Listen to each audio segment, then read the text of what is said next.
well-structured plan that circulates heavily on IT and launching Nairobi into the next generation where we can revolutionize how we operate as a country. Thank you.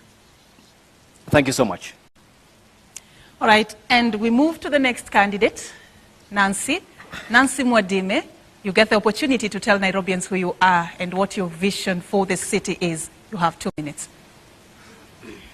My name is Nancy Mwadime, a girl who was born in Murang'a and grew up, went to school to Murang'a, Mogori Girls, and later went to school in Senior Chief Koinange, and thereafter I went to India for further studies. And as I stand here, I want to stand for many of us who grow up in up country, then they come to Nairobi, they work in Nairobi, they do business in Nairobi, and they make Nairobi a home for them. And I want to encourage many of us that when the time comes for political leadership, you should not be going back to the village, but you should stay here and make Nairobi a better place. So as I said, I'm Nancy Wamboi. I stand with Usawa Party kwa Wote. Usawa Party kwa Wote is a party for all, from up to down. And we stand for the family to make sure that we make Nairobi a place where we can call our home for all of us. We stand for each and every Nairobians, and we want to say that it's the right for every Nairobian to eat. It's right for every Nairobian to have water. And therefore, I want to say when I become the governor of Nairobi, I would want to make Nairobi a home for all of us who are here, who are born here, or those who grew up in a country, they came to Nairobi, they made Nairobi their home. I've been here for 30 years. Currently, I'm in business, and I've been in business for the last 15 years. And for the years I've been in business, I can understand as a business person. A businesswoman present an employer, present a mother, and present a Nairobian. And when I stand here, I would want to say that I am presenting the whole group from the employer so that we can make Nairobi a home for all of us. Thank you. And I take note that your time is up. Before we proceed, you can feel comfortable in adjusting your mics according to your heights, and we thank you. Kenneth Nyamwamu of the United Progressive Alliance Party, what are your key priority areas for county number 47? Thank you. First thing that I want to do is I want to make Nairobi business friendly. I feel we have a lot of hardworking business people in Nairobi, but sometimes we are never kind to the business. Instead of supporting our businesses, we fight our businesses. So my biggest priority is to make Nairobi business friendly. And one of the things that I want to do to make Nairobi business friendly is to slice all business licenses by 50%. I also, on my plan, I want to provide electricity and water in all the informal sectors. They actively contribute to the economy of Nairobi, and they should be able to get basic services like water and electricity and sewerage systems. The other thing I would like to do when I become governor is to create a county-wide app that will be used by all border borders to create efficiency so that the border borders can operate efficiently, and also to give them safety. We talk about this issue of border borders, but we dance around it, but nobody concretely put solutions in place. So my main aim will be to create a county-wide app, a county-wide, not country, county-wide app that would sort of like an Uber system kind of an app, so that the person, it caters for the safety of the border and the rider that they are carrying. The other thing is to improve service delivery to all sectors in Nairobi, and especially the informal sectors. We need to have a system in garbage collection. We need to have a system in fire department, the fire department that works. We need to promote our youth in sports and their talents. And also, my other thing is to create an efficient, affordable, and public system your time so that our people can use. Thank you. Thank you. Your time is up. And You've said something that I'd just like to pick up with you as we move into the second question. Do you know that in the last financial year, Nairobi's own source revenue was 10 billion shillings? This is against a target of 16.5 billion shillings. Yes. How do you seek to bridge the gap of 6 billion shillings if one of your priorities is to slash the business licenses fees by up to 50%? So, the argument behind that is when people start businesses in Nairobi, number one, the average life of a business in Nairobi is 3.5 years, which is very sad. Two, when they start a business, they pay all their licenses up front because they have to pay licenses before they start the business. But after that, nobody is able to renew because the rent is very high, the cost of doing business is very high. So you get that a lot of people are not really paying their business licenses. So instead of charging them expensively, why don't we slice the licenses by half and increase the pool of the revenue reception? How do you seek to bridge the gap of 6 billion? That is the question. Well, you asked it in reference to me slicing the business licenses. So that's how I'm answering and saying, if we increase the pool of people, who are paying these licenses, then we'll have the 6 billion. But if we don't, then, we have money getting lost through the enforcement where they go and they harass our business. Thank you so much. Your time is up. Thank you so much. And I come to Herman. When you talk about finances, they are key because under the devolved system of governance, funds do follow functions. And according to the Commission of Revenue Allocation 2019, the county can easily collect 78 billion Kenya shillings potentially, but only manage 11 billion. I mean, this is a big loophole. How will you seal it? So I think we need to reflect on how there are many revenue streams that do come to us in Nairobi County. It's a question of, is that 10 billion an actual figure? Or is the actual figure a lot higher and a lot is lost? So I think something we need to concentrate on is regulating the corruption that does take place.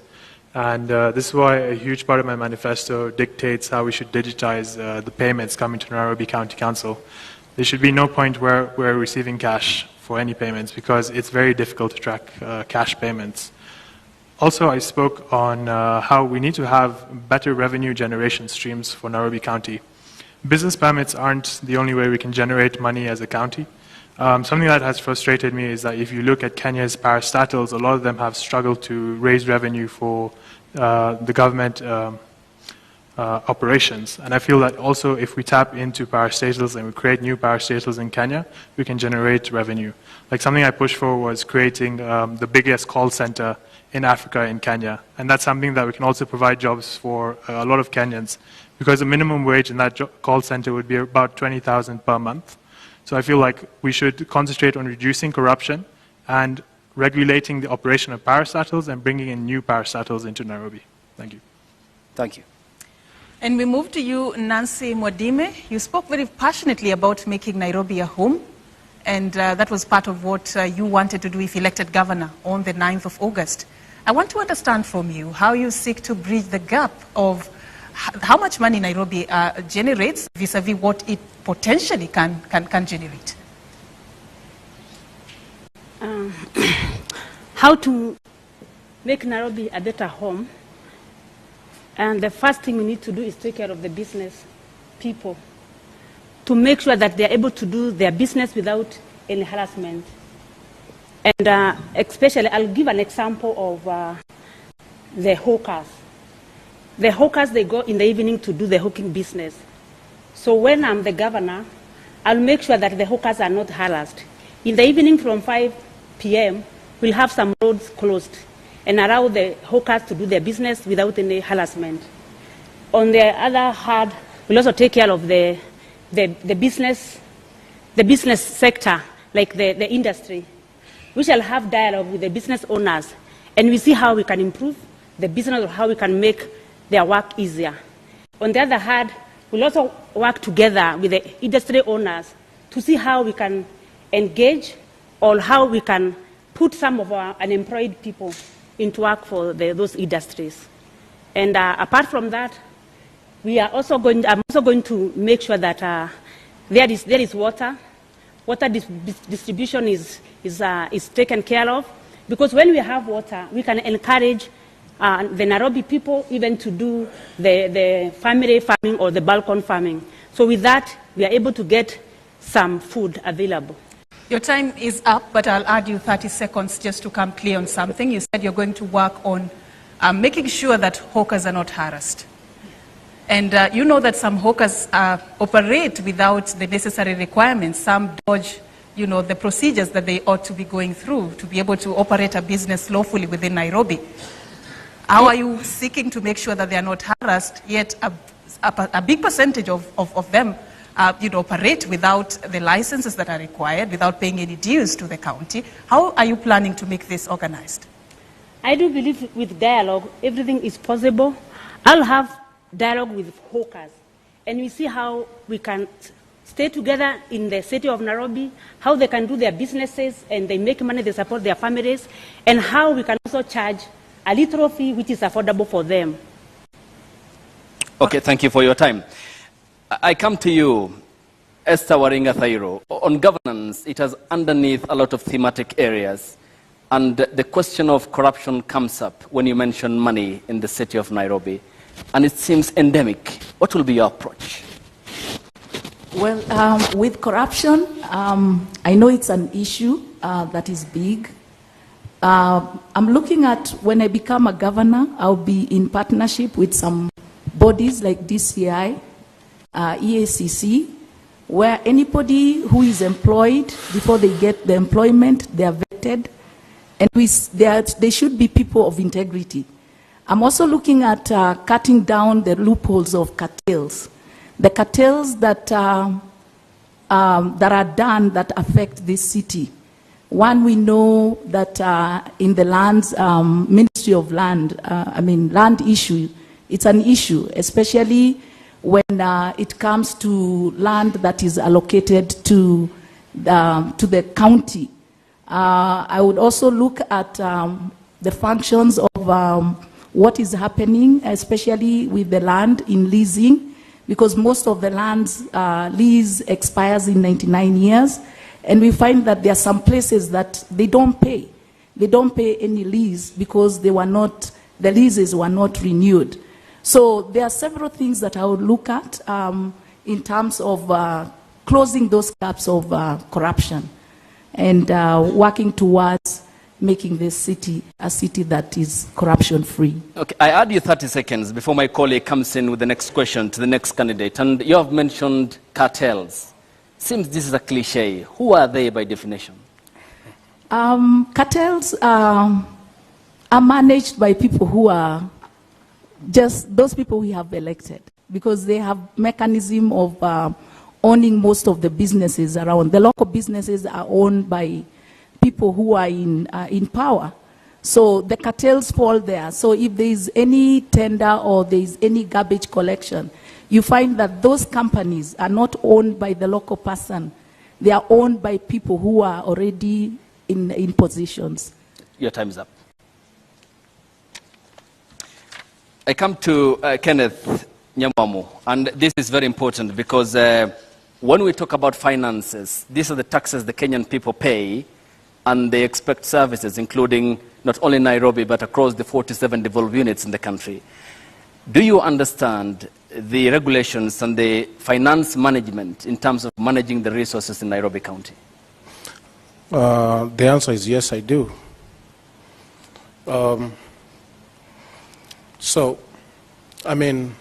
If I may get you correctly, you're trying to ask me if we understand the way to manage finances? Correct. I know, I do, because I am a business owner, and I've run my business successfully for the last 2 years.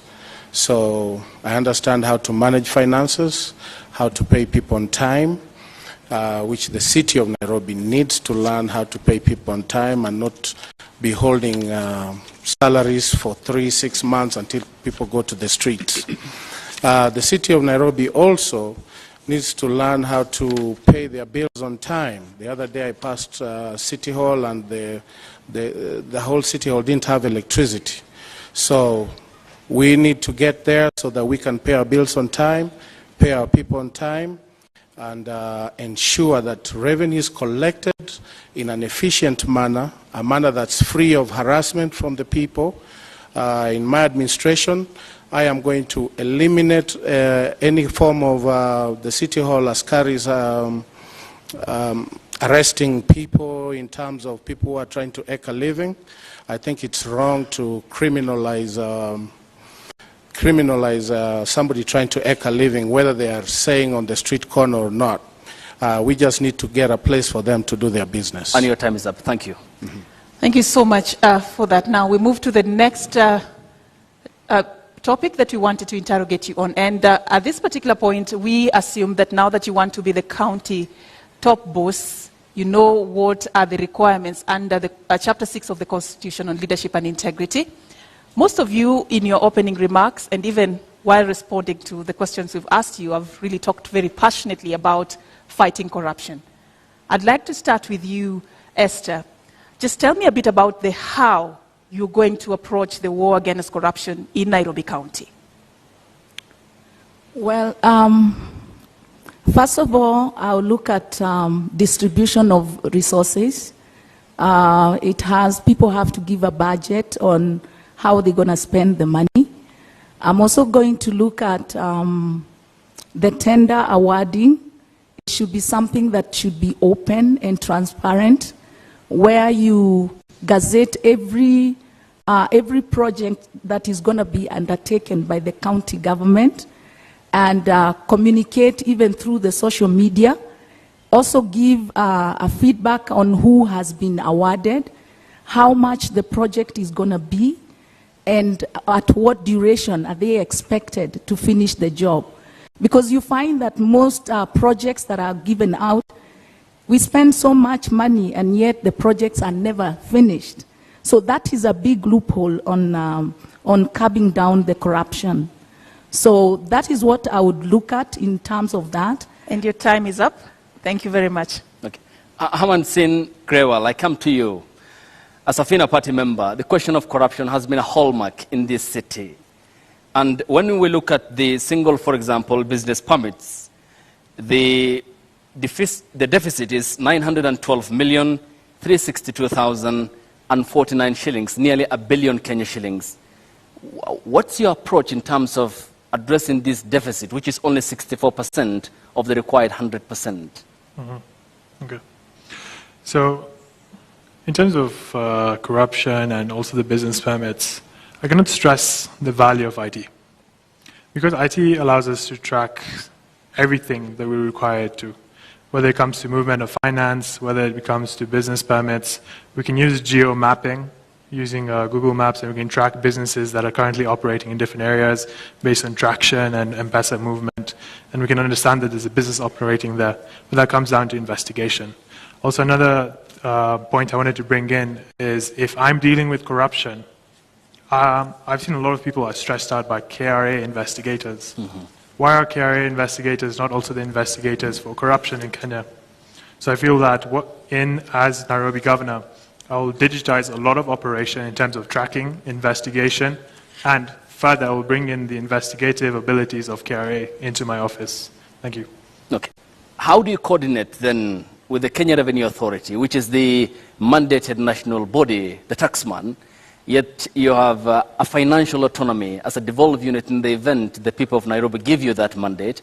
Where is the striking of the balance between the KRA, the Kenya Revenue Authority, as you have mentioned, and the county finances in terms of the collection of the revenue?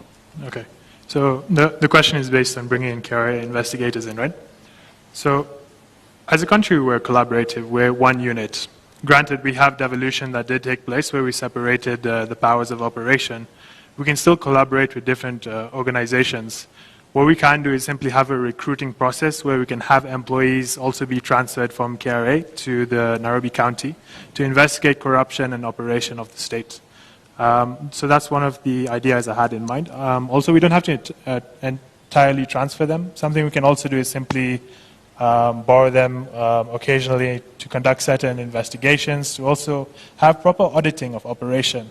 So I feel like we have a very skilled workforce in Kenya, whether they're in KRA or they work as accountants in the private organizations. Through collaboration, we can bring together all these brilliant minds and solve the problems we're currently dealing with together as a nation. Thank you. Mr. Nyamwamu, Yes. corruption has been something that has tainted the image of Nairobi County, which many see as something that should be the city under the sun. That is how, ideally, that is the space that Nairobi should be occupying. But that is not the case, partially because of issues such as corruption. As you seek this mandate, what loopholes have you identified, and how do you seek to seal them? First things first, I think we are not serious in our fight against corruption. That's how I feel. We have the EFCC, we have the DCI, we have this body, that body, but still money gets lost. The solution is not to form another body. In fact, I agree. In fact, I would like for Wajakoya to be president so that we can hang every one of these people. Because we just dance around this issue, nobody gets held accountable. We have a gubernatorial candidate that has been cleared with fake papers, and we just dance around this issue. So how do we expect to fight corruption where we don't do anything about it? For me, the solution is to go the Wajakoya way. If you are corrupt, we send you to the gallows. Next man up. You are corrupt, go to the gallows. I think that's the only way we can deal with it. You've talked about a case that is yet to be determined, but I'd let that go because that case is yet to be concluded. Yeah, but we dance around these issues. See, that's the thing, that's the problem. And I also don't see how that relates with the issue of we just dance around corruption. these issues. The EBC or the IEBC said they don't have the mandate. Yet, they send me home because I had a foreign certificate. That guy in a commission that wrote for him his certificate, he couldn't look at my own certificates until he had seen my high school certificate. There is no correlation between a high school certificate and a graduate certificate. But he couldn't look at mine, yet we have a gubernatorial candidate who has been cleared by the same commission. So anyway, the issue I'm saying is we dance around this issue of corruption, but nobody wants to take affirmative action. I just want to stay on that matter for a bit before we move. So you mean, as governor, you will be helpless just because institutions are not working? So you cannot do anything to fight corruption? That is what you're saying tonight? No, that's not what I'm saying. As governor, I'll do my part. What will you do? That was the question. I will not appoint anybody in my government who has been implicated or who has a case pending, or who has been implicated in a corruption scandal. If you don't do that, people are just going to go to court because the mantra is you are innocent until proven guilty, and then they just dance around that issue, and that issue is not solved. So on my part, I will not appoint anybody who's tainted. I will only work with people with clean hands. Let the EFCC dance until the day they decide to work. Okay. Thank you. Ms. Nancy Wambui Mwadime, what then will be your approach in effectively sealing the loopholes of financial malfeasance in Nairobi County? My approach is that when I get sorry to cut. Just your you. mic. Yeah. You can adjust the microphone at your place of comfort. Feel free. Yes, go ahead. Yeah, the approach I want to give is that in the county government management, I am going to work with every place in Nairobi. Like in Nairobi, we have the Somalis, we have the Indians, we have even the white people who are citizens of Kenya, and they are also in Nairobi. So in my county government, I'm going to include everyone in the management so that we're able to seal the loophole even whereby corruption come through. Because corruption cases, it's done by not by one person, but two people who come together and agree. So when you put every lace in the management, we are able not to agree on the long things, especially the corruption. And as I would want to say is that Myself, I'm not corrupt, and therefore anyone who will work under me... Your time is up. And I add you 30 seconds, but on clarity basis, Ms. Nancy Mwadime, when you talk about the ethnicities, in this case appreciating the cocktail nature of this county, which is a reflection of the country entirely, is the problem inclusion or governance in your view in addressing the question I posed? When I include everybody in the management, I believe that we are able to coordinate, even in the area of the finances. We are getting all the revenue coming in the county government. Is it about the color of your skin or about your character? No, The it's not issue of about corruption. the color. So why talk about race? Why talk about including all the people in your management? It's not about the race. It's saying that Nairobi, we all of us, we are Nairobians, Indians, white people.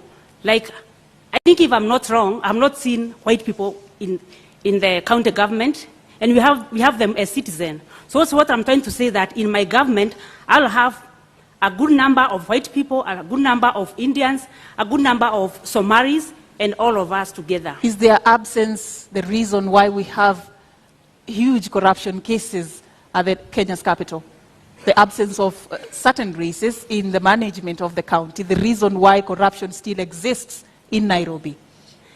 I believe the corruption still exists because when you put the same people of same, then they are able to agree together and agree that they can do ABC and they're able to accomplish. But when... Thank you for your time. And when we get back from this break, the debate continues, and we thank you for your time and responding to the questions and also the thematic areas that are yet to be exhausted. And we'll continue after the break. The debate continues.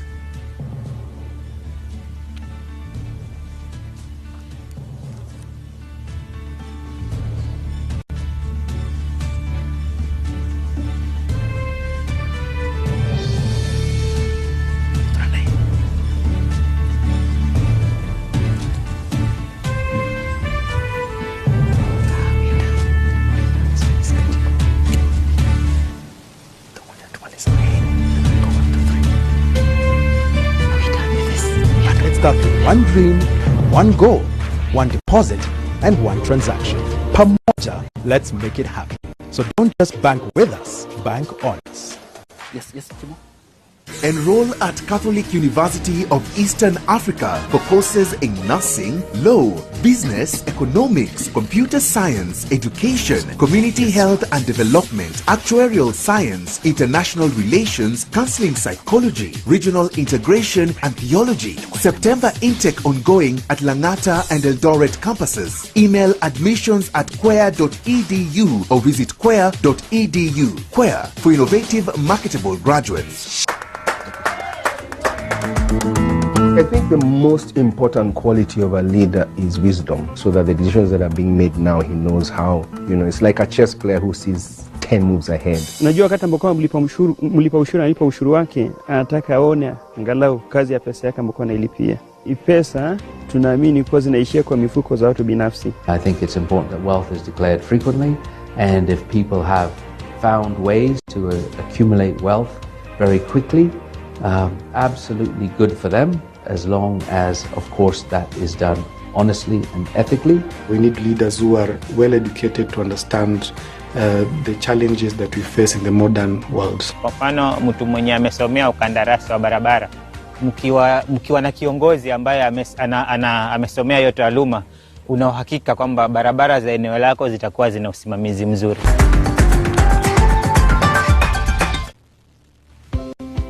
Karibu CAM. By offering market linkages, networking opportunities, and technical assistance, Kenya Association of Manufacturers assists its members to grow and scale up their businesses. Join us and let us work together to grow the manufacturing sector.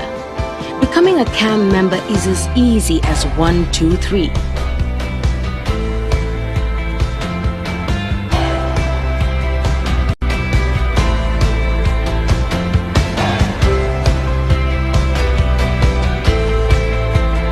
Kenya Association of Manufacturers, driving global competitiveness.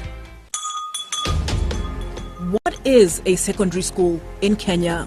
It ranges from 106 high-cost national schools educating 3% of the learners, where you find ultra-modern libraries and laboratories, the most experienced principals and teachers, and the best teacher-student ratios. Then we have 7,019, some barely established, understaffed, lacking basic facilities, sub-county schools, educating over 60% of learners. Given that KCSE is the most consequential examination in our education system, isn't it fair that we level the ground for all learners to excel by narrowing the capacity gaps between the worst and best schools to deliver quality education? Usawa Agenda calls for a sub-county schools upgrading program and a change from the capitation model to enable small schools to grow. Without these, SDG 4 is a false promise to most Kenyan children.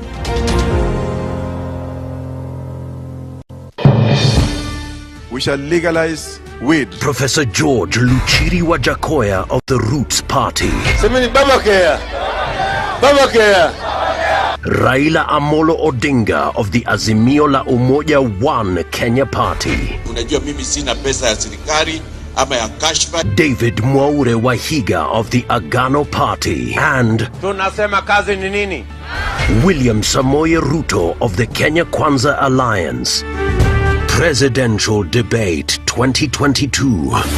Do not adjust your sets. Agnes Kagure, Independent. Cleophas Kiyo, Ford K. Dennis Kothe, LDP. Esther Thairu, Independent. Herman Growell, Safina. Johnson Sakaja, UDA. Kenneth Nyamwamu, UPA. Nancy Mwadime, Usawa kwa Wote. Polycarp Igathe, Jubilee. What would you like to ask your Nairobi gubernatorial candidate? Send your questions on a video to the WhatsApp number 0796 560 560. You can also text your question to 22843. The Nairobi gubernatorial debate live from the Catholic University from 5 p.m. to 9 p.m. Monday, 11th July.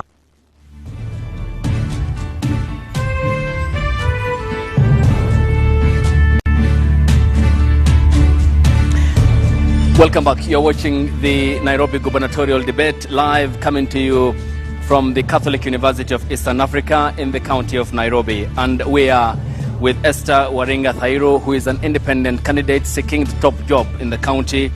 We also have Herman Sain Growell, who is a member of the Safina Party. We also have Kenneth Nyamwamu, who is a member of the United Progressive Alliance Party, and Nancy Wamboi Mwadime. All right, we'd also wish to remind you that we extended invitations to all the 9 candidates who are vying for the Nairobi top seat. And of course, we have with us 4 of them for the first debate lined up for the night. Remember, later on, we'll be taking you through the second debate also, as we just lay it all bare. Who carries the vision for Nairobi County? Who among the ladies and gentlemen before us tonight has what it takes to become the next governor? But we just want to move on with this debate, and right about now, we want to look at the governance of the city. And I'll just come to you, Mr. Nyamwamu. The extension of deed of transfer of functions that was signed between the Nairobi City County and the national government elapses on the 24th of August, of course preceded by a 3-month extension period to tackle what is called the transition. If elected governor, how do you plan on handling this transition? And also, how do you seek to sustain the relationship between the national government and the county government, and which areas will you be doing that on? Is this in relation to the NMS? Yes. First of all, we shouldn't be having NMS running Nairobi County to begin with. That's not how our democracy was set up. We're supposed to be ruled, it's supposed to be by the people. It's the people supposed to decide. They elect somebody, and that person runs. They give the person the mandate to run the county. Now, we have NMS, and My hope is when I get in, we'll have a transition for them to, we'll have a laid-down transition for them to exit and let the Nairobi County be run by the elected officials. It had a lot to do with the previous governor, but now when we get in, we are making sure that the NMS will hand over the function to the county government so that it's run by the duly elected officials. That's how our democracy is set up, and that's how we are going to work. Your time is up, but I'll add you 30 seconds. Nairobi is Kenya's capital. Yes. And also it is like the headquarter. Yes. Do you want to tell me it's not important to have a relationship between these two levels of government, the national government and the county government, considering the fact that it is the capital of the entire country? The county has its own, they have their own responsibilities. Why should Nairobi be partly run by the NMS while Kisumu, which is also another county, is fully run by a governor? I don't think that's fair. Our mandate dictates that you let the county be ran by the person that's been duly elected. I understand why the NMS was there, but that's not how our democracy is set up. Why should Nairobi be chosen to be run by NMS and not Migori, for example? Okay, your time is up. Herman Grewal, the law under Article 187 anticipates cooperation between the national government and the county government. And we have spoken about the NMS and how it came about. Would you have done what the ex-governor did in handing over 4 key functions to the national government? Well, if you look at the history of NMS and why it was created, first of all, I would like to thank His Excellency Uhuru Kenyatta for pushing for the creation of NMS, because he saw that Nairobi was in a state of chaos. And it was the sort of emergency response we needed. I'm sure all of you can agree, if you look at the success of NMS, it's something that we can be proud of. NMS has accomplished what the governor is supposed to accomplish. And NMS was a substitute for the governor, meaning that we need to move back into our normal state of operation. And we had the separation of powers so that we can allow elected leaders for certain areas be in charge of those areas. If we elect someone for a county, it would not be fair, just, or constitutional to have the president be running that county entirely. There must be collaboration, and we will transition in a peaceful and positive way.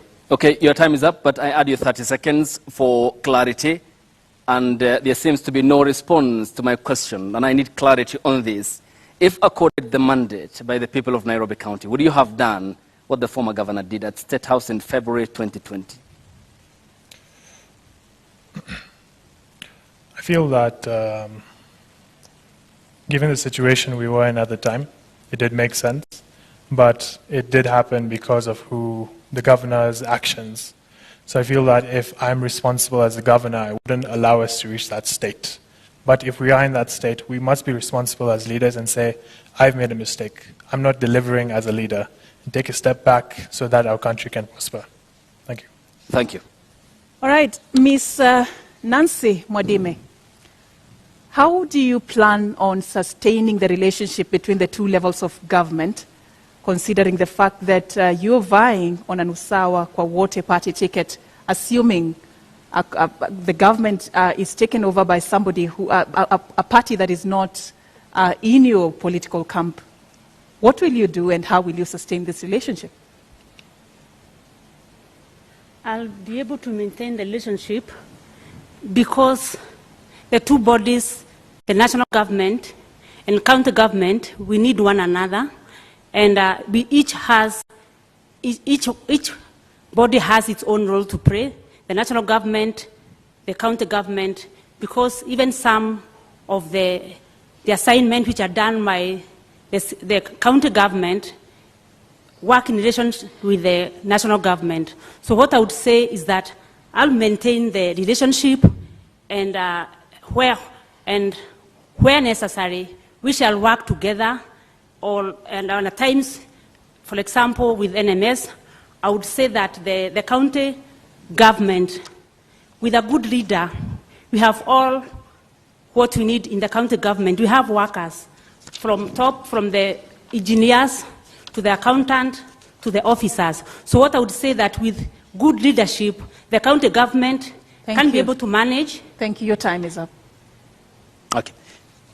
Esther Waring, I come to you. And owing to the importance of the close cooperation needed between the national government and the counties, because the understanding is that the two levels of government are meant to provide services for the people of the Republic of Kenya who hold the sovereignty under Article 1 of the Constitution. What will be your approach between the relationship between State House and City Hall? Well, a leadership of a nation, even though it has different bodies, is still one, because the objective is for the interest of the people who have the sovereign power.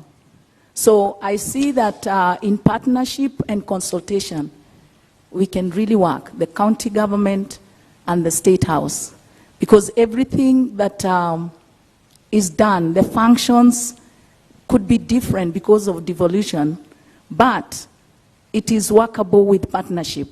Let me give an example. The county government holds the EAC level of education, but that does not stop a county governor to be in partnership with the national government to build a school. So I find that it's more of a consultation and partnership over leadership, and that will work. I add you 30 seconds, and clearly then tell me, the education docket is budgeted for 520 billion, lion's share of the country's financial year. There are some roles which are devolved, others aren't. How do you draw that very thin line as to what you will accomplish in terms of education? You see, if we have plans that involves the people, the partnership to be also drilled down to the people, the NGOs, and even stakeholders. It is possible to even be able to meet the target of what you're doing. It's more of partnership that will work, and involving the people also to be partners, stakeholders. Thank you. Yes. All right, so we want to move this forward to the issue of living and working conditions for the residents of Nairobi. Mr. Nyamwamu, I see you have an issue you want to raise. Yes. I'll give you 30 seconds to address that. I just want to talk about this NMS county government thing. NMS is being headed by a military guy. Now, the government should act as an oversight it should be the oversight role in terms of overseeing what the counties are doing. But devolution was there to bring services closer to the people, and that's why we have devolution. So when we bring the government to come and actually get involved in the devolution functions, we are treading a very dangerous line. When Hilter started, he started very nicely. He delivered services to the people. Over time, it has been shown, military rule takes over and they suppress democracy. Your time is up, but taking you back to when this happened on the 25th of February 2020, vying for this position, I want to believe you understand where the county was and the state at which it was being operated at that time. What would you have done different? What would you have done different aside from just signing that deed of transfer of functions? Well, first of all, it starts from the governor that was elected and the deputy governor that's seeking a gubernatorial position right now, who was part of that system, and the senator who was supposed to be overseeing. They all failed. So then the government has to be like, Nairobi is in a mess. We need to take over Nairobi or Nairobi will be in a mess. But that's not how our democracy was set up. How would you have cleaned that mess, Mr. Nyamwamu? Hey, collect garbage. The garbage was terrible. That was the function of the governor. Give electricity, provide electricity in the informal sectors. Get rid of the cartels. That's what the governor was supposed to do. And his deputy governor and the senator was supposed to oversee that function. All three failed. That's why the government stepped in. But all in all, what I'm trying to say, the basic framework of our democracy is not set that way. We set a very dangerous precedent if we continue this path. Thank you so much. Thank you, Mr. Nyamuamo. And just an understanding in terms of the specificity, you have raised a very important and a pertinent question as to garbage in the city. Yes. Do you understand Nairobi County? Yes, I do. I played in this city. I live in this city. In terms of the tons of garbage, Yes. how much does the city generate? First of all, Nairobi doesn't even have a system to collect the garbage. We have just young little boys that we use and we pay them very little money to collect garbage. Nairobi needs to set up a garbage collection system that starts from collecting garbage from the homes all the way to how the garbage is disposed. We don't have that system. We need to set that system up so that we can have a systematic way of collecting garbage in the county. Once that system is in place, then you'll not see garbage in the city. But we cannot have self-help groups, young boys collecting garbage in an unsanitary manner, and we call that garbage collection. We need to have a system set in place with the county government, and that's what I'll do when I become governor. Mr. Herman Growell, Nairobi County generates about 2,500 tons of garbage in a day. Out of this, only 1,800 is collected and transported. About 700 tons cannot be accounted for, and you and I can guess where that ends up. If elected governor, how do you seek to fix this problem? Okay. So this mostly comes to how are we managing resources. So resources would be goods and even waste. So when we talk of goods, are we managing a system that allows for the collection and recycling of the waste? Secondly, we look at the waste generated. How is it ending up in the dump sites, for example? Is all of it ended up in the dump sites? So it's simply about now tracking how much garbage generated from certain areas, how much needs to be handled, what is the success rate of the systems we have put in place. Because when I was reflecting on garbage, it was one of the major aspects of my manifesto, because to work in any place, whether it's an office or in a county, you shouldn't have garbage everywhere, you shouldn't have sewages open.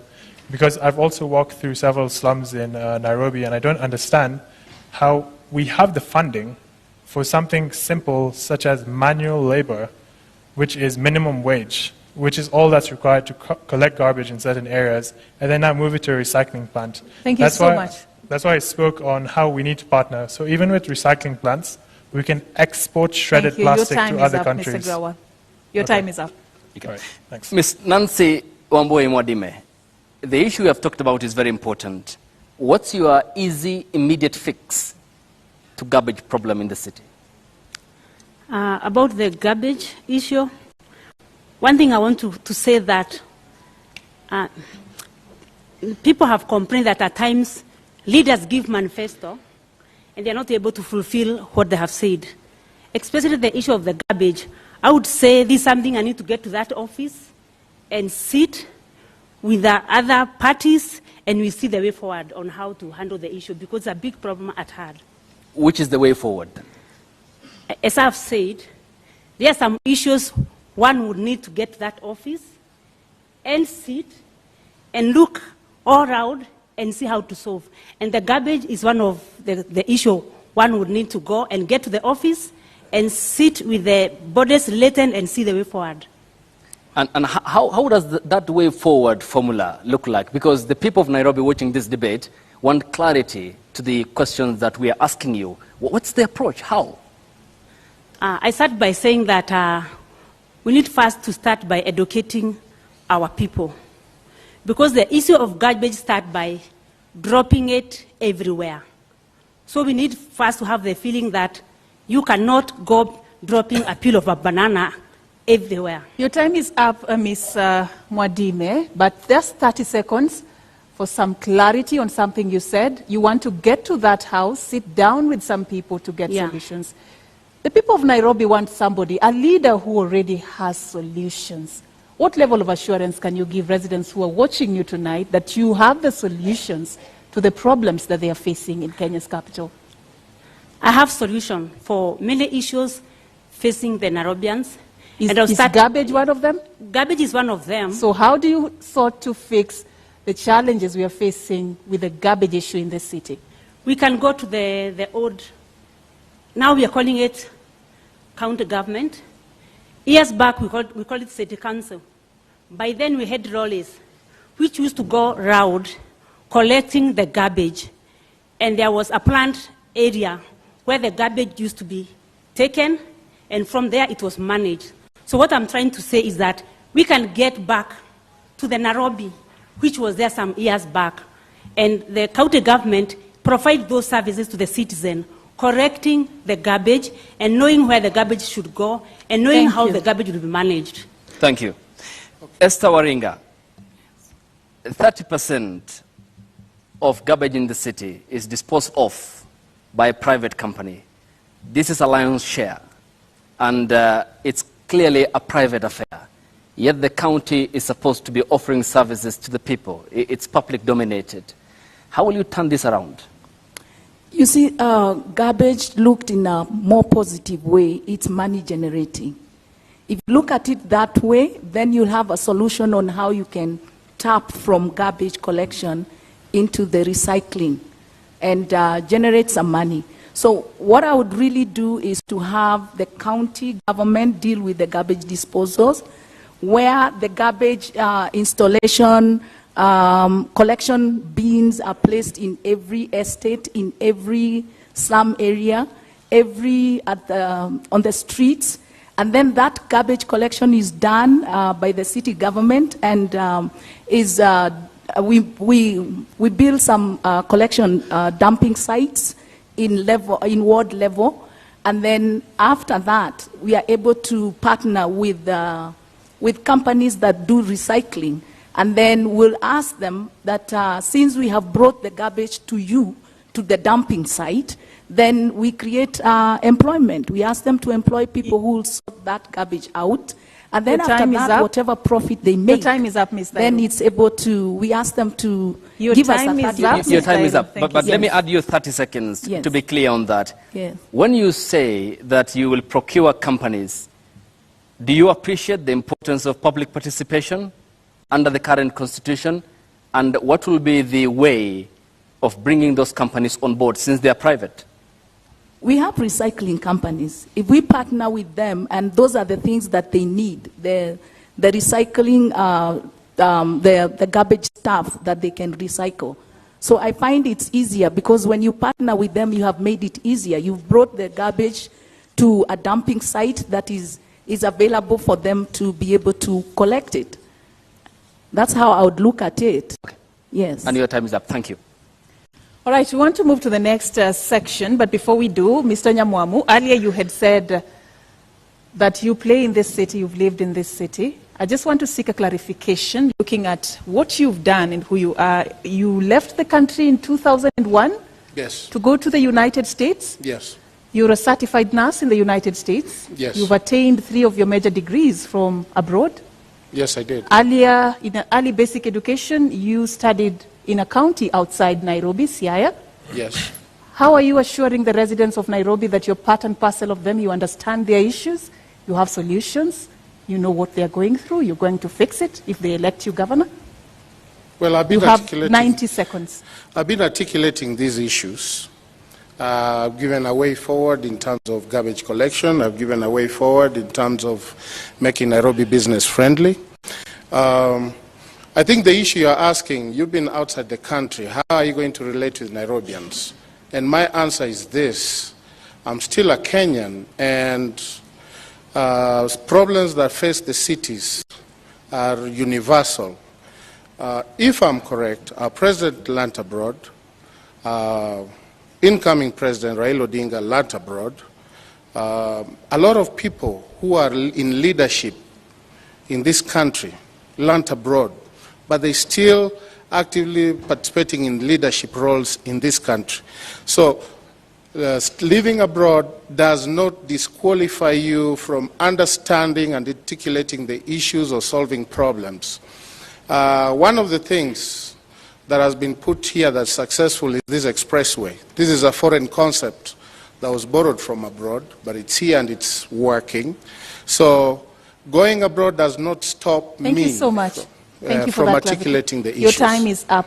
Now let's move to the next section of this conversation that touches on the living and working conditions of residents of Nairobi. The key issue has been housing. And in this city, 9.3% of Nairobians, only 9.3% own homes. The others are renting units in different places. And also, it is a city that, according to statistics by the Kenya National Bureau of Statistics, 80% of the people who live in informal settlements across the country live in Nairobi. There's a huge housing crisis in this capital. Esther, I'll begin with you. If elected governor, how will you seek the housing crisis in Kenya's capital? Well, I would start with the housing crisis with the most affected areas, like the slum areas, and I would partner with the landlords who will sit down with the consultation and find out how we can be able to improve what is already there. For example, if I take Kibera slums, those are settlements where there are landlords who are owning those small houses.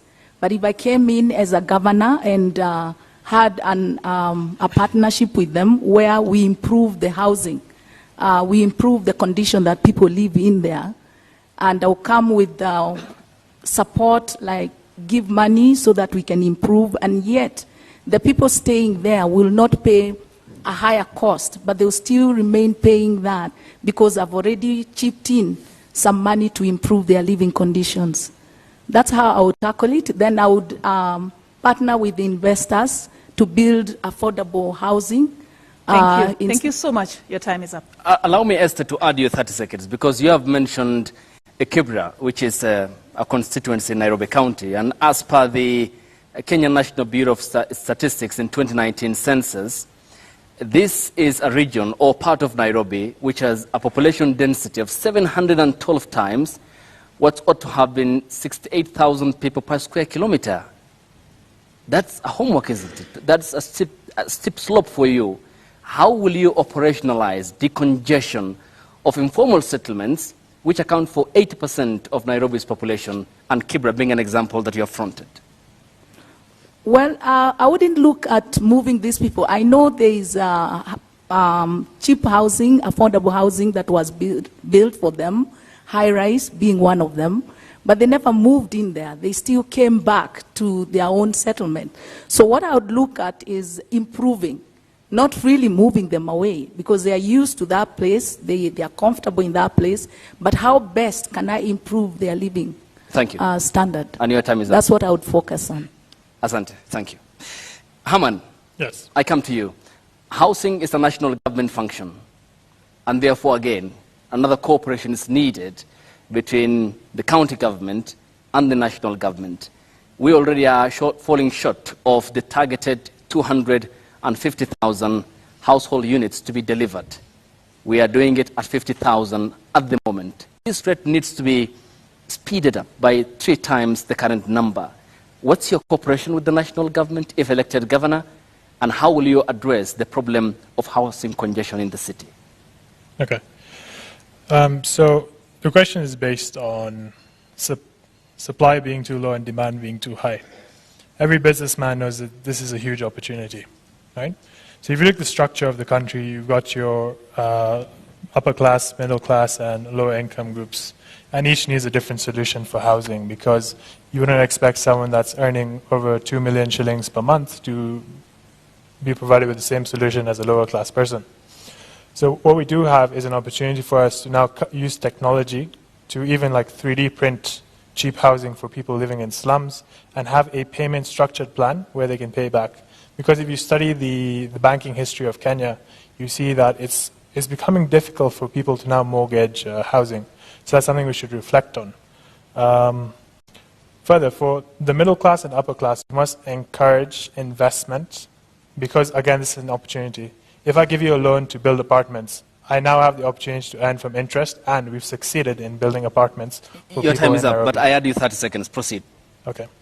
And what I've also studied is, so aside from the whole aspect of this being a business opportunity for us in terms of providing housing to low income, middle income, and upper class people for housing, we also need to reflect on how there are a lot of unemployed people in Nairobi.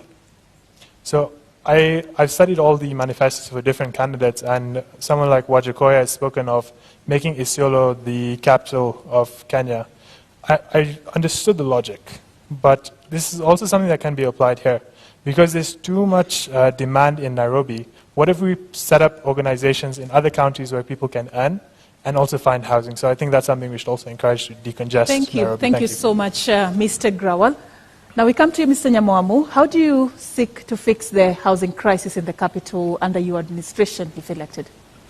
So for me, I think it's many factors, but the biggest factor is the economic factor. A lot of people opt to go to the informal sectors because they can't afford whatever is available. For example, in Kileleshwa, there's a lot of apartment units that are available for rent, but they are unaffordable because people don't have the disposable income to go and rent those apartments. So my solution would be, one, to encourage investors to invest in these areas or areas proximity to the slum areas, so that these people can get places they can go to and work. That's number one. So instead of having an industrial area or industries in industrial area, let's have industries in every constituency, so that people from Kibra they don't have to walk to industrial area, they can go find jobs nearby. So let's create investment in those areas. Two, your time is up, Kenneth, but proceed, 30 seconds. Okay. Two, let's decentralize Nairobi. Let's get other functions in other areas. The reason why people come here is they come to look for employment here. So let's decentralize other key functions from Nairobi to other areas. We've started doing that. Let's do more of that, so that you don't have to go live to Nairobi to earn a living. You can go to Mombasa, Kisumu, wherever, where even the cost of living is low, and it will bring down the cost of living in Nairobi, because a lot of people will move out of Nairobi. Thank you. That's how I look at it. Thank you so much. I come to you, Nancy Wamboi Mwadime of the Usawa Kwa Wote Party. What's your understanding of the laws that regard planning in the city, and how would you differentiate between residential and commercial areas for purposes of planning and to answer the question of housing? Before I go to planning... You can just move closer to your microphone. Yes. Before I go to planning, I would want to deal with the housing issue, which is an issue which we need to handle. On the issue of housing, some years back, we used to have city council houses, or county government is supposed to be developing homes and give to the Nairobi people. So I would want to go back to that and get the county department on the housing to develop some houses. Number two, I would want to network with real estate developers. I am in real estate industry, and I have seen the gap. We have the developers who are willing to develop the homes, and we also have the Nairobi people, especially who have on the circles and pension. They want homes, but there is a gap in between, because the developers, the circle managers, they tell developer they want a ready home, yet they have money lying in the bank. Your time is up, but 30 seconds. When you talk about the real estate industry where you are a subscriber to, do you have an understanding of the complaints lodged in a court of law against you by your employers of mistreatment and lack of pay? I do have, because when you are a developer and the economy is affected, our work is affected. And most of the complaints we have is that we are not finishing the houses. But the problem is not really the developer 100%. It goes all the way to the economy. Because when we don't have an atmosphere for the business, as a developer, you start your development, and because of the atmosphere, you are not able to receive the buyers for the homes, and you are not able to complete your development. But in this case, what I'm trying to say is that we can have a network between a developer and a SACCO, whereby the developer will develop homes for a particular SACCO using the same fund lying in the bank. And in this case, the Nairobi citizen will pay only 10 to 15,000 to own a house within 10 to 25 years. Your time is up. Thank you. And at this point, we also extended an opportunity to the residents of Nairobi to get a chance to ask questions. And we just want to get some of them so that our candidates can be able to respond.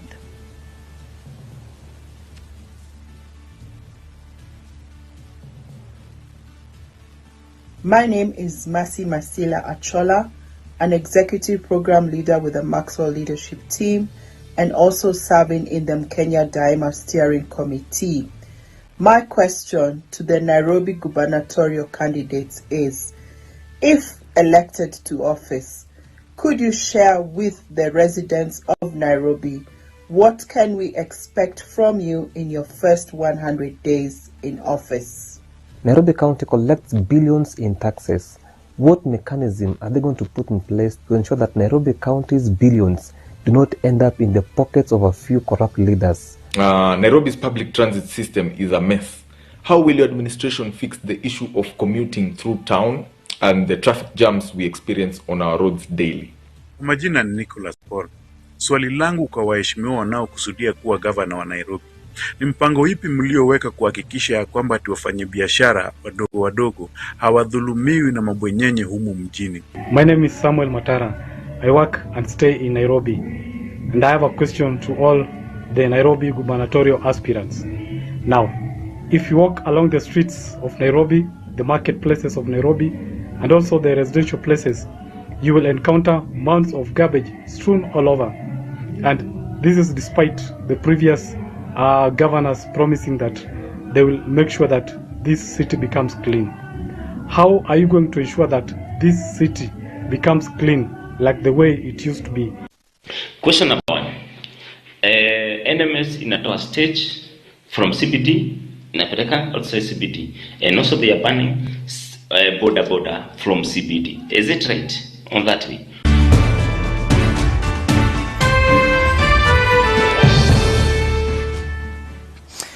And those are the residents of Nairobi who sampled messages that we did play here, and we did engage them because they are very key and important since they hold the key to City Hall and in exercising Article 1 of the Constitution, since the sovereignty of power lies with them as enshrined and envisioned in Article 1 of the Constitution 2010.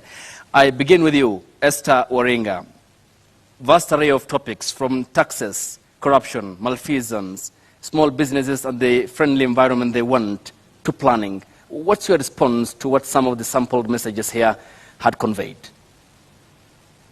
First of all, if I heard you well, you've talked about corruption. And I did mention that I'll set systems where in employment and people are vetted, because leadership is key. If you employ people who are corrupted, then they'll mess the system. The other thing is closing the gap of any cartels that takes place.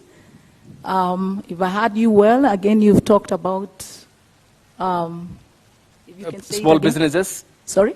Small businesses and friendly environment that they are seeking. Yeah, small businesses are very critical because they have a high percentage of employment.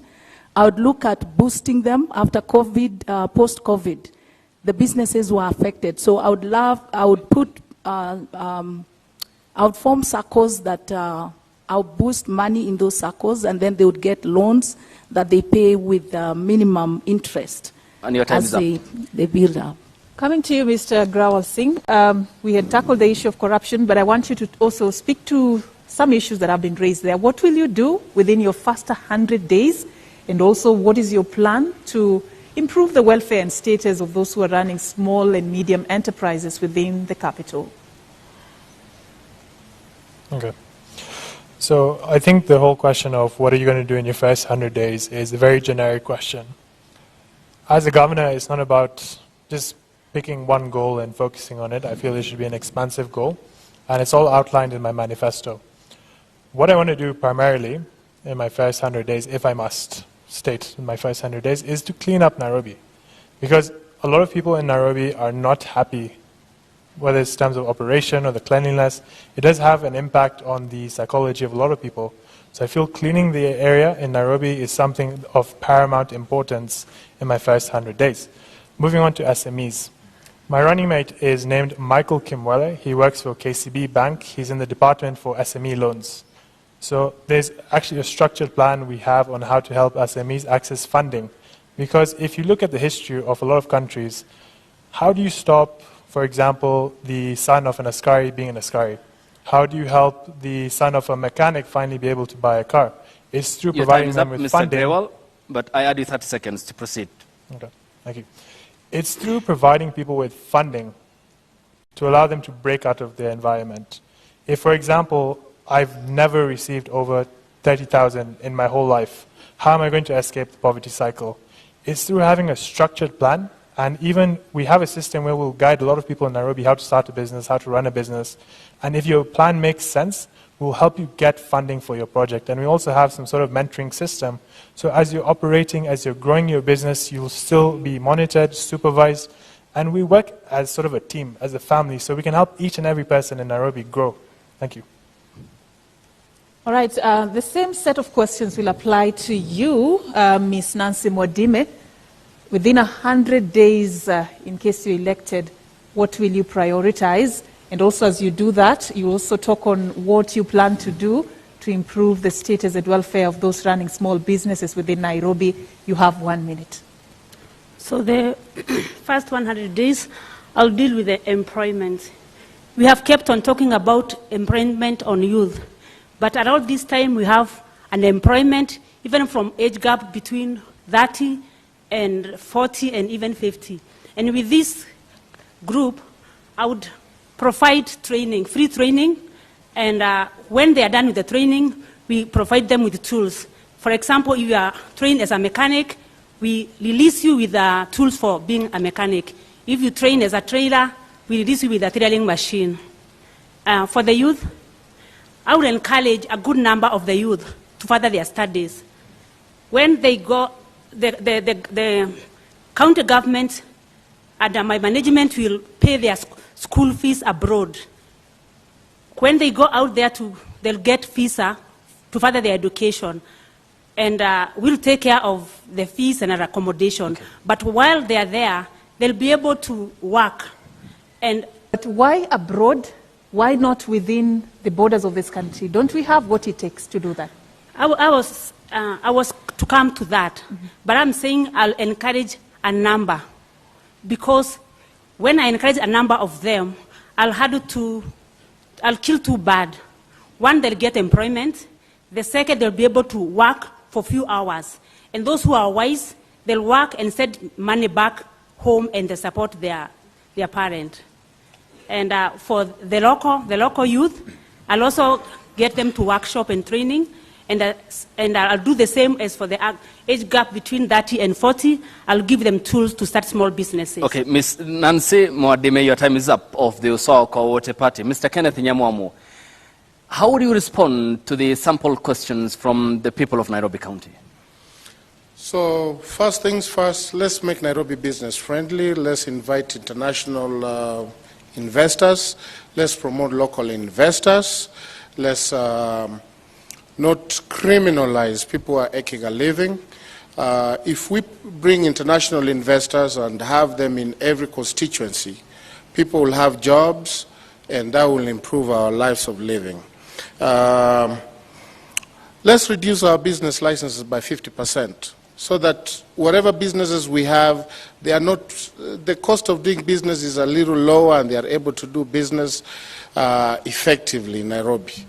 And the other thing is, especially the issue of garbage, let's set up a garbage collection system. where we have days where and let the city council buy trucks. If they are not able to buy trucks, let them lease those trucks, let them lease from companies, partner with companies to bring trucks, to have collection days, and take them to collection centers. Your time is up, Mr. Nyamwamu. Can I have a little bit so I finish? Proceed, 30 seconds added, Sorry. Granted.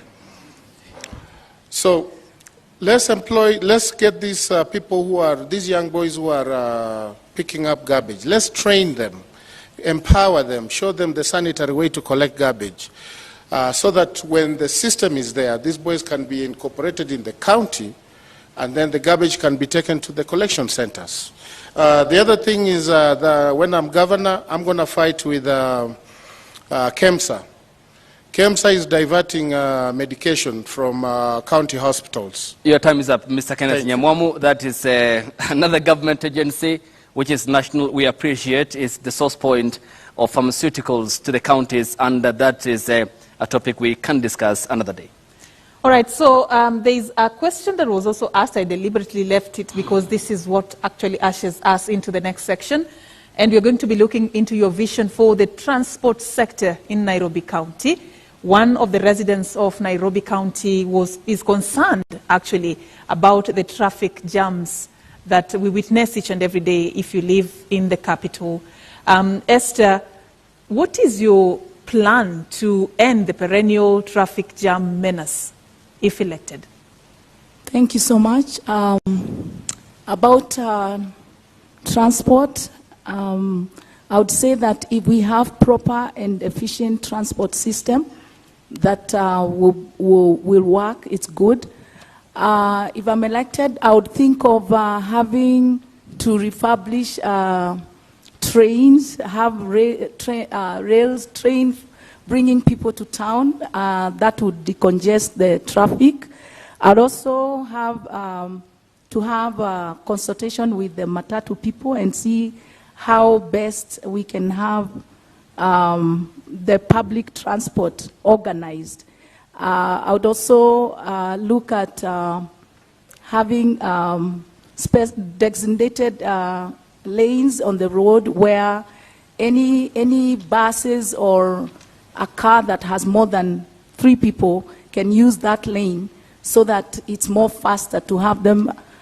Your time is up, but are those, I'll add you 30 seconds, are those not efforts that have been tried before? We've seen that in the capital already. Is there anything that you offer as an alternative for the residents of Nairobi? If you can ask the question again. I just want to inform you that those are things that the previous administrations have tried, using trains and also consultations with those who are operating in the public service sector. And of course, you know, is there something that you plan to do that will be different to fix the perennial problem of traffic jams? It's to encourage people to do carpooling if they are going the same direction. And if we had institutions like schools that are properly equipped and people take their kids to school where they stay, it's much better than crossing across to take a child to Nairobi Primary School when they live in Dadora. So I would reinforce that method of having the schools at their ward levels so that we can ease the congestion of traffic. Your time is up. Esther Waringa, Independent Party. Herman Grewal, what's your approach to traffic snarl-up and the menace in the city? Okay. So transport is a fairly complex issue. I'll try to speak on it in 1 minute, but generally cannot be resolved in this much time. Once again, we break it down. We have 3 classes of people. We have the lower, middle, and upper class individuals, and each desire a different level of transport solutions. What often happens is, through my research, is I found when international guests come to Nairobi, how many of them are comfortable using a system such as matatus? How many of them understand how matatus work? It's not a large percentage. So I reflected on it. I came up with 3 solutions. I hope I have the time to touch on them. Number 1. The solution to traffic is not creating more roads. Because if we look at the history of Kenya, look at Thika Highway, for example, that was the more road solution. What we need is, because of the expanding population in Nairobi, we need to have structured mass transport systems that are of quality, that would fairly reduce transport. If I had a solution for me to come from Westlands to Karen, for example, that's quality public transport, I would use that. Your time is up, but I add you 30 seconds. Proceed. All right. I would use that. So we need to have quality mass transport. Something like bringing in double-decker buses into Nairobi would reduce the cost of transport even for the government, for individuals, and achieve the same thing. We can digitize the operation of matatus. Someone with a smartphone, the driver, I can track his phone. And as a user, I can see how far my matatu is and how long it will take. I link my account with that matatu, and then we can also have promotions for students.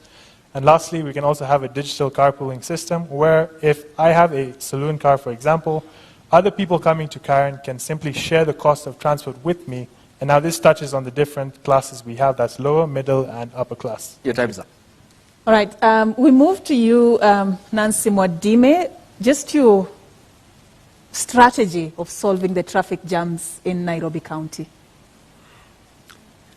Before I would think of solving the issue of the transport, I would start by having everyone in Nairobi be able to access the transport, especially the people with special need. I would want us to introduce buses which are accessible to the person with a wheelchair. He can just driving and lifted to the bus and stay in the wheelchair, and when he gets to his destination, just is walk out, so that we can also protect their dignity. About the issue of the traffic jam, this is something which has always been discussed again and again. And at times I look at it, the people who discuss are not even the people who are using public transport. Because when you put the bus stage so far from town, then we expect people to walk that distance. I find that very unfair. For me, I would say I would want to come up with a solution before I get the stage out. But, your time before is I up. get to that... Your time is up. Okay, I add you 30 seconds, but again, clarity. So before I get to the solution, I would advise that we have buses whereby they come across. For example, if the buses are coming from Global, they come closing over to the other side. We have designated road whereby the vehicles will come and close to the other side without saying that the bus stop or the stage will be at Global, and then people have to walk all the way to town. All right, and just to come to you, Mr. Nyamwamu, as well on the same issue of the perennial traffic jams in this country's capital, what is your solution? So first, let's expand the use of BRTs in our city, number one. Number two, let's introduce shifts, working shifts. Let people not come at the same time and leave at the same time. Services that don't need people to come to start work at 8, they can have shifts from maybe 11 to, I don't know, add 8 hours to that. But the concept is to have people come to work at different shifts.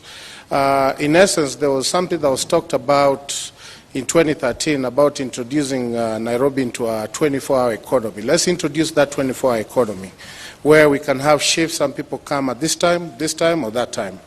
Another thing we can do about congestion is to have car holidays, days where, we don't allow private cars or cars of particular whatever to come into the city. Let everybody use the BRTs or whatever public transportation is available to come to the city. Thank you. That will help with decongestion. Your time is up. And I start with Esther Waring on podium number 1. Your closing remarks, 30 seconds, and kindly adhere to the time. I would say that the national government funds distribution to be considered because the county government has more of the functions, yet not enough money to fulfill those functions. And the other thing is that I would say is that I've lost my mind. Okay, and your time is up. So much. That is all I would say, that in partnership with the national government and the county government would really bring a smooth running of this city. Your time is up. Thank you. Thank you. Mr. Herman Grauwal. Okay. Closing remarks are normally a lot longer, but I'll try 30 seconds. So, I'm the Safina candidate for Nairobi governor. I'm 25 years old, and my candidature came as a shock to many. But I feel I've outlined the qualities I have that allowed me to be backed by Jimmy Richard Wanjigi and Paul Mwite for this position. I've come up with solutions for free healthcare, free education, and jobs for people across Kenya. And you can read my manifesto on harman47.com. Through strategy, this was also my manifesto launch that cost me 0 shillings, again showcasing how I can use little resources and accomplish a lot of things. Your time is up. Thanks so much. Thank you. Ms. Nancy Wamboi Mwadime, 30 seconds. My closing remarks, I would want to speak to the voters and tell them that if they vote for Nancy Wamboi, they will be voting for a leader who have them at heart. And I also want to advise them that it is time they choose or they select a leader who is a leader not because he's coming from big parties, not because he's giving them money, but a leader who can go and work for the people. The leader who will go and know that he has been sent there and be a leader for Mwananchi. Your time is up. Mr. Nyamwamu. I want Nairobi voters to know there is a choice. And the choice is not necessarily to either choose between either Sakaja or Rigathi. There are other candidates. There have been issues where, the media has kind of contributed to the issue of us not getting our word out there. But now that we are here, it's our platform to say, Nairobi, Sakaja, Rigathi quit on you, do not be forced to choose him. Sakaja was there 5 years ago, for 5 years, didn't do anything, gave up the functions. Please, there are other choices here with manifestos. Your time's up. And people who are willing to work. Thank you so much, Mr. Nyamwamu. And just to point out, this platform has been organized by a majority of media houses across the country, and you're being watched on several television stations and being heard on radio stations. So we really do appreciate you creating time for us tonight. And of course, that is how we wrap this debate. And now, ladies and gentlemen in the audience, our viewers at home, we end it here for now.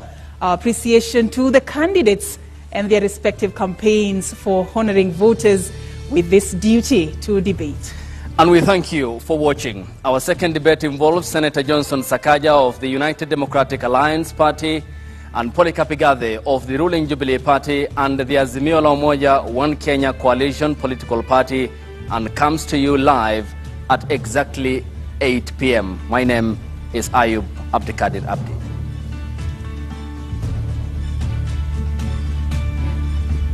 Check it. Let's talk about banking. Or let's talk about dreams and goals. Your dreams, your goals. If you're like Louise, you value doing biz with ease. Or maybe you're like Dan, a family man with a plan. At Diamond Trust Bank, it starts with one dream, one goal, one deposit, and one transaction. Pamoja, let's make it happen. So don't just bank with us, bank on us. Enroll at Catholic University of Eastern Africa for courses in nursing, law, business, economics, computer science, education, community health and development, actuarial science, international relations, counseling psychology, regional integration, and theology. September intake ongoing at Langata and Eldoret campuses. Email admissions@quair.edu or visit quair.edu. Quair, for innovative, marketable graduates. I think the most important quality of a leader is wisdom, so that the decisions that are being made now, he knows how, it's like a chess player who sees 10 moves ahead. Unajua wakati ambapo mlipa ushuru analipa ushuru wake, anataka aone angalau kazi ya pesa yake ambayo anailipia. Pesa tunaamini kwa zinaishia kwa mifuko za watu binafsi. I think it's important that wealth is declared frequently, and if people have found ways to accumulate wealth very quickly, absolutely good for them, as long as, of course, that is done honestly and ethically. We need leaders who are well educated to understand the challenges that we face in the modern world. Kwa mfano, mtu mwenye amesomea ukandarasi wa barabara mkiwa na kiongozi ambaye amesomea hiyo taaluma, una uhakika kwamba barabara za eneo lako zitakuwa zina usimamizi mzuri.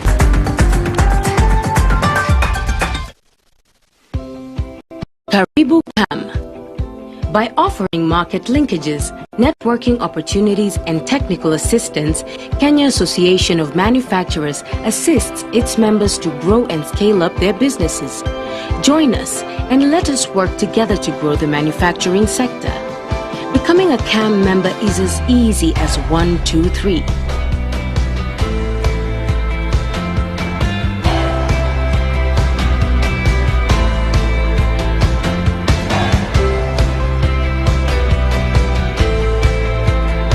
Kenya Association of Manufacturers, driving global competitiveness. What is a secondary school in Kenya? It ranges from 106 high-cost national schools educating 3% of the learners, where you find ultra-modern libraries and laboratories, the most experienced principals and teachers, and the best teacher-student ratios. Then we have 7,019, some barely established, understaffed, lacking basic facilities, sub-county schools, educating over 60% of learners. Given that KCSE is the most consequential examination in our education system, isn't it fair that we level the ground for all learners to excel by narrowing the capacity gaps between the worst and best schools to deliver quality education? Usawa Agenda calls for a sub-county schools upgrading program and a change from the capitation model to enable small schools to grow. Without these, SDG 4 is a false promise to most Kenyan children.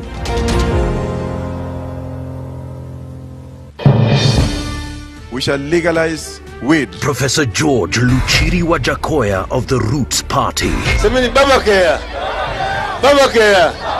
Raila Amolo Odinga of the Azimio la Umoja One Kenya Party. Unajua mimi sina pesa ya serikali ama ya kashfa. David Mwaure Wahiga of the Agano Party. And tunasema kazi ni nini? William Samoei Ruto of the Kenya Kwanza Alliance. Presidential Debate 2022. Do not adjust your sets.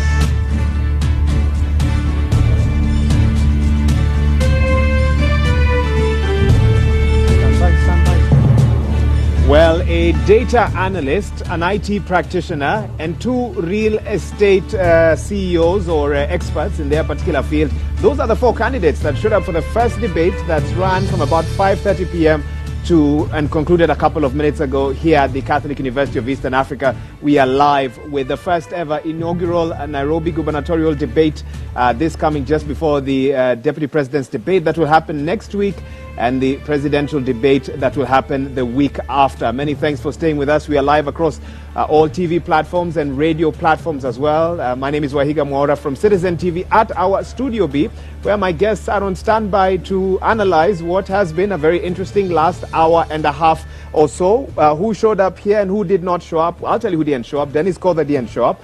Agnes Kagura did not show up. Cleophas Kio did not show up.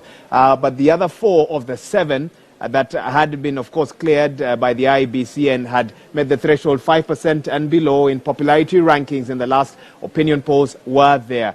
Also, you know that in the next 1 hour or so, we'll have the second debate that will be featuring Polycarp Igade of the Jubilee Azimio Coalition, and of course, Johnson Sakaja of UDA, so stay tuned for that. But meanwhile, my analysts on standby, they've been keenly following the action here at the Catholic University of Eastern Africa. And Professor Odote, I want to actually start with you with that same question that I began with. Who showed up?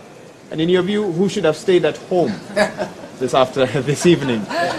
Actually, I think for me, except for Haman, the rest should have stayed at home. The rest should have stayed. The rest should have stayed at home. You need to quantify that.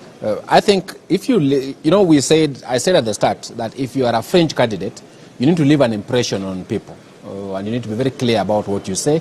You're given 1 minute, talk about the real issue. I struggled to find what the real issue on each of them were. Starting with Nancy, I think Nancy's real issue that stands out for me is her ideas about getting all tribes to fight corruption, that bring everybody together, then corruption is fought. As a friend of mine would say, nonsense on stilts.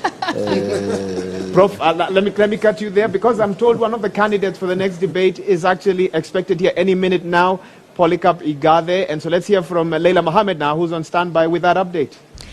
Well, Wahiga, it's been 90 minutes full of debates and engagement around the capital city. That is Nairobi. That was the first debate. The second one is incoming in the next few minutes. And those two gentlemen who are expected in this second tier of the debate are already in this vicinity of the Catholic University of Eastern Africa choir here at the Langata campus. We are aware that Polycarp Igathe of the Jubilee Party and the Azimio One Kenya Alliance is already here.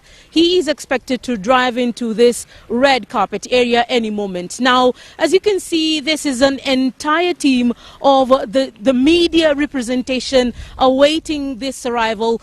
Those two gentlemen above the 5% capacitation of this polling that was done before this criteria was brought into the fore. Four have already been taken through questions in the first year of this debate, and quite an interesting sitting there where matters at the heart of the residents of this beautiful county of Nairobi have been undertaken, from unemployment, from the question of living within the city, from the issues around garbage, the stinking issues of garbage in the city, and the prospects of making good money around the county of Nairobi are matters that are quite at the center and the heart of the people who call Nairobi home. Remember, Nairobi doesn't live in isolation. It is not an island.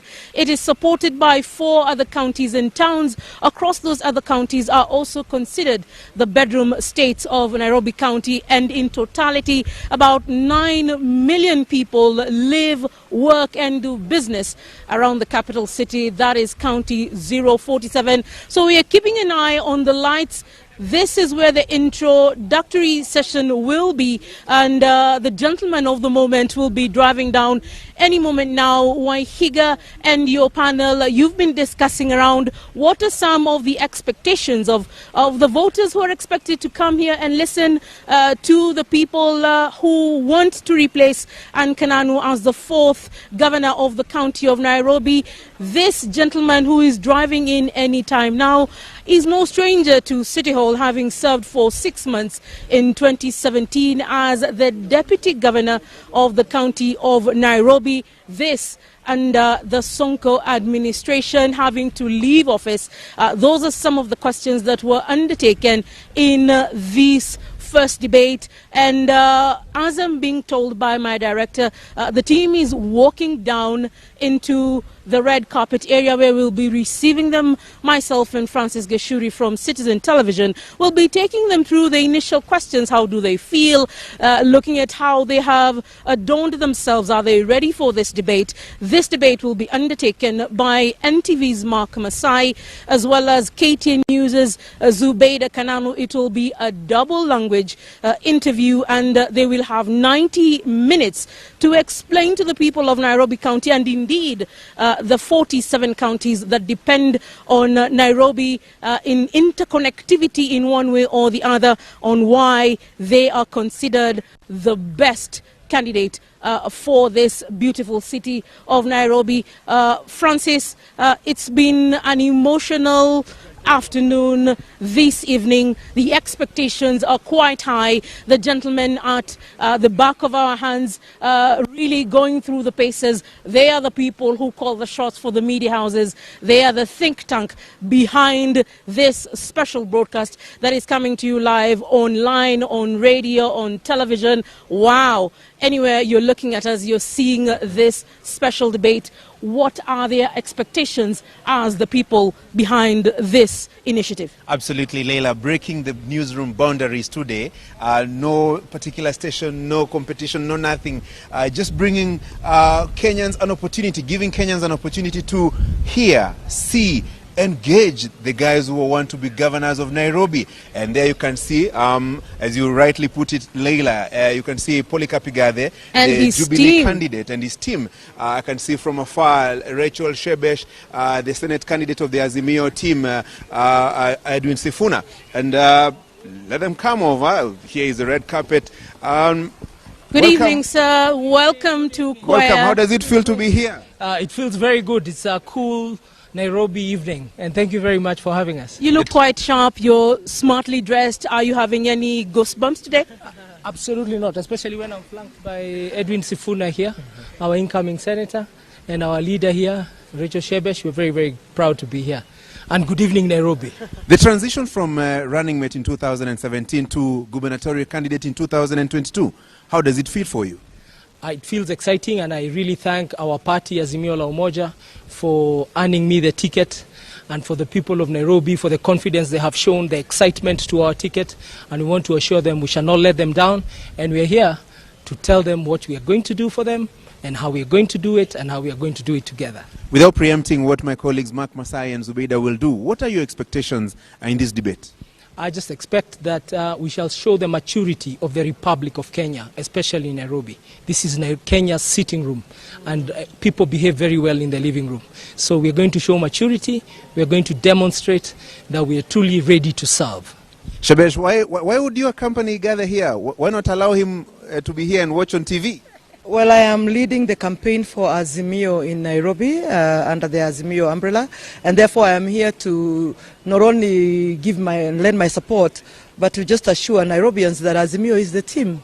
And it is a team effort. It's not only about the governorship, because we know that without the role of the senator who oversees that body, which is the devolved government of Nairobi, that also we don't have a complete team. So I am here to just say that as Azimio, we are very proud that we have a governor incoming who is sharp and brilliant, and I think the people of Nairobi today will see why we chose Igade. Sifuna, there is no senator debate, absolutely, but umedandia pia.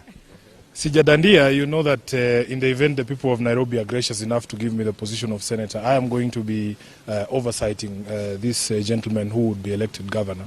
We want to hear from them and know, as the office of a senator, that what they are proposing represents the best use of the resources for the people of Nairobi. We have campaigned together, we know the issues that the people have raised, and we believe that we have the best solution as Azimio.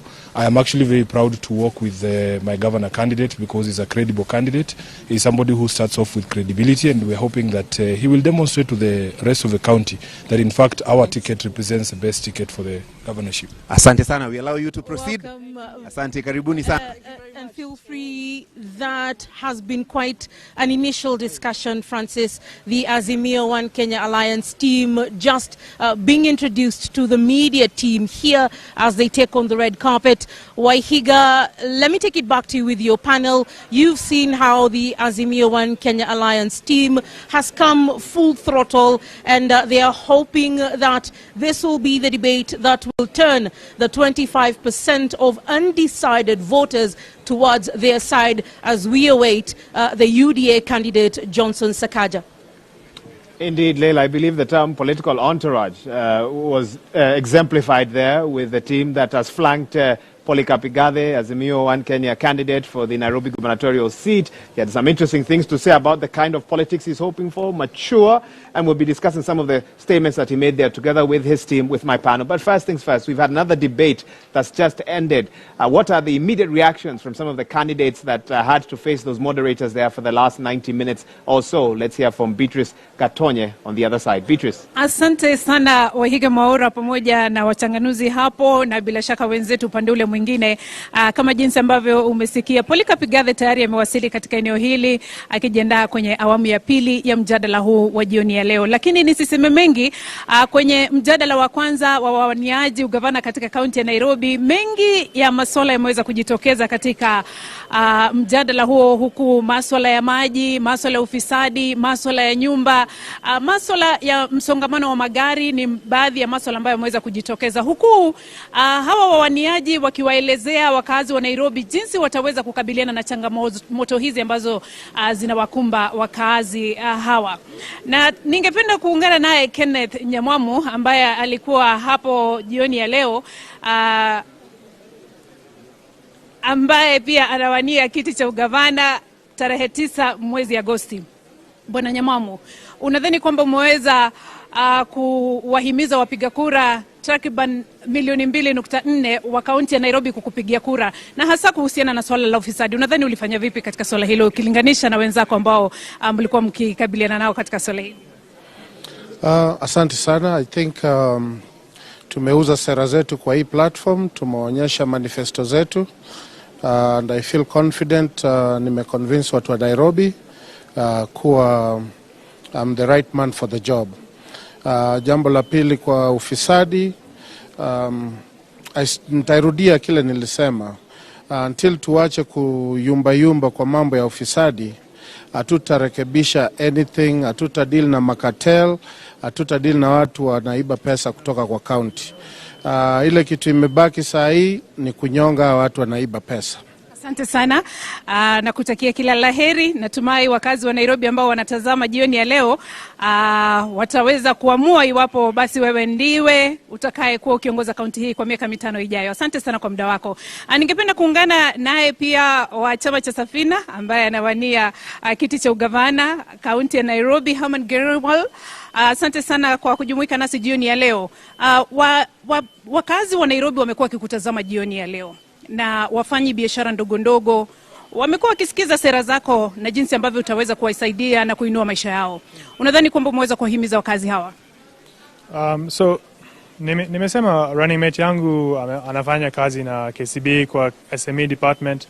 Mimi nataka kusaidia kila mtu. Kama wewe ni mtoto ya Sky ama wewe ni mtoto ya mechanic, nitasaidia wewe, kwa sababu mimi sitaki baadaye ya miaka 20 wewe unakaa hivi. So nataka tubadilisha maisha ya watu wengi kwa Nairobi, na natuma teknolojia ya kisasa, nafundisha watu. Pia nimeleta elimu ya bure. So kama mtu anataka kusoma, tasoma, tapata kazi, tabadilisha maisha. Asante sana Greywall, na kutakia kila laheri. Naomba nijumuike naye Nancy Mwadime ambaye pia ni mwaniaji wa kiti cha ugavana kaunti ya Nairobi. Takriban wapiga kura milioni 2.4 jioni ya leo wamekuwa wakikutazama pamoja na Wakenya kwa jumla. Swala la uzoaji taka ni swala ambalo umeweza kukabiliana nalo. Ukilinganisha na wenzako ambao mlikuwa mkijadiliana nao swala hili, unadhani umefanya vipi? Majina langu ni Nancy Wamboi Mwadime. Naomba tafadhali unieleze kuhusiana na swala la taka, uzoaji taka jijini Nairobi. Ukilinganisha na wengine tu kwa uwepesi, labda unieleze unadhani umefanya vipi, na unadhani kwamba umeweza kumhimiza mkazi wa Nairobi akupigie kura iwapo utaweza kukabiliana na swala hili? Mimi naona nimefanya vizuri sana, kwa sababu nataka kusema Nairobi kila mfanyi biashara mdogo mkubwa, sisi sote tuko Nairobi na tumekuja na tuko hapa tutafute na tufanye Nairobi ikue pahali tunaweza kaa pamoja na peace. Asante na kutakia kila laheri. Anaungana pia na mwaniaji Esther Waringa, mmoja wa wale ambao walikuwa hapa jioni ya leo. Asante sana kwa kufika. Unadhani kwamba mjadala huu kulinganisha na wengine umefanya vipi jioni ya leo? Naweza sema nimefanya sawa. I've done well. I've given it my best. And I must say that I can be able to identify with the lowest class of people since I was raised and born in the slums. And at the same time, I'm in business. And I believe that both levels of people, I can identify with them once I'm given a chance to be governor of this Nairobi. Asante sana Esther, kila laheri. Wakazi wa Nairobi, mmepata fursa ya kutazama awamu ya kwanza ya mjadala wa wawaniaji ugavana katika kaunti ya Nairobi. Tarehe 9 mwezi Agosti tutaweza kuamua mbivu na mbichi na ni nani atakaye kuwa akichukua kiti hicho kutoka kwa Ann Kananu. Kwa sasa ningependa nikuelekeze kwa Wahiga Mwaura ambaye yuko na wachanganuzi jioni ya leo, watueleze kwa undani baadhi ya masuala haya ambayo nimeweza kusema kwamba yameweza kuibuka kwenye mjadala wa kwanza, waweze kuingia kwa undani, kisha baadaye awamu ya pili ya mjadala wa jioni ya leo utakuwa uking'oa nanga. Wahiga Mwaura, kwako. Asante sana Beatrice Gatonye. Wacha mimi niendelee na mahojiano yangu hapa na wageni na wachanganuzi wangu. I hope hapo sijakosea sana. And even as we carry on with our debate here, remember Polycarp Igathe in the building with about another 30 minutes or so to that second debate that will be happening this evening here at the Catholic University of Eastern Africa. We continue watching the clock as we await and anticipate the arrival of the UDA candidate Johnson Sakaja. Remember, it is a two-person debate, both of them having polled 5% or more in the last 3 opinion polls in sort of popularity rankings, and that's a debate that will be hosted by Zubeida Kome of KTN and Mark Masai of NTV. So stay tuned for that. One candidate already in the building. He's given his expectations. He's come with his team as well, and they are confident, they are bullish that they have what it takes to put a good showing in the debate. He says he has no goosebumps, no fear. That is Polycarp Igathe, and we now wait for the other candidate to make his way here for that. Of course, we were also reviewing the previous debate. You've heard from those 4 candidates, Herman Grewal there, Esther Waringa Thairu, and Nancy Mwadime, and of course Kenneth Nyamwamu, and my panelists were quickly giving their take on what the first debate was like, as they also dive into what they're anticipating with that second debate. Karen Wakoli, who's to my far left there, can also weigh in on this. Who came out on top, who made a difference in the first debate in your view, and who didn't? Wow, so in fact, let me just start where Dr. Odote left off at. He said maybe we should have just had one person show up and the rest should have said at home. I don't know if that's a fair characterization, but please proceed. Yeah, so for me, I would say I applaud each and every one of those candidates for just showing up. They honored us with their presence. That's really awesome. But some of the things that are critical in terms of just selling yourself as a leader, posture, for instance, I was looking at the posture. I was looking at the outlook. Do those individuals inspire confidence in me as a voter to give them my vote or no? The confidence, ability to communicate and communicate clearly. I was looking out for that. And a few things came out, among all those 4 individuals. Like, if you had a best communicator award this evening for the first debate, who would you give it to? You know what? I work for young people. I serve young people. This evening, I am so proud of young people. Okay. When young people are given opportunity, they give their best. Herman did an awesome job. He's a great communicator. He seems to have thought through his ideas and his agenda beforehand. He was outstanding to me, I think. Practical steps in terms of mentoring young people, starting funding mechanisms for young entrepreneurs, digitizing the economy within Nairobi County government. Very practical, salient steps that he wants to take. So I think for me this evening, he stood out. Prof. Omenya, your reading of the overall quality of debate that was had today. Of course, now, Kenya's not having watched a Nairobi gubernatorial debate at this level before, this being the first time. Even as you respond to what the other panelists have had to say, also talk about the quality of the debate that you saw. Yeah, thank you, Waiga. Of course, I'm Professor, so I'm forced to issue marks. Okay, let's declare that all the candidates failed, but all, actually. All failed? All failed. What's your marking scheme? Some came very close. It's 40%. I think Grewal and Nyamwamu scored over 35, and the other 2 ladies did about 20%. This is an issue. I mean, on a serious note, I think none of the candidates thought about any serious issue affecting this city to good depth.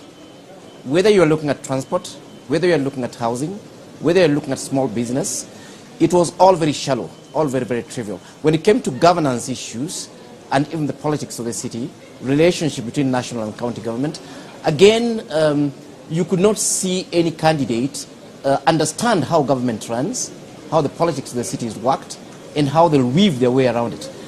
But one of the reasons why I failed them is that none of them came out with any interesting idea. They're recycling old ideas and in a very, very shallow way. Across board. You don't think a border app for the whole county? And 3D printing of homes to reduce costs. And I mean, they're all... You see, the truth of the matter is that you ask yourself, from what planet do these people come from? My point is that we were hoping that at least a candidate, we're hoping that these are fringe candidates with very specific agendas from their parties, be it agenda around youths, be it agenda around business and so on. And what I would have really wanted to see was a candidate at least pick one issue and run away with it, whatever issue it was really. And you did not see that? And across board, I mean, I did not see anything, be it from transport, be it SMEs, be it revenue generation. You didn't see even? No, none. Okay. Zero. Okay. Wow. Philip, before I come to you, Wanjiro, can you really go deep in 2 minutes? I don't think, well... Are we being overly unfair? Well, I'm definitely not going to be as strict as Professor there. I come from a civil society perspective, an inclusion perspective, and my view is quite different. I think it's great that they put themselves forward. I think in time we are going to get more serious candidates, and I think it's a reflection on the parties in a way. I think in terms of Herman Grawal, the ideas he put forward may not be necessarily new. I think in terms of technology, some very good ideas, maybe not new earth-shattering, but that goes to show that we have an implementation gap because we have loads of good policies that aren't implemented. So don't blame the candidates for not having new ideas because we are not lacking new ideas. What we wanted here is to have a more convincing kind of a manifesto. And I felt that Herman Grawal, as a youth, presented himself very well. I think he executed his points very well. His closing was excellent. He brought in his party. He brought in his party leadership. And listening to him, I could see if he stays this course, you can see a leader in the making. Having said all that, I do think there is a need for candidates to start at a level that, to find their level. You want to build your political name and your capital. MCA is a very valid position, and I just felt there were good ideas, good intent. It was more like a public participation session, and I was thinking it would be great if these people put themselves forward for MCA and show a commitment to political change. We invited them for a debate, not a public participation in terms of session, but yes, the level of contribution was more of a public participation session, and I think the level of contribution also means they should start, if I'm going into a job, I start at my entry level and build up. Okay. You don't go to the top without the credentials. So yes, a bit of reality. I think the last thing is, in terms of the no-shows, Agnes Kagore hasn't been doing too badly in terms of the polls. She may lose out by not showing up, and we may see Herman Grawal really gain from being here. And then, of course, the issue of skeletons.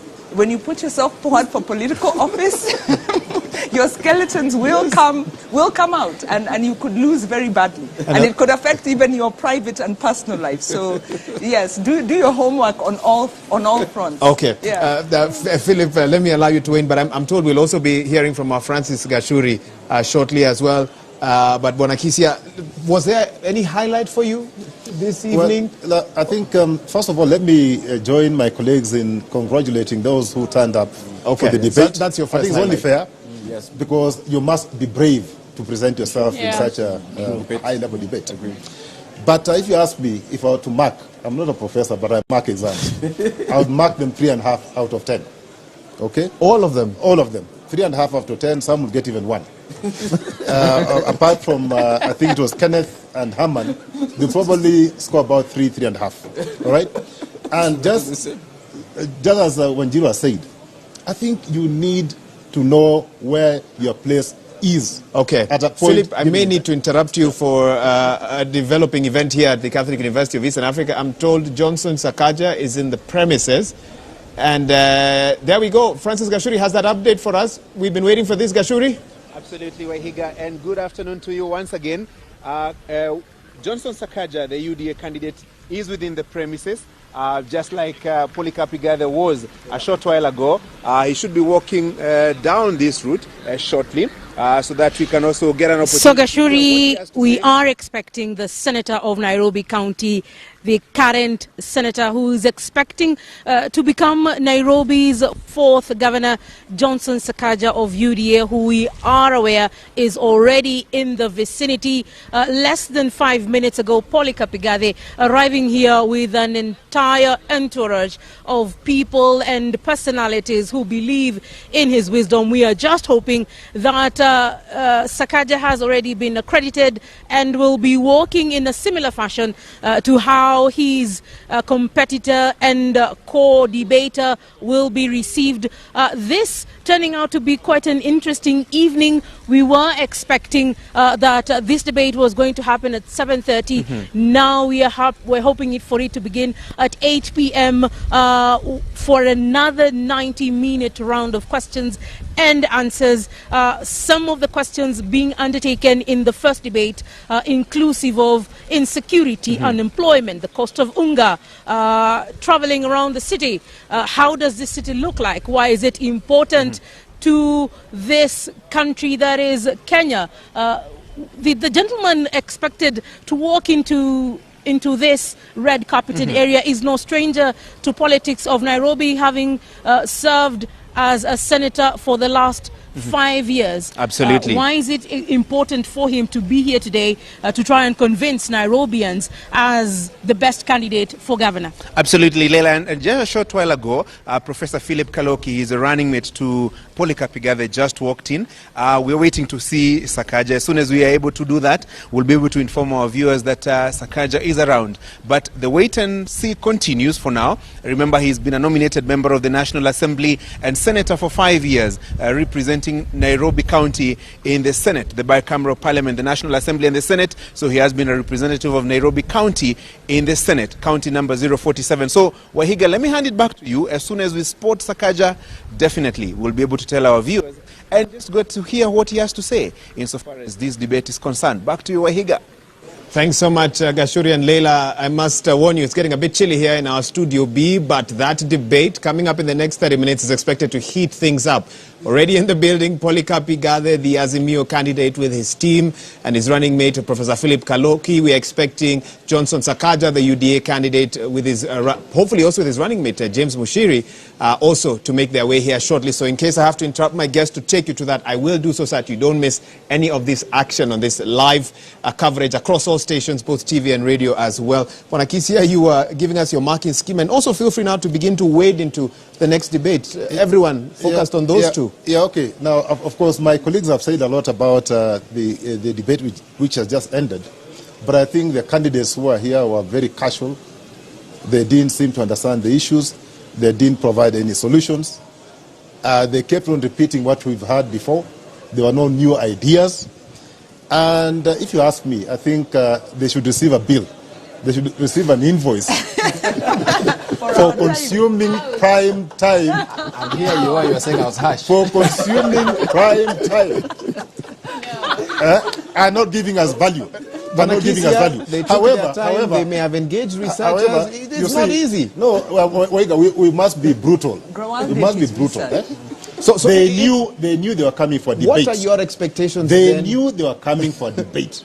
They should have done their homework. There was no homework. Let's play. I'm sorry. So they get 3, some of them get 1. But that is a warning shot to Honorable Sakaja, who is coming here. Yes. And Polika Pigade. I hope you're prepared. Exactly. Otherwise, I will mark you properly. How different do you anticipate, and tell me this briefly, the level of debate, the type of questions you now expect to hear in the next debate as compared to the one we just came out You see, I think this is it was chance play. Now, you don't need to belabor that point. These were adults the level now we are getting to, we know we had tackles. We expect to deal with policy. We expect them to address the issue of strategy. We expect them to tell us how they are aligning Nairobi's vision and their tactics to Vision 2030. We expect them to tell us how they intend to do things given the manifestos their parties have delivered. Because, see, you are not going to work in a vacuum. Already, the country has Vision 2030. It has about 7-8 years to go. Already, government has programmed itself for the next 7 to 8 years. So if you don't align your thinking to the national government thinking to Vision 2030, you may lose a lot. And we're in the capital city. So I expect these two gentlemen to tell us very, very clearly how they have aligned their programs to the national government. How they, for example, intend to retire the debts. We are now at 75 billion. How are you going to finance projects, capital projects, when you are heavily indebted? So how are you going to deal with the issue of debt? How, which areas are you going to prioritize in terms of service delivery? Of course, the biggest right now in terms of service delivery is the issue of solid waste management. Do you have a solution for solid waste management? I heard one of the candidates in the previous debate talk about, throwing litter. I mean, we churn out 3,000 tons of solid waste daily. How do you intend to deal with that? So it's not a question of telling people stop it now. Yeah. That won't solve the problem overnight. But Professor Odote, for us to understand what sort of governors Johnson Sakaja or Polycarp Igathe or any of the others would be, you have to look at their DNA and sort of where they've come from. You probably know a little bit about these two individuals. What would you say separates them in terms of how they've come up, how Nairobians got to know about them as well? Just give us your analysis. Thanks, Wahiga. I think if you look at both of them, I think and Philip is laughing. I don't know why he's laughing. But if you look at both of them, I think what separates them is in terms of their background. If you look at both of them are fairly young, so they aren't too old. So you expect modern thinking, which is a good thing. But if you look at the experience that they have, one has an experience in politics, and that's Johnson. Johnson has experience in politics, having founded TNA, having been a nominated MP, having been a senator. So understands the political aspect of running a government. The other one understands management much more, having been in private sector for a long time, having essentially his life is corporate. I think his experience with politics was just 6 months. So I think the debate, and there's been a huge debate in the past. What does county governments require? Do they require a manager or do they require a politician? And the answer is out there. I think in 2013, we thought you required a manager. Later on in 2017, we got to get largely politicians. And if you look at the performance of the governors, you can't say whether the manager is better than the politician or vice versa. So I think that's going to be a lot of the conversation is going to take place. On the one instant, when you talk about do you have the experience, the question is going to be what kind of experience.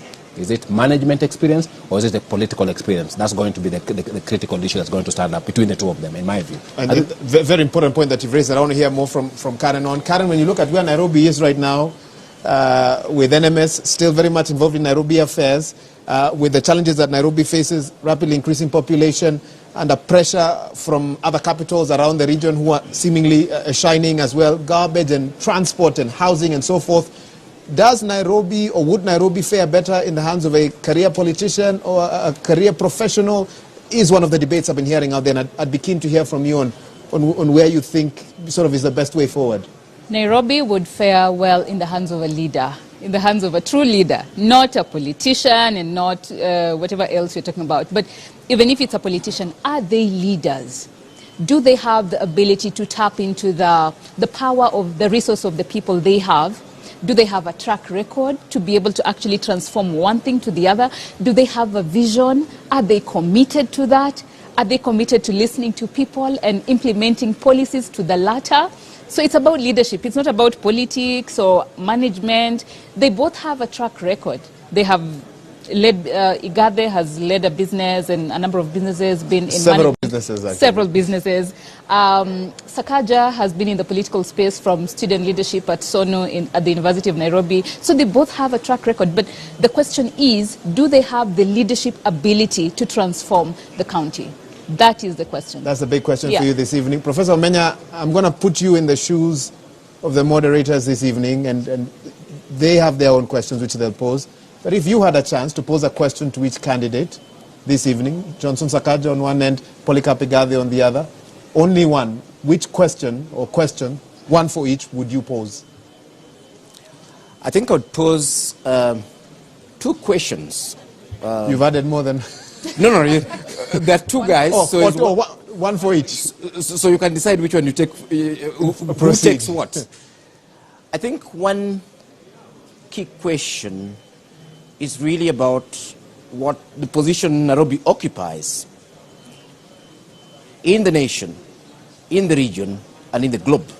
So basically, if you're looking at Nairobi as a potential future economic capital, literally, of Africa, how do you get the city there?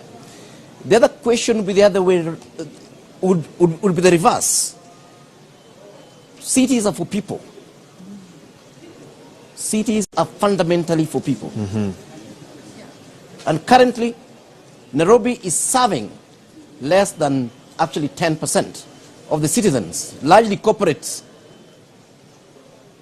And we are saying these invisible majorities that live in the slums, that contribute to the economy without getting a service, that have no place for their children to play, whose buildings collapse every day and die there, that walk to industrial area on a day-to-day basis. What are we going to do about them? Are we sending them to Sri Lanka, or will develop the city in a way that all the citizens prosper socially and economically? And what would they realistically do to deal with this dichotomy? The need to create a glitzy city with an expressway, and on the other hand, the need to ensure that this resident of the informal settlement, whose water has been increased today by 40%, who was already paying 40 shillings per jerrycan, now they'll be paying 60, that this person actually finds Nairobi livable. That's the issue that I would have really wanted them to engage. Pose to the both of them. And coming to you, Wanjiru, before I hear from Philip Kisa, and you can respond, obviously, on the wider topic of any advice you'd have for the two candidates that will be coming up next. As much as there's great contestation to lead the county of Nairobi, that seat is a hot one. The first two office holders, I believe, are still battling cases in court at the moment over the same. What advice would you have for the next governor? You lead an accountability institution. What must they do to ensure that they tick the accountability box should Nairobians give them the mandate on the 9th of August? Well, yes, they should veer away from what has landed their predecessors into this problem. So it's more of what they should not do in their individual capacity. But I think the more crucial question is, how do you transform the culture? Because Nairobi has a culture dating back many years of ingrained corruption, unfortunately. And the issue of transformation is about changing systems.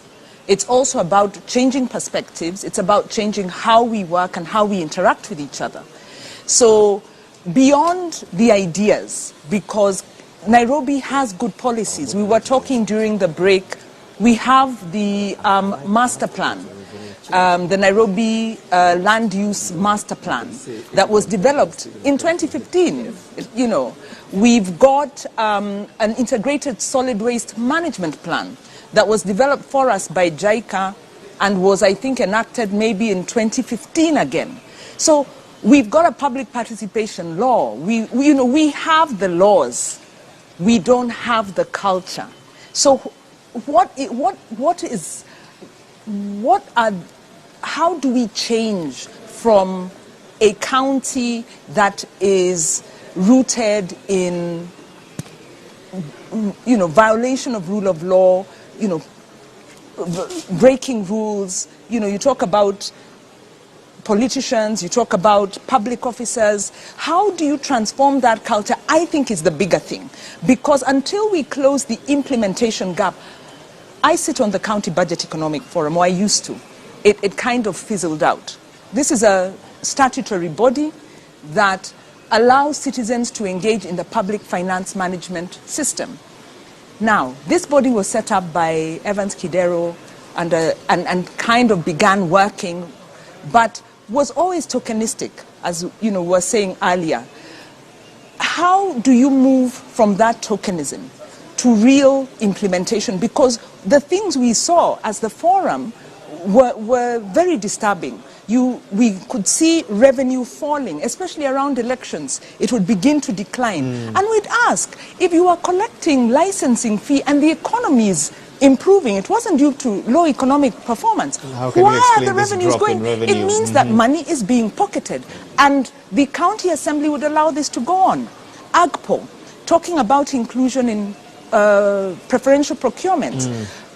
This policy was enacted. The county was reporting on it, but missing all the details. And these contracts were not being awarded to women, youth, and these other needy institutions. They were being captured. Solid waste. There was a youth program to set up in the informal settlements, youth informal businesses, CBOs. It was set up. It was there on paper. The youth were actually there. But what was happening? Politically, the positions were being given politically. So you actually poison the ground where young people know if you're politically aligned, you will get into the government scheme. So the biggest crisis we have is that Kenyans or Nairobians possibly interact with government in two ways. Either you're coerced and harassed, or you're corrupt. So how do we transform that relationship into a conducive one? And that's a big question this evening. And I like that you've outlined what I feel effectively could be part of the entry of whoever will take office come the 9th of August. We're still live here from the Catholic University of Eastern Africa. We now have another 10 to 15 minutes or so for the start of the next debate. We continue to await the arrival of Johnson Sakaja, Senator Sakaja, the candidate for the Nairobi gubernatorial seat on a UDA ticket. We have been told he's on his way. We expect his arrival any minute now. Francis Gashuri, Leila Mohammed on standby to give us that update as soon as he arrives. Remember, he's vying together with his running mate, former bank executive James Mushiri, and it will be a two-person debate expected to kick off in the next few minutes on this debate night. But of course, we're looking at a couple of different scenarios with my panelists who are here. And Philip Kisia, I want to come to you. And at the very beginning, you made a statement that really set us off in a different direction when you said debates, in my view, they don't really matter. But the way we look at it right now, 6 out of 9 by the time we're done this evening isn't too bad. Candidates are taking debates. Seriously, have you changed your mind since we spoke earlier this afternoon? Wahiga, you know, I'm the type of person who says what I mean. And I'm not about to change my statement. Politics in this country will remain the same for at least another 5-10 years. Okay? Until we start addressing the issue of ideology, the issue of ideas, it will be the same thing. Okay. Is what I'm talking about. Now, on that simple, so we have two candidates. The latest opinion polls put the margin of difference between them anywhere between 5 to 10% max. You know, looking at, if you look at that, how do you capitalize on a debate like this tonight if you're one of the leading two, as per opinion polls, to ensure that you come out with, it is of benefit to you? How do you do that? You know, I'm just hoping that out of the two, one will be able to at least convince the voter who has not made up their mind that this is the right candidate. You can only do that if you show us that you have the capacity to actually actualize what they have already told you to do. You know, these guys have a very easy job. My sister, Wanjiru talked about a plan, the new plan. The new plan was actually done by my team and handed over to Evans Kidero. Okay? It was actually a grant from JICA. And when JICA were giving me that money as a grant, not me, but the city, they asked me one question. You know, Mr. Kisia, can you promise us one thing? That this money we are spending, because these are public resources from Japan, that this plan will be implemented. And I said, you know what? I promise you that this time round, it will not be a plan that will be put on the shelves to gather dust. It will be implemented. So it has not been implemented by, it was not implemented by Evans. It was not implemented by my friend Sonko. I'm hoping that out of the two, that this person from day one, that they'll pick up that plan and start implementing. Because the plan talks about solid waste management. It talks about public transport. It talks about housing. It talks about road infrastructure. It talks about everything. It talks about the Nairobian. how you can better the lives of the people of Nairobi. What bottlenecks? The two gentlemen, Waiga, they just need to prove that they have capacity to implement this plan and how they are going to implement the plan.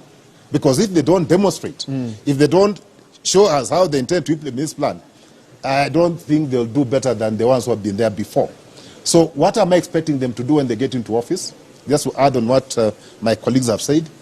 Number one, the issue of integrity, which touches on graft, corruption.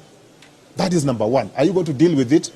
Do you really have the willpower to get there and deal decisively with the issue of corruption? Don't talk about cartels. Cartels are human beings like you. If you cannot get rid of them, get rid of yourself. Get rid of yourself. Those questions that you want to pose to them, how did you perform during your tenure? Well, the records are there. It is during my tenure. It's sometimes good to look at it practically. It is during my tenure, Waiga. Go to the records and check. In 2010, City Council of Nairobi was rated in top 5 amongst the most reformed public institution and most collaborative. Top 5 in a matter of 2 years, my friend. Actually, it was 1 year because I took over in May 2009. In less than a year, I was in top 5. Reforms, my friend. So again, this master plan that we're talking about, and we're happy to talk about. Okay. We delivered the master plan through a grant from JICA in 36 months.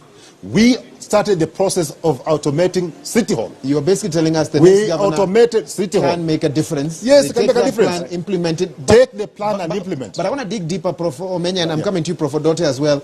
There must be bottlenecks. I'm sure every governor that came into that office received the plan, looked at it and thought, probably these are good ideas. Which bottlenecks? Mora, which ones? we must look at this scientifically, Philip Kisia. Let me hear from the professor, scientifically. What are possible bottlenecks? Because the ideas are known. Yes, I think the big challenge that we have in the country is, I would look at it, is actually both technical and political capacity to translate plans into action.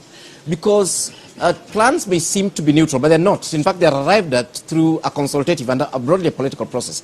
And then on the other hand, you don't just get a plan and implement. How do you implement a plan? You have to go to the assembly and have the MCAs, look at these plans, turn them into annual development plans so that they can actually draw money out of them. In between there's a political process.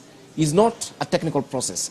And this is why we're saying that we need a leader who has the bigger vision, clearly spelled out, and then has all these plans. And then it can be able then to sit down with MCAs and say, look here, you're coming from this area, this part of the city, this is what you're looking for, this has been taken care of in the plan. You're coming from this area, you're looking for this has been taken care of in this plan. So we're breaking this down so that in this particular year, why don't we do 1, 2, 3, 4 things that are in the plan?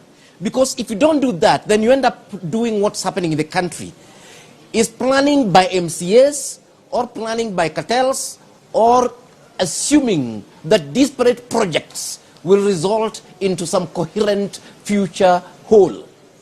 Is the plan that ties everything together. And to me, that's what I want to hear from both Polycarp and my friend Johnson Sakaja.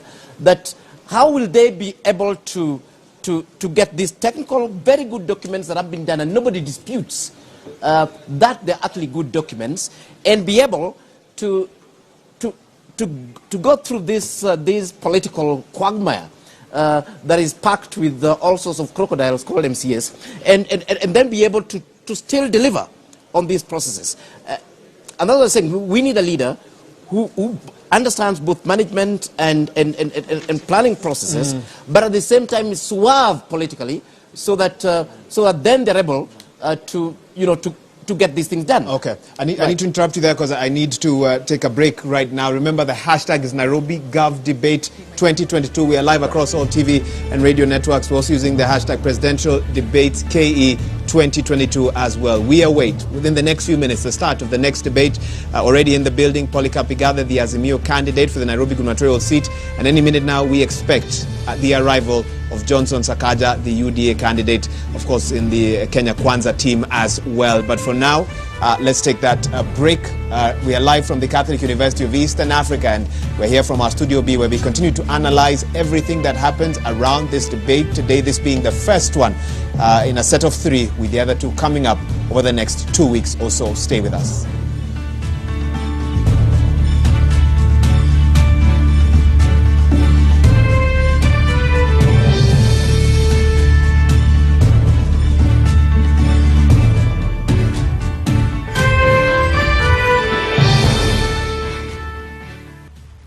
Check it. Let's talk about banking. Or let's talk about dreams and goals. Your dreams, your goals. If you're like Louise, you value doing biz with ease. Or maybe you're like Dan, a family man with a plan. At Diamond Trust Bank, it starts with one dream, one goal, one deposit, and one transaction. Pamoja, let's make it happen. So don't just bank with us, bank on us. We shall legalize weed. Professor George Luchiri Wajakoya of the Roots Party. Semeni Babakea. Babakea. Raila Amolo Odinga of the Azimio la Umoja One Kenya Party.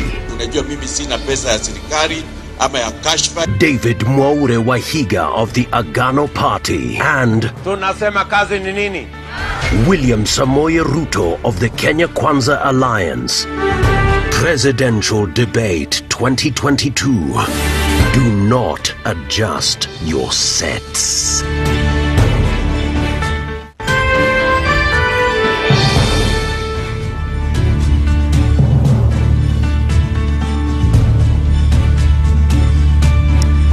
Good evening and welcome to the Pope Paul VI Learning Resource Center at the Catholic University of Eastern Africa in Nairobi.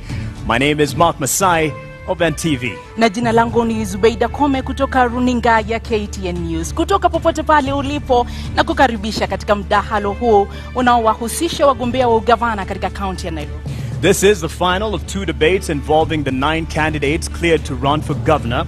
In the second debate, we are hosting Senator Johnson Sakaja of the United Democratic Alliance, UDA, which is affiliated with the Kenya Kwanza Alliance, and Mr. Polycarp Igathe of the Jubilee Party, member party of the Azimio la Umoja One Kenya Coalition Party. Kulingana na kanuni zinazosimamia mdahalo huu, wawaniaji wana muda wa dakika 90 za kulumbana kupitia maelekezo na maswali kutoka kwangu na mwenzangu Mark. Maswali tumeabuni wenyewe na hayajadiliwa na wahusika kwenye mjadala huu. And our questions are clustered into 6 segments, each running for 15 minutes.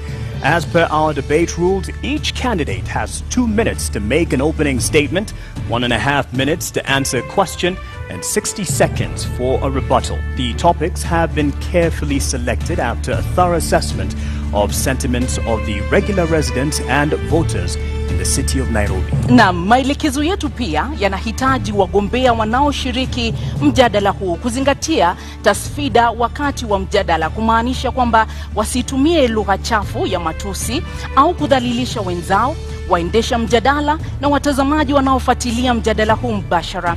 Lugha ya maneno au ishara zinazoweza kutafsiriwa kuwa matusi hazitaruhusiwa kutumika kwenye mjadala huu. The same responsibility is shared by the audience seated here in this auditorium. Debate rules do not permit any cheers or jeers, except now when we turn our attention to the debate platform to welcome the candidates Polycarp Igathe and Johnson Sakaja.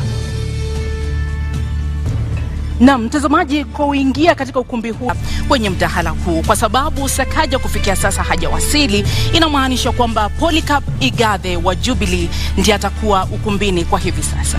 And the show must move on, so we will call in this first candidate, Polycarp Igathe of the Jubilee Party.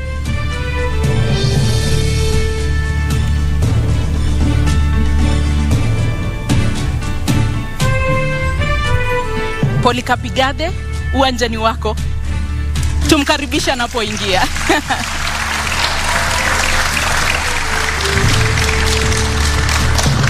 Thank you. Maintain the position of your podium for the length of this debate. And as indicated, our starting time was clear to all the candidates invited. Thank you for honoring this invitation. And that slot remains open for Johnson Sakaja, the UDA candidate running for governor. I'll start with you, sir. And in leadership and integrity, definitely we look at the importance of that within your leadership once you or when you make the governorship. But start us off by telling us what separates you apart from your competitor. Thank you very much for that question, and thanks for having me. I'm a product of Kenya's public education system. I'm a product of Kenya's public health system. I was born in Pumwani Hospital. I was educated through Kenya's public education system.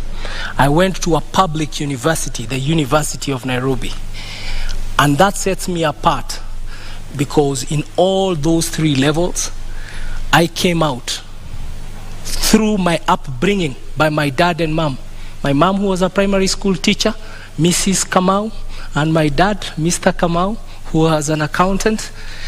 My teacher, Francis Bogongare, who I'm very proud is watching me from his home in Meru today. My English teacher, Mrs. Kathucha. These people, my teachers, my parents, my early bosses, and my latest boss, Dr. James Mwangi, taught me three things which sets me apart. That approach every task, approach every calling with high intention, with sincere effort, and with intelligent execution. High intention is prayer. Sincere effort is hard work. Intelligent execution is discipline. That is what we call a PhD. That sets me apart. And Nairobi, I bring a PhD attitude to the job. Give it to me. Thank you. Naam, umetaja pale kuhusu masuala ya elimu, familia yako ina ueledi wa masuala ya elimu. Wewe mwenyewe umesema kwamba ni msomi wa katika chuo kikuu cha Nairobi. Je, unadhani ni muhimu kwa mgombea kuwa na degree ili kuweza kuongoza kaunti ya Nairobi? Ni muhimu kwa mgombea kiti chochote ambacho kiko katika katiba ya taifa letu kuwa amehitimu na amefikisha kiwango ambacho kinakubaliwa na katiba.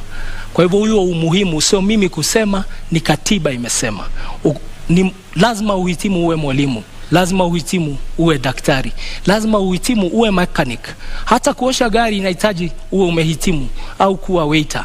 Kwa hivyo hata hii kazi ya gavana inahitaji kuhitimu, na hilo ni jambo ambalo latakikana na katiba ya taifa letu la Kenya. Lakini unadhani kwamba kuwa na degree ni ishara tosha kwamba utakuwa kiongozi bora? Kwa sababu kusoma ni kitu kimoja, uongozi ni kitu kingine. Je, kuwa na degree ndio ishara kwamba utakuwa kiongozi ambaye anastahili? La hasha, ni mwanzo. Kwa sababu lazima uwe umefikisha kiwango cha usomi. Lakini jambo muhimu kuwa kiongozi ni kuwa unaelewa maswala ambayo unakuja kuyashughulikia. Na pia la pili, pia wewe uwe ni mtu ambao wapenda watu. Hii kazi ya siasa, kazi ya kutumikia watu, ni kazi ambayo unaifanya kutoka kwa roho yako. Na lazima wewe ni mtu ambaye namba moja mcha Mungu, mtu ambaye anapenda kuhudumia watu. Na mimi maisha yangu yote nimefanya kazi ya huduma kwa wananchi. Nimeuza soda kwa kiosk, nimeuza bairo kwa bookshop, nimeuza pombe kwa bar, na hivi karibuni nilikuwa nauza pesa kwa mama mboga, kwa watu wa matatu, kwa watu ambao tu wa kawaida katika kazi ya mauzo, hasa katika sekta ya kibinafsi. It has been the accusation leveled against your side by your competitor. Would have been great to have him here to respond to the question of a degree for governors, that the fight at least and the clamor to fight him to qualify to be on the ballot is for the benefit of Igade, to lock him out of the race. Just to clear the air on this, what is your response? I really want to meet my worthy competitor on the ballot. The fight is hard, is a fight I truly regret, because it's stopping Kenyans from actually stopping him from coming to office. When all constitutional institutions fail in their duty, then there is a duty by the citizen. And there is no bigger duty than the duty of voting on 9th of August 2022. I wish him well, and I hope that he can come tonight. I also hope that he will be on the ballot on the 9th of August so that we can beat him at 8:57 a.m. Na umetaja pale kwamba una uweledi na umejitolea na ule moyo wa kutaka kuwatumikia wakazi wa Nairobi. Lakini kweli uko tayari kuingia katika kazi ambayo itakubidi uwe pale kwa miaka 5, kwa sababu historia inaonyesha kwamba ulipochaguliwa kuwa naibu gavana uliondoka baada ya miezi 6. Hii kazi itakuhitaji kuwa pale miaka 5. Kweli uko tayari? Niko tayari, niko gangari na nimejitayarisha vilivyo kutumikia wananchi wa Kenya katika jiji Nairobi kwa miaka 5. Mimi wakati nilipokuwa kwa kiti ya deputy governor nilisema kwamba sikupata na sikuweza kupatiwa kazi nifanye kama deputy governor. Na kuna jambo moja ambalo lazima tukubali. Ukiangalia wanasiasa katika taifa la Kenya, wako zaidi wanaochaguliwa kupitia kwa debe. Wangapi wanafanya kazi yao na ukweli wanapewa mshahara kwa sababu wamefanya kazi? Hilo ni swali tunafaa kujiuliza. Mimi siwezi kubali mshahara bila kufanya kazi. Unasema kwamba hukupewa kazi. Ni kwamba haukuwa na ushirikiano na Governor Sonko? Ni kwamba ulijipata katika nafasi hiyo kimakosa? Au ni vipi wewe kama naibu gavana unasubiri tu kupewa kazi? Governor Sonko ni rafiki yangu, ni mwalimu wangu wa kisiasa, hasa siasa za Nairobi, na muheshimu na namuenzi mpaka wa leo. Ni rafiki yangu, hata dakika 5 zilizopita tumeongea. Lakini kazi ni tofauti na urafiki. Siwezi kuja ofisini na kila siku kazi yangu ni kusoma gazeti na kuacha koti kwa kiti alafu naenda na lala. Kazi lazima uwe iko kazi ambayo na mpangilio wa kazi umepewa. Na usipopata hiyo kazi basi unaheshimu katiba. Na katiba ya Kenya inasema article 1 kwamba nguvu zote za katiba ni za mwananchi. Na kazi yangu nilipopiga reverse gear ilikuwa ni kusema na heshimu katiba ya Kenya, na heshimu mpiga kura. Na hivi leo nafanywa interview kama mfanyikazi wa watu wa Nairobi, na nawaeleza nitawafanyia kazi. Na baada ya miaka 2-3 mambo ambayo niliona yaweza kutendeka yalitendeka, na tugange yajayo yaliyopita. In retrospect, you did not quit on the residents of Nairobi who entrusted you and in fact threw their weight behind your boss because you were there as a deputy. You didn't quit on them. Do you owe them an apology? I failed to earn the trust to deliver my mandate as deputy governor. I never blamed anybody. I blamed myself, and I fell on my sword. Today we see a lot of people who, rather than quit their position, continue to sit there and enjoy the trappings of power and enjoy a salary from government. They enjoy public money. I did not quit on you. If I quit on you, I would not have come to represent myself again through my party Jubilee, through Azimio la Umoja, and contest the nominations and then win and then be here as a candidate. I respect Kenya. In our national anthem, we always say Kenya istahili heshima. And that is a prayer, and that's our national anthem. We put our hands on our hearts and we say Kenya istahili heshima. Na heshima ni kwamba if you feel you're earning money you should not earn, especially public money, then you take a bow and you come back for a fresh mandate. Ladies and gentlemen, I've come for a fresh mandate. I seek to be governor of Nairobi. Please try me. Unadhani ulihitaji ujuzi wa kisiasa ili kuweza kustahimili mawimbi ambayo yalikukabili wakati huo? Ungekuwa na ujuzi, labda mambo yangekuwa tofauti. Siasa ni jambo la muhimu sana kuachiwa wanasiasa tu. Sisi ambao tumefanya biashara katika sekta ya kibinafsi tunaelewa. Na mimi kama kazi niliyokuwa nikifanya kwa benki, nimeona wafanyabiashara wengi ambao biashara zao wamefunga sababu ya maslahi yao kukataa kuangaliwa na watu ambao hutengeneza sera, hutengeneza sheria katika bunge. Na kwa hivyo nakuja hapa na uzoefu wa private sector, na nasema tuingie sasa. Let us change kidogo, let's change the tune, tuingie, tupindue, tulete mapinduzi, tulete ari mpya, kasi mpya, mwamko mpya, tuendelee. Tujaribu mtu ambaye ana uzoefu ambao unaweza kusaidia kisiasa.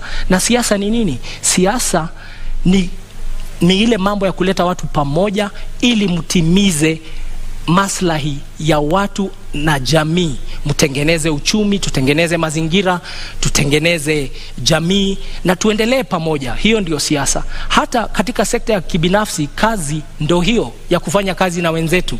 So nimekuja hapa, nimejitolea, nimeamua kwamba Nairobi hatuwezi tena tukaendelea, jiji kubwa kama hili, kuongozwa na uongozi ambao hauna uzoefu wa kufanya kazi. Mimi na kazi ya kuendesha jiji ni kazi ambayo inahitaji ufanye kazi na wafanyikazi ambao nimechunga. Nimeendesha makampuni ambayo iko na wafanyikazi maelfu, budget za mabilioni, na ndipo nasema nafikiri nina uzoefu. Hii kazi ya budget bilioni 40, wafanyikazi 15,000, nataka hao wafanyikazi wapate kiongozi bora, kwa sababu wakipata kiongozi bora tutapatia wananchi wa Nairobi huduma na taifa letu litakuwa nzuri, na nitakuwa nimefanya kazi yangu kama mwananchi wa taifa la Kenya. You do have the decorated profile in terms of the boardroom and the qualifications therein. Politics is part of the game, and especially for a county like Nairobi and the position it has nationally. Are you confident about your political ability to make sure that you control and you keep things under control within the capital? Thank you very much for the compliment. I can tell you, even private sector, there's a lot of politics. In business, there are shareholders, there are employees, and there are customers. Shareholders invest in employees. Employees invest in customers. Customers pay the shareholders, and the cycle works like that. In politics, the shareholder is the political party. The political party then nominates candidates who come as politicians and civil servants who come as civil servants. And the work of civil servants is to then serve the public. And the public in turn keeps giving power to the right party. I am very proud to be a member of Azimio la Umoja, led by the most disciplined shareholder in politics, if I can use those words, Raila Amolo Odinga Baba. He has run the most disciplined political party. I'm very proud to be a member of his team. I'm very proud to be a member of the Nairobi team with my colleague Edwin Sifuna, with my colleague Esther Passaris, with all our MPs. I'm very proud. And because I'm joining a disciplined team, we are going to serve the public. What has been the problem of politics is just like in business, we have employees. In politics, what we see is that you have politicians, political parties and politicians who have come together to steal from the public. It's like a shareholder and an employee and management stealing from the customer. That's not sustainable. What I can say is, in closing, that remark is, when a customer loves you, no one will harm you. When a voter and the public loves you, no one will harm you. We are seeing it in Sri Lanka. We are seeing it in very many countries, that people are eventually the silent majority. We have in Kenya, we have a very big silent majority. Quiet people, decent people, honest working people who go about their lives. They are really tired of the circus of usual politics, of insults, of drama, of coming late for interviews, of eligibility to a job. It just says this is what the eligibility. People are really tired. And I know that because I live amongst the people and I'm a son of this country. People just want a normal servant service person. They just want a politician or a leader who just gets the job done. And me and my partner, my deputy governor, who's an accomplished scholar, Professor Philip Kaloki, we are just here to get the job done. And we have come with a full blessing of our party, and we have fused a lot of ways: the Wiper way, the ODM way, the Jubilee way, the NAK Kenya way, the KANU way, the UPIA way, the DAP way. We have fused that, and that is the genius of this thing called Azimio la Umoja. Kenya will never be the same again. because you Kenyans have decided to vote for Azimio la Umoja on 9th of August 2020. Umetaja pale kiongozi wa Azimio Raila Odinga na ukamtunukia sifa kedekede. Je, uamuzi wako wa kuingia katika kinyang'anyiro hiki ulikuwa ni uamuzi wako wa hiari, wa binafsi, au ulikuwa uamuzi wa Raila Odinga na mrengo wa Azimio la Umoja? Uamuzi wangu kuingia siasa niliufanya tarehe March mwaka 2017. Ndipo niliamua kuingia kisiasa kabisa. Na mimi nimekuwa member wa Jubilee Party kutoka wakati huo. Watu wengi wanasema nimeingia siasa hivi sasa. Nilichaguliwa na kura 869,000. Nafikiri na 2017, wacha nimalize. Kwa sekunde chache naomba. Nilichaguliwa na kura 869,000 wakati uliopita. Na sasa nimerudi tena kusimama. Ni uamuzi wangu binafsi wa kuja kwa siasa, na nilipigania kiti, nikang'ang'ania kiti, nikashinda tikiti ya chama tawala Jubilee. So Igathe is his own man. Igathe is his own man, and he won his nomination. He canvassed for his nomination politically within the party. Right. And within the party, we also had two other candidates. The people who were running against me also did not have degrees, and I bet them. All right, on that point, I think you'll be happy with this intervention because your competitor for the governor's seat has arrived, and would like to now call in Senator Johnson Sakaja. Hey, karibu mdosi. Sasa bro, how are you? Good, how are you doing? Good, karibu sana. Good to see you. Pole. Traffic mbaya tutasort. Thank you very much. Senator Sakaja, why are you late? Well, my opponent is used to head starts, and so I wanted to give him an opportunity, and we're here. Lakini mbona umekuja kuchelewa? Nilikuwa nataka kumpa nafasi, aanze, amezoea kupatiwa nafasi ya kuanza. Na hakuna haja kuzingatia hiyo zaidi. I think we all know the head starts we're talking about, that is from government, TC, but good to see you, Polycarp. Good to see you, Sakaja. Welcome. I look forward to a good debate. Thank you. All right. What separates you from your top competitor for the governor position? Well, Polycarp Igathe is a great man. He's a friend of mine. We've been in Jubilee together. We've campaigned together. I think what separates us is the heart to work for the people. He's had a career in the corporate sector. I've had a career in public service and in leadership. The problems this county has, the challenges in our city, the issues we need to deal with, need solid political leadership, and that is what I know. Naam, swala la maadili katika uongozi lina umuhimu gani katika siasa zako, katika kampeni yako, katika mchakato huu mzima wa kuwania kiti cha ugavana katika kaunti ya Nairobi? Swala za maadili ni muhimu sana, kwa sababu kiongozi sio tu yale ambayo unasema ama yale ambayo unazo kama fikra, ni yale ambayo unafanya. Integrity is extremely important, na mimi nazingatia masuala yote ya maadili. I think integrity defines who you are, and it's not about who you are in public, but also who you are in private, and that's what defines a leader. Because as a leader, your work is to set a good example. Your work is to show the community and the society where to go to. And so, of course, integrity is not perfection. Integrity is not pontification. Integrity is not saying that you'll never make any mistake. Integrity is taking responsibility. And integrity is being able to stand up and say, yes, on this I am right, and yes, on this I am wrong. That is integrity. You speak about abiding, and part of the requirement for governor is the competence and the credentials. Yes. Do you believe that it is important for someone running for governor to have a degree? It's not just important, it's a requirement by our constitution. Do you have a degree? That's the reason I'm here. That's the reason I've been gazetted. I do have all the qualifications required to run for governor of Nairobi, and on top of a degree, beyond just the academic qualifications, I have the competence, the character, I have the will and the experience to lead this county of Nairobi. Why is it so contested? Because as I've said, the head starts being sought include that. I think, and I feel bad for my opponent, because majority, or rather the biggest part that his team has been relying on was not to have me on the ballot. I'm glad I had his said, because I've been around, I've been in this complex and listening, saying that he wants me on the ballot. I'm glad he said that, but many of his political benefactors do not want me on the ballot because they know the effect of that. I do have a degree from Team University.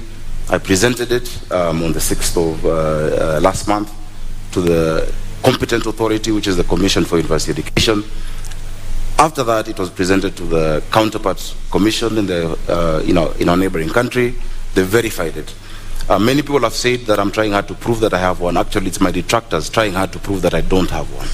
Now, this issue is before the court, and the reason I sympathize is that if my opponent and his team focused on going to the people, then they would stop looking for solace in the courts. I have it. In fact, I would want to display it today to all of you to see. I don't know how you'll verify it, but the competent authorities and institutions that have to verify it have actually said it is correct. Na kwa dakika moja unusu, kwa sababu sasa hivi tutaanza kuzingatia muda kulingana na sheria na masharti ambayo tuliweka awali. Kwa dakika moja unusu, endapo utachaguliwa kuwa gavana wa kaunti ya Nairobi, kisha baadaye kesi iwasilishwe mahakamani ambayo itabatili ushindi wako, utawajibikia wakazi na wapiga kura wa Nairobi? Hakuna kesi inaweza kubatili ushindi wangu, kwa sababu kwanza ushindi wangu, najua ndugu yangu anaongea juu ya 8:57 am. Ushindi wangu utadhihirika, utaonekana.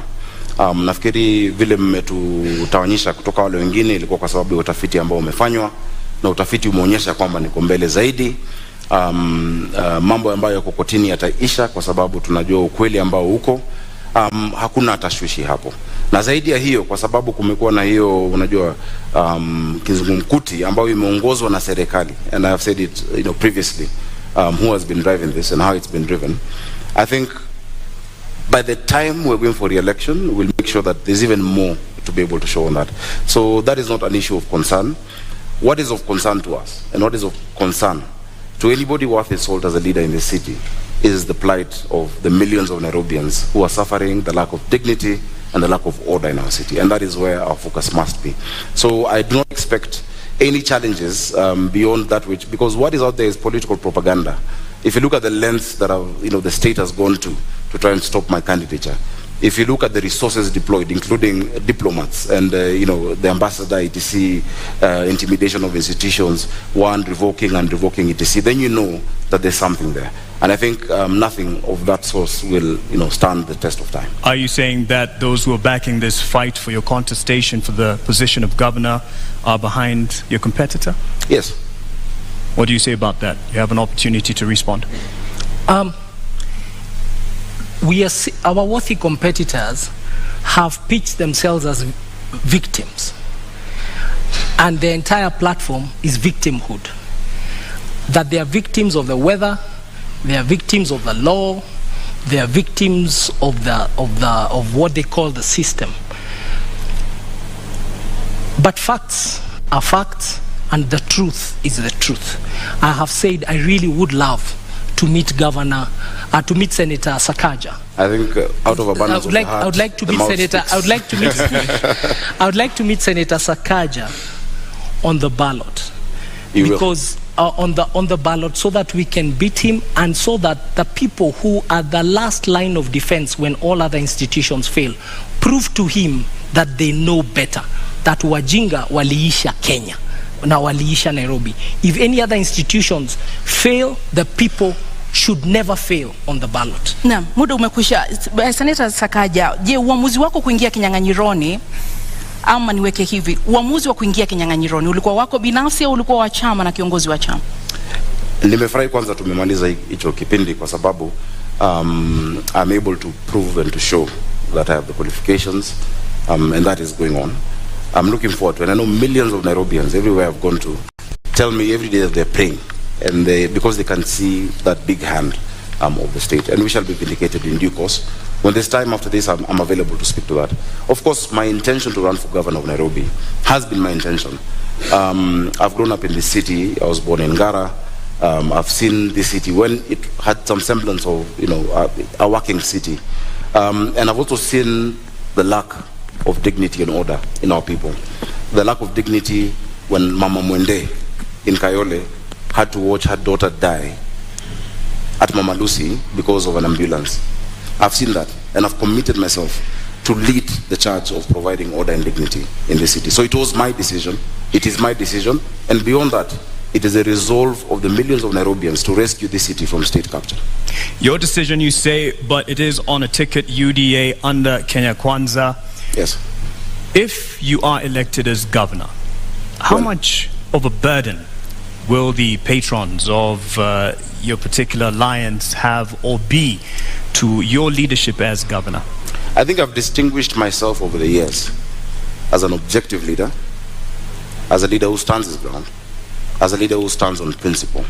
Many times, even before what my competitors and their colleagues thrive on, they like talking about the handshake, I've demonstrated what we call siasa safi.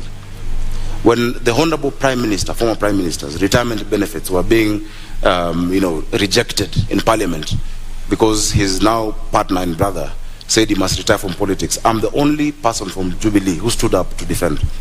When Honorable Oloch was being fought at Pan-Africa by Jubilee members on the 26th of October, I'm the one who defended him. When Babu Owino was thrown into a cell and Raila Odinga and Wetangula could not remove him, I went, despite there not being any agreement before the handshake. I believe in siasa safi. I believe politics is not enmity. And I want to assure even my opponent that once we get into office, some of the ideas he has, because he's a good manager, and this city also needs, in some areas you need managers, of course, led by a leader with a vision. We'll incorporate the ideas. Everybody sitting on that side knows that I have no negative relationship with them, and that is the siasa safi Nairobians want. And that is why all your polls show that Nairobians across the political divide have resolved to support me for the office of governor. Bwana Polycarp, je, ni kwamba Azimio mnaendesha siasa chafu katika kaunti ya Nairobi? Kwanza wacha tuangalie siasa safi ni nini.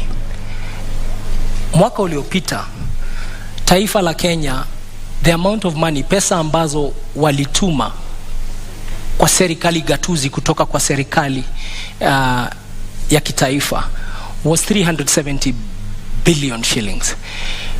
370 billion, Nairobi ilipata 19 billion. 5% only ndio ilikuja Nairobi. Nairobi, wapiga kura Nairobi ni 11% ya tuko 2.4 million out of 2.4 million voters out of 22 million voters in the country. Now, Nairobi contributes 2.2 trillion wame collect Kenya Revenue Authority. 60% ya hiyo 2.2 trillion imetoka kwa viwanda na wafanyi biashara hapa Nairobi.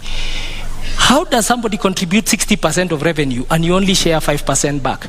Na hiyo siasa safi ndio seneta wetu amefanya katika Senate. Kazi ya seneta ni kutuombea pesa. Ametuombea tu 5%.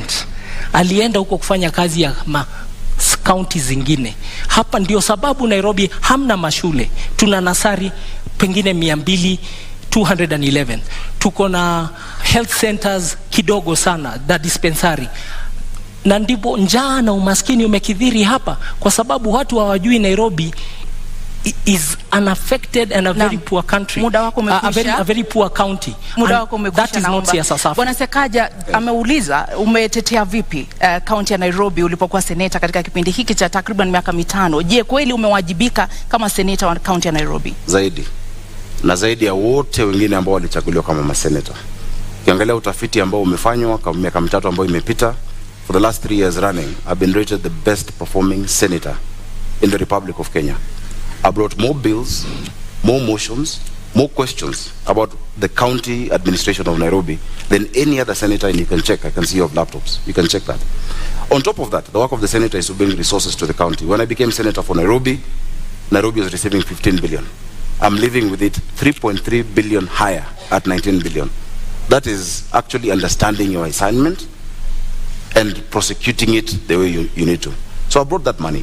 In fact, naturally, it will take more than 10-15 years in terms of cycles of devolution to get to an increase of 3.3 billion. Something Igade says isn't quite enough, even though you've gotten it to 19 billion. Something he says isn't enough, given the contribution of the capital to the rest of the nation. Now, if you understand the framework of devolution under our constitution, fiscal decentralization has what we call the horizontal division of revenue.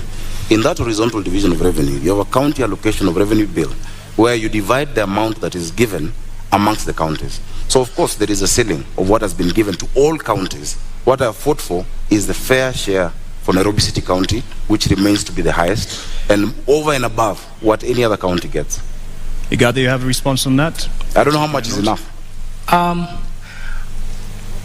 What Senator ensured persisted in this country is a philosophy that is unsustainable, that you take from people according to their needs and give to others according to their ability and give to others according to their need. Nairobi is a very needy county, and the criticism I'm profiling here and submitting to him is that as senator, what did you do to help Nairobi overcome the hunger, the deprivation, the desperation in the informal settlements? Did you bring that matter to Senate? Did you make people understand that case? Instead, what we saw, he was a leader of a group called Team Kenya that even removed incentives for county to generate their own revenue. We used to get 1% extra if you generate your own source revenue. Like Nairobi is only generating this is going to do about 9 billion of its own revenue. So the the CRA, Commission for Revenue Allocation, was giving us brownie points as a county if you collect your own revenue and you don't rely on the national government. And these are some of the things he did not protect as our senator. So how does somebody fail or does not succeed in their task and then you give him the job of governor? Naam, ulifeli katika kutetea na kulinda rasilimali za kaunti ya Nairobi, na ukiwa seneta kwa takriban miaka 5 ambao umekuwa katika uongozi, umeweka mikakati gani kudhibiti na kuimarisha ukusanyaji wa mapato katika kaunti ya Nairobi ambayo yameonekana kudidimia? 19 billion from 15 billion is success. It's an improvement. In fact, if I succumbed to the sloganeering that my worthy competitor is talking about, you know, which in fact his argument is the best case to show that education does not necessarily equate to intelligence. Because if I bring a box and tell you this is 1 man 1 shilling and it's 1,000 bob to you, and inside it's 500 shillings, would you accept it? What they were offering Nairobi Polycarp was 134 million shillings more. I refused with my Team Kenya. I said Nairobi has the depth of poverty, that urban poverty bites harder than rural poverty, that you have nothing in this city, you'll have nothing to eat, you'll have nowhere to stay. And I refused that 135 million shillings and got 3.35 billion shillings for the people of Nairobi. If I was just to fall for the empty slogan, Nairobi would still be at 15.8 billion shillings today. So I'm very proud, and I'm proud of all my members, because not only did I secure that for Nairobi, I showed this country that there is no Kenya A and Kenya B. There's no second-class county in a first-class country. And I stand my ground that we must be patriotic. Even as we're in Nairobi, we have people from all across the country. On top of that, I can list you the bills. I brought the startup bill. I brought the prompt payment bill. I brought the National Disaster Management Authority bill in the Senate. I have fought for Uber drivers, Taxify and all digital hailing apps. I have spoken about the demolitions and even stopped demolitions that are going further. I have done a lot.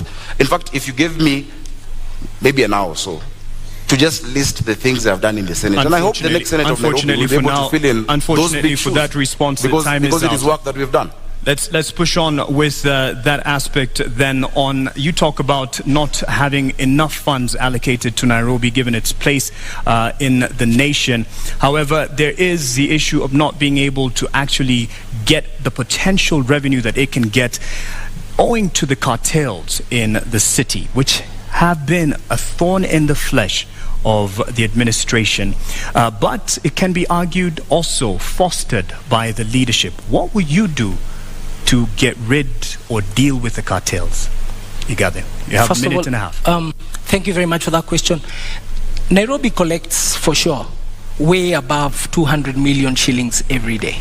But what ends up in Nairobi coffers is around and about roughly 40 million a day. So over 160 million shillings is lost every day. That's the fact. We've had a senator whose work is also oversight.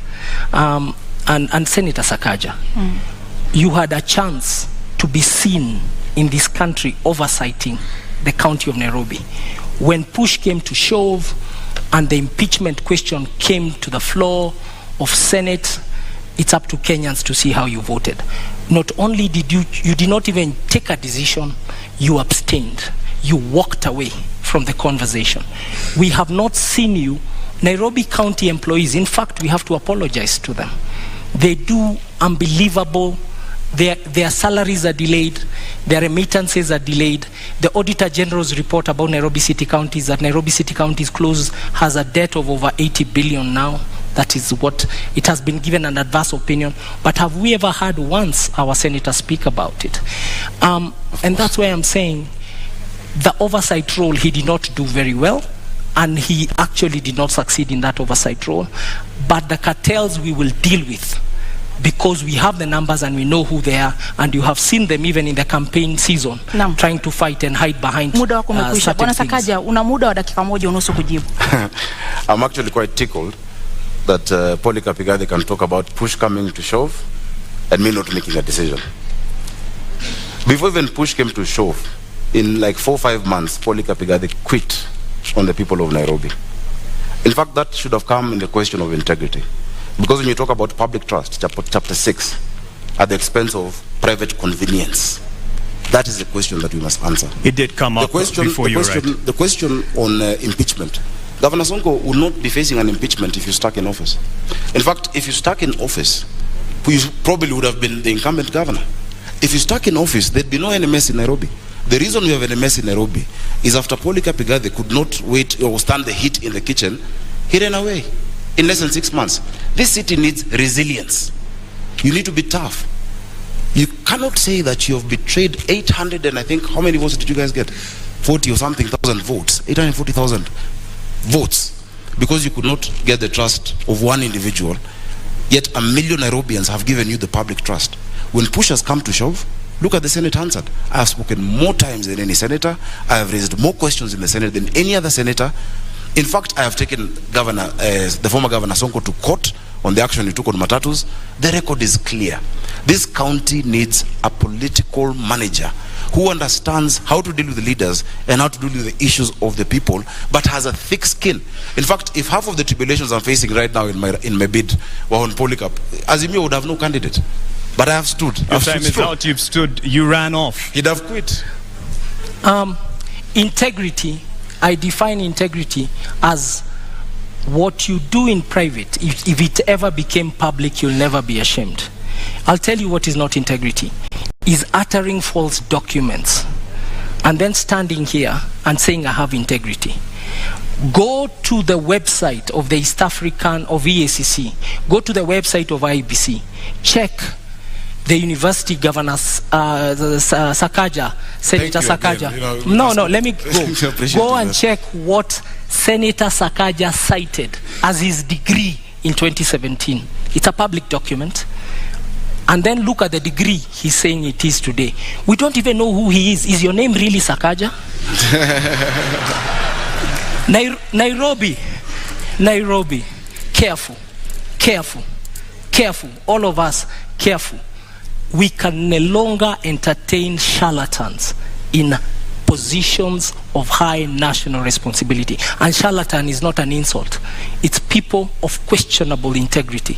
It's people and individuals who come to steal from you wholesale to distribute retail to their friends.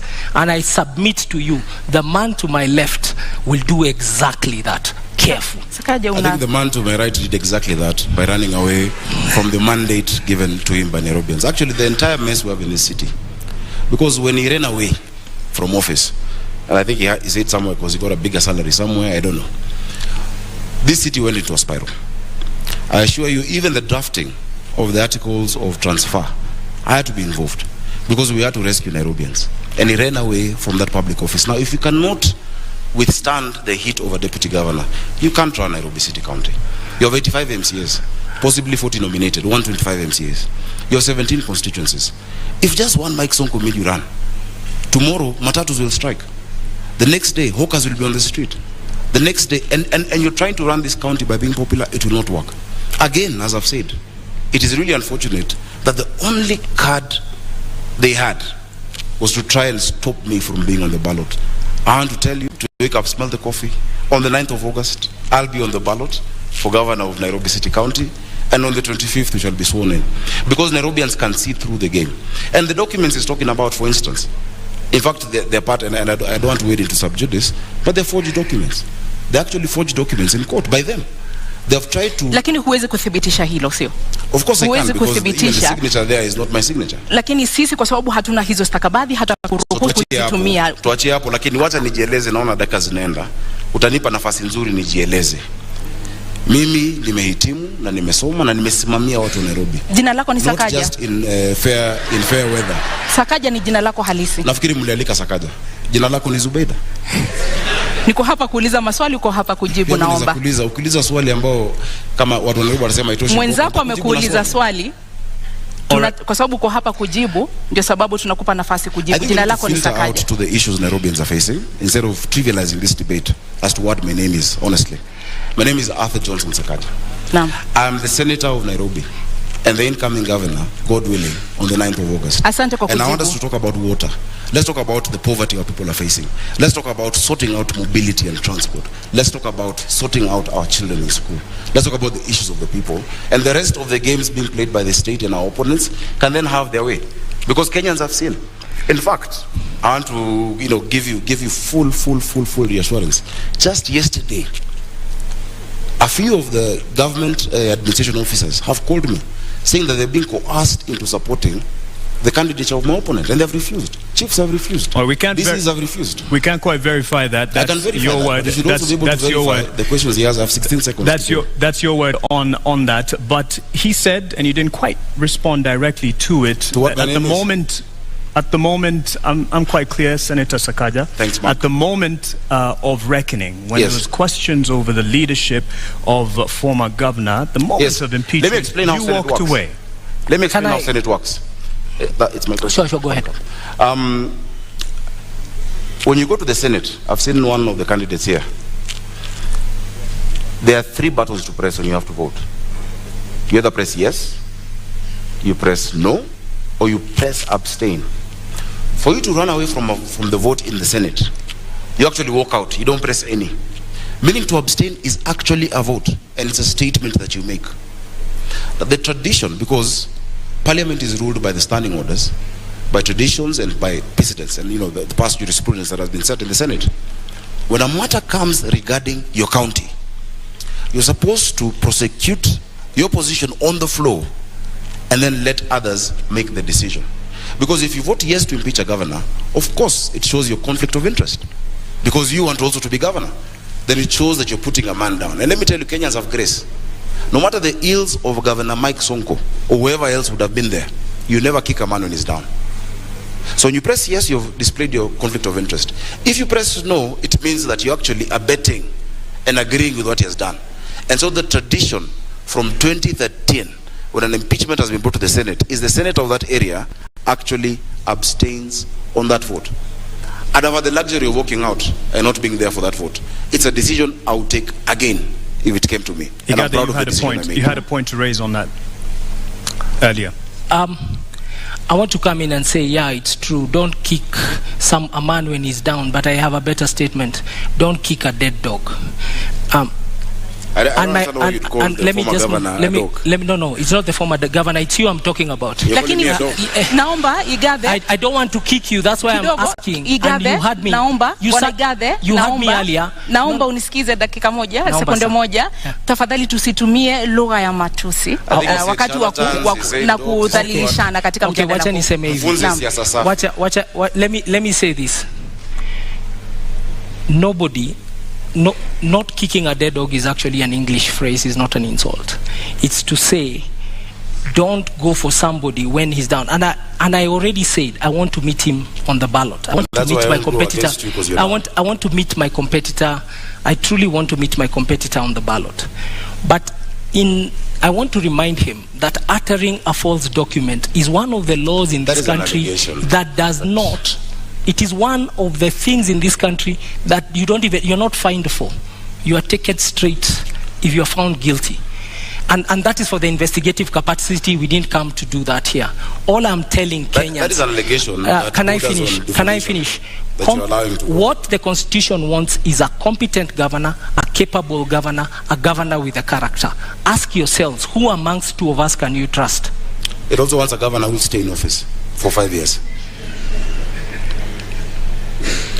All right. You said earlier you know who the cartels are. enumerate them, put them on notice on how you're going to deal with this? Earlier when you were talking about the cartels. The cartels of Nairobi have persisted for 4 decades. Who are they? You said you know. It is a clique of people who have choked the city, and especially the biggest symptom of cartel behavior is in the situation with garbage collection in the city of Nairobi, the situation with pending bills, the situation with suppliers in the city of the county of Nairobi. We need to look at suppliers in the city, in the city of Nairobi, and ask ourselves, who are they? Do they meet the threshold of our public procurement laws, procedures, and regulation? And I want to ask Kenyans to read Auditor General Nancy Gathungu's reports to really see what I'm talking about. Errors and omissions, the statement of assets and liabilities of Nairobi City County, the statement of cash flow, the statement of appropriation, recurrent budget, and development budget. When you read that statement, she's actually saying these numbers don't reflect the fair data of proper financial practices, proper HR practices. And that is where you see the name of the cartels. And only a president who is running on an anti-corruption platform like Raila Amolo Odinga can tackle this issue. And people who have been stood up to scrutiny. I have always been an employee, I've always been audited, I have never taken a shilling that does not belong to me apart from my salary. Naam, kabla tuvuke kwake, ulikuwa naibu gavana katika kaunti ya Nairobi kwa takriban miezi 6. Katika muda huo ulijukumika vipi katika kuwakabili hawa cartels, hawa walaghai, hawa watu ambao wana kwanza walaghai tulionana nao kwa sababu for the time when I was a governor, Nairobi City County moved its revenues from the 12 million we used to find to 100 million levels, 120 million a day. You're never a governor. When I was deputy governor, I was in the governor's office, thank you. For that period when I was a deputy governor, that is what was going on. And we started to pay salaries on the 25th of every month. There was also remission of all statutory deductions. When I was there, I started the titling program for Nairobi to give title deeds into Nairobi. That process has taken 5 years, is now being completed as we speak. When I was there, I formulated and changed the management of Nairobi City County Water, the Nairobi Water and Sewer System. The new existing chief executive and their team came in. So there are a couple of things that we did within those 6 months. So we had some achievements, and I want to assure you that we'll accelerate them when we come to office, when you vote for us. Kama seneta unakubaliana naye kwamba waliweka mikakati ya kuweza kukabili hawa cartels na kuweza kulinda rasilimali za kaunti ya Nairobi? Kwanza nafikiri vile amesema vile alikuwa alianzisha na ikakamilika bila yeye. Inamaanisha Nairobi haikumuhitaji. Kwa sababu it's just demonstrated that even whether he was there or not, it happened. I think if you stayed true and didn't quit and run away when things got hot, maybe things would have been better for the people of Nairobi. We'd never know. And unfortunately, we'll never get to learn. Cartels are a lazy word. It's a word used by lazy leaders who fail to master the courage and the guts and the resilience to deal with corruption. That is what cartels are. Cartels are a weak excuse. Because all of these are human beings. If you say you know them, and even here, just at this debate, you're afraid to name them, yet you said you knew them, you'll not deal with them. If you know them, name them. Kwa hivyo huamini kama seneta kwamba kuna cartels katika kaunti ya Nairobi? Sio cartels. Ni wanabiashara ambao, the first way not to be, to have cartels in Nairobi is to refuse to be part of that system. Lakini kama unaogopa hata wezi wasema, kesho wakikutisha utajiuzulu tena. We cannot have that in Nairobi. We just need to set systems that actually remove the place they are playing. Don't be afraid of cartels, Polycarp. Whatever name you choose. I will invite you on 10th of August when we are naming them. The opposition is not allowed to name You could also name them today, but whatever name you use to allude to them, how are you going to deal with those? Listen, the first thing you must do in the city, as I've said, is to refuse to be part of them before you even get into office. I have run my campaign by myself. I have struggled. I have funded myself. I have evidence. In fact, unfortunately, I can table it over here, that even the first billboards paid for my opponent are by the cartels, are by other shadowy figures who are convincing him to get out of office, to run for it. Once you are captured by them before you start, once you're captured by the state, once you're captured by these shadowy figures before you even set foot, you will not do anything when you're elected governor. Number two, We must reduce the human interaction with cash in Nairobi. We must digitize service provision, that all the 130-something revenue streams must be allowed to be paid digitally wherever you are. What we're going to do is this in Nairobi. We'll change the governance structure. We're going to have 5 boroughs in this city: Nairobi North, East, West, South, and Central. Each of those boroughs, pursuant to the Urban Areas and Cities Act and the County Government Act, Section 14, will have a urban area board or a borough board. And that borough, there will be an assistant city manager who will report to my deputy governor, Mushiri Njoroge, who we have agreed is not going to quit. They will report to Mushiri Njoroge, and Njoroge Mushiri is going to be the chief city manager. Now, once you localize them to an area, that these few sub-counties, these are will deal with garbage, these are will deal with water, these are will deal with education and all those issues, then you reduce the capacity of that corruption. Na Bwana Igathe, unakubali muda wako umekwisha, samahani seneta. Bwana Igathe, unakubali kwamba mapendekezo anayotoa ndio yataweza kukabili wale ambao unawaona kama cartels katika county ya Nairobi? Samahani, muda wako umekwisha seneta. Naomba muda wako umekwisha, tumpe nafasi aweze kujibu. Mambo ya Nairobi ni mazito. Tafadhali baada ya kuzungumze utuongezee dakika. Shida za Nairobi hawezi taja na dakika moja. Kama mnataka watu wa Nairobi wasikie vizuri, kwa heshima kubwa, naomba kwa heshima zaidi, kisha utapewa muda zaidi. Utapewa muda. Wao wanataka majibu. Senator Sakaja, with all due respect, you did come late, and in keeping time, there are rules that we announced at the beginning of this debate, and an answer to a question is 1.5 minutes, and you can see it clearly on the screen here. Rebuttal is 1 minute, and we did accommodate your lateness. So over to you, Igathe. Ukosefu wa nidhamu ni jambo la kawaida kwa watu ambao hawajamaliza shule. Let me move to, this is what we want to do. This is what we want to do. We want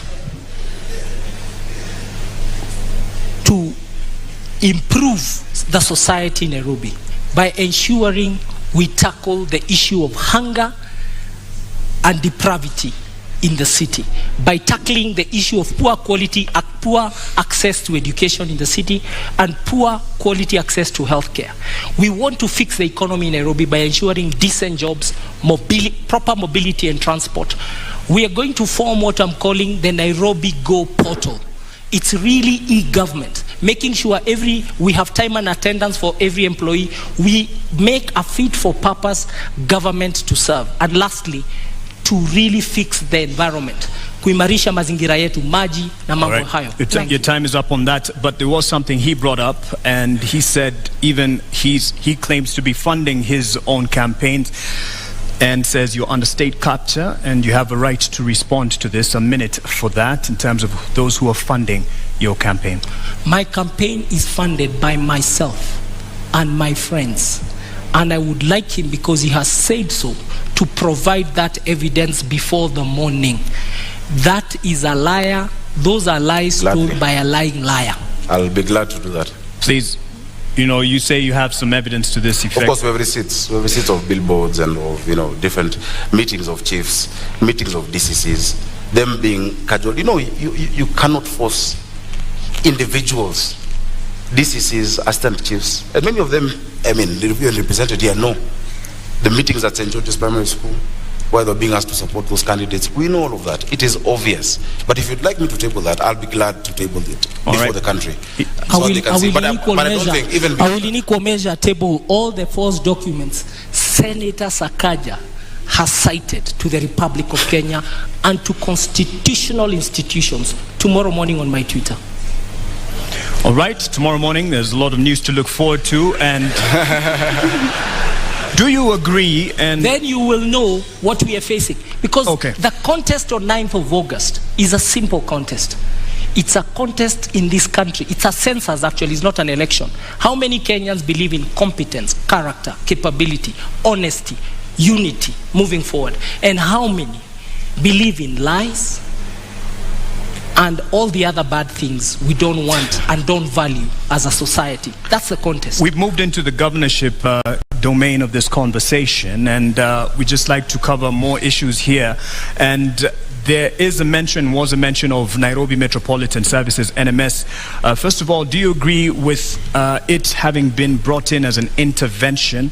And in your view, was it because of a failed leadership No, I celebrate the Nairobi Metropolitan Services, the NMS and General Body and his team have done a wonderful job. And it was a creature of the law.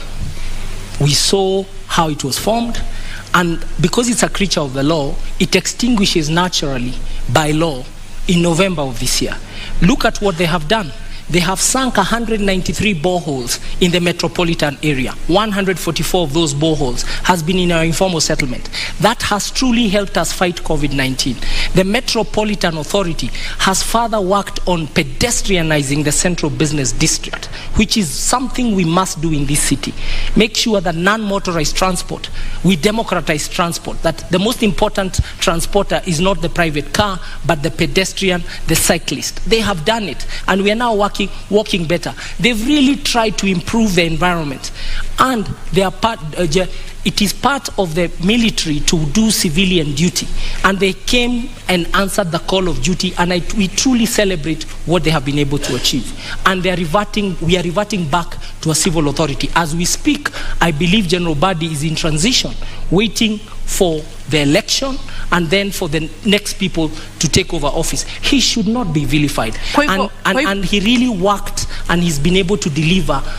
It's been a band-aid to the city of Nairobi. Labda kwa sekunde 30, iwapo utapewa nafasi ama ungepewa nafasi, ungetaka NMS iendelee kuhudumu katika kaunti ya Nairobi?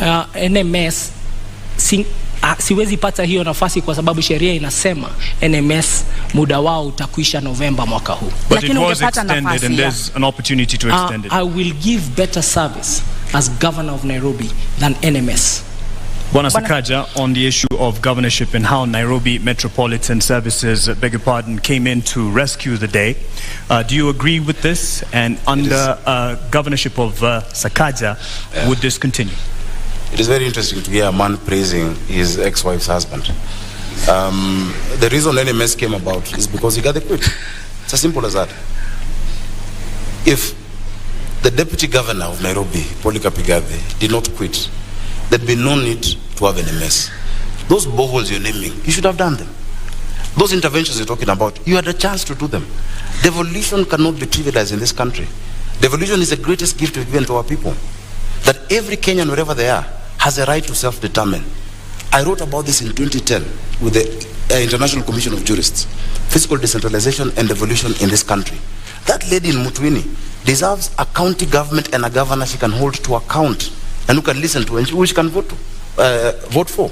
So you can't come praise the consequence of you absconding duty, of you, leaving office. Because if Polycarp did not run away from Nairobians, Governor Mike Sonko would have acted differently. Governor Mike Sonko acted as he did because he knew no one would impeach him, because no one wanted a by-election in Nairobi. Yet having no deputy, and that's why he'd bring Miguda's name, whoever's name, he knew he was untouchable. So it is a consequence of him. And then again, understand the law. There's no way NMS will operate after August. Well, I don't know what you're talking about November. The county government that is being elected on the 9th, that will be led, hopefully, God willing, by myself, will take full control of Nairobi. So yes, NMS has had a cocktail of hits and misses, but you don't know Nairobi. Those women who cried when their children were being smashed in Kariobangi and in Mukuru do not agree with you about NMS. Just a few people who've seen pavements and Kabro who like it and who cheer, and we know whose interests you're protecting here. Polycarp, una muda kumjibu. I think we should not dwell. The history is the history. No. But we should learn from history. What the citizens of Nairobi want is, what are we going to do for them? And I'm being really clear that we are going to fix the financing model of the city. We're going to have a city that is well funded, and with those funds, with my deputy, Professor Kaloki, a distinguished public servant and politician, we want in Kiswahili kusema tutastawisha jamii, tutaboresha uchumi na tutaimarisha mazingira hapa Nairobi. Mambo matatu makubwa ambayo tutayatenda, na tunataka kuwaeleza watu wote Nairobi kwamba manifesto yetu iko kwa magazeti yote siku ya Wednesday, kesho, Wednesday, day after. In this week, muisome the abridged version, muone the pledges we are making to you, because in 3 seconds we're not able to extrapolate those pledges, but I want to assure you Nairobi will be something of your dreams. It will be a city of your vision. It will be truly a global hub in Africa for everybody. Senator Sakaja, I believe you do agree that Nairobi is in deep debt and there's wasteful use of funds. What are the factors behind this? How will you fix it? Again, I must say, Nairobi is in a dire situation that needs proper planning and proper political management. A lot of these issues are relational. If you look at the 76 billion debt, including even the 4.4 that is owed now, to KCB, and many of these other instruments we've gotten into, a lot of them can be sorted out based on how we relate with the national government. That Nairobi is not a branch of the national government or an appendage, or as my brother says, the military interventions are going on. Then Nairobi can negotiate, because there are a lot of areas which we can do debt swaps. But the county of Nairobi owes the national government, and the national government owes Nairobi City County. We must balance our books, and we're going to do that. And we have a team that is, properly suited, to be able to do that. I am very, very confident about my deputy, Njoroge Mushiri, who has a stellar career as well in banking. Actually, a proper corporate career, not 2 years stints here and there. A proper career, 20 years in ABSA. So give us the particulars, though, on the issue of the debt that we are in. How will we get out once you are... And that's what I'm saying. We must do a couple of things. One, you must refinance your debt. You must move what is domestic into concessional. That you cannot be borrowing from commercial banks. Have them as concessional. Chapter 12 of the Constitution of Kenya, talking about public finance, says how the national government guarantees county governments of debt. In fact, on top of that, we must get creative. For us to sort out the real issues of this city, we need around 200 billion shillings upfront through an infrastructure bond. I've gone across this world and spoken to Kenyans in the diaspora, whose remittances are our biggest foreign income earner, who are ready to put in money in certain interventions. When you talk about transit, we need a mass transit system in this county. How are we going to do it? Recently, I was in Imperial College in London, and I met a man, a nice gentleman, who sorted out transit in London. He sorted out transit in Beijing, mobility. What's his name? Professor Washington Ochieng. The other day I was in Riyadh. I met a group of guys who did the Dubai Metro and are doing the Riyadh Metro. George Opondo. There are Kenyans out there who are willing, so we must get creative. There's a PPP department that has been set up in the National Treasury. There's external borrowing, but we must refinance this city. Look at Joburg. Joburg is almost, it's more or less a listed city where people can actually invest in it. If you do not do that, you become a cashier. That you're receiving money, you only pay salaries. You will not develop Nairobi unless you get creative in how we actually, structure our financing model for the city. So we're going to restructure the debt, move to concessional loans, re-amortize some of those payments to longer term, and have an infrastructure bond for Nairobi City. Many Kenyans out there are going to put in money on our transit, on our water, and our basic infrastructure. Bwana Polycarp, utakabili vipi matumizi ya mabaya ya rasilimali katika kaunti ya Nairobi, ufujaji wa fedha na madeni ambayo sasa hivi yanaangamiza kaunti ya Nairobi? Jambo la kwanza, Nairobi City County gets its highest revenue from land rates. Parking bays, land rates, parking fees, outdoor advertising, building permits. Those will be some of the top, within the top 5 revenue things. And what we are going to do is to make sure that we digitalize the collection of all that revenue, so that the leakage, we seal the leakage. Technology is one of the best things to overcome loss of revenue. And we are going to use technology in the public revenue management system. Then secondly, we will deploy that money. Our own source revenue, I can promise, we and Professor Kaloki have done a study, and we've even checked the reports of the Commission for Revenue Allocation. With 6 revenue lines, we can generate 80 billion own source revenue in Nairobi. And with that money, we will build 1,000. We will join the government in building more schools, in making sure there's medicine in our dispensaries, in making sure that there's incinerators to burn garbage, that we start a leasing program for vehicles and equipment for the staff, and also to make sure we pay our staff the right salaries so that they're really motivated. we are very concerned about the welfare of Nairobi City County workers and all the workers of all affiliate bodies of Nairobi City County. Only motivated workers can deliver essential services, and that's what Nairobians want. And that brings me to the next issue, and that is the competence of the Nairobi City County staff, and you will both have an opportunity to respond to this. How will you address the competence or lack thereof, overemployment, cases of ghost workers, and the issue of productivity to make those staff workers, the workers of Nairobi City County, that they will deliver the services for the Nairobians? I'll start with you. Every employee of Nairobi City County, from the 10th of August, we shall have a performance agreement with them. We will bring back to life performance contracting. And that performance agreement means what do they do every day, the few things they do every day to deliver the output Nairobians expect. And that output will be captured in a scorecard. So each one of us will have a scorecard and a performance agreement. The performance agreement is the input, the scorecard is the measure. And who will measure is the neighborhood associations. We're going to run Nairobi with the neighborhood associations as per the Neighborhoods Act. There is an act that demands the city is run in a see-through way, let me not call it transparent, that, and I want to use the analogy of an egg. The executive of Nairobi City County will be the yolk. Surrounding it will be the county assembly as the egg white. The egg shell will be the residents of Nairobi. Kwa sababu, we will not pay an invoice for a road or a broken sewer before the neighborhood association, say of Kayole, sends us a photo. So there's crowdsourcing. We are going to use technology and the cloud and a data center that can really be able to serve the city of Nairobi. And we shall decentralize services from City Hall. City Hall will be the headquarters of the corporate services. There is no use for a waiter, like I found a waiter, a restaurant, somebody working somewhere in Umoja, telling me they have to come all the way to CBD ati anakuja kutafuta food handler certificate. No. That food handler certificate, they should be able to get it in Umoja. Sakaja, I think you were tickled there again. Was a point to mention the cloud issue, but how will you address the staffing for Nairobi County? Unajua mavijana wa Nairobi wakisikia vile amesema hiyo story ya mayai, atasema anatubeba kimayai. Many of those ideas, really, you know, this is not equity, eh? This is not corporate. You must take the bull by the horns and give practical solutions to our city. And let me give you an example. You're talking about, you know, one of the highest revenue streams, you know, being rates. Have you talked to us about the rate classification of those rates?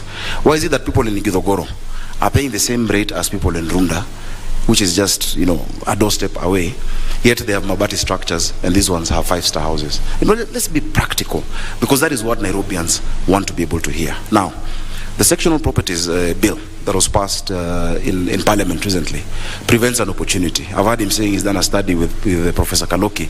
I know Professor Kaloki is a professor, and maybe that's why we've not been seeing you guys campaigning, because you're doing studies. But look at what KPMG has spoken about Nairobi, look at what PwC have said, and the CRA. It is not just 6 revenue streams that are going to increase how much we collect. Just the sectional properties realignment and the revaluation that starts in January 2023 is going to take us up another 50 to 53 billion shillings. Every other revenue stream then must be geared towards making Nairobians more productive.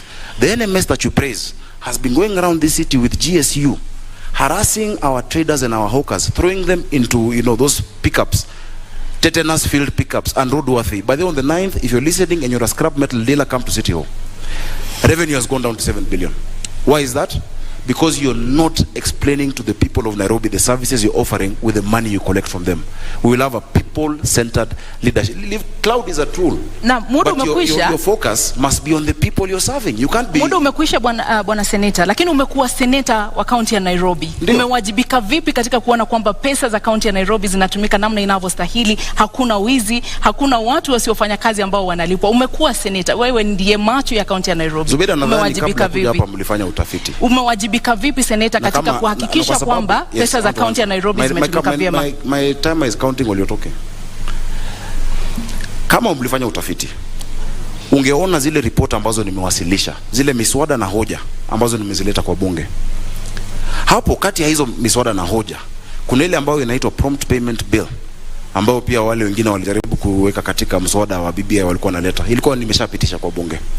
Ukiangalia yale unajua zile ripoti ambazo nimewasilisha kwa bunge zinazungumza itakuwa ni njia gani tatumia, mbinu gani, form itakuwa vipi kwa kisha ule jamaa. There's a guy who works just across over here in Cultivar.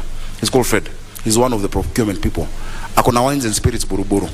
Anasema kwamba wakati akiwa job anasikia hawa watu wa NMS na GSU wamekuja, in their WhatsApp group they tell each other that hawa watu wamekam.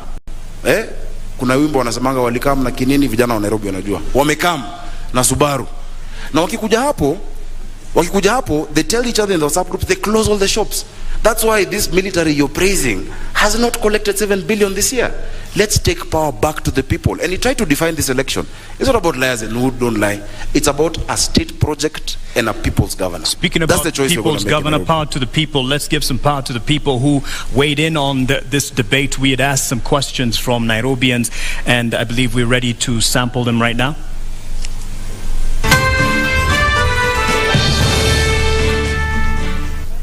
My name is Masi Masila Achola, an executive program leader with the Maxwell leadership team and also serving in the Kenya Daima Steering Committee.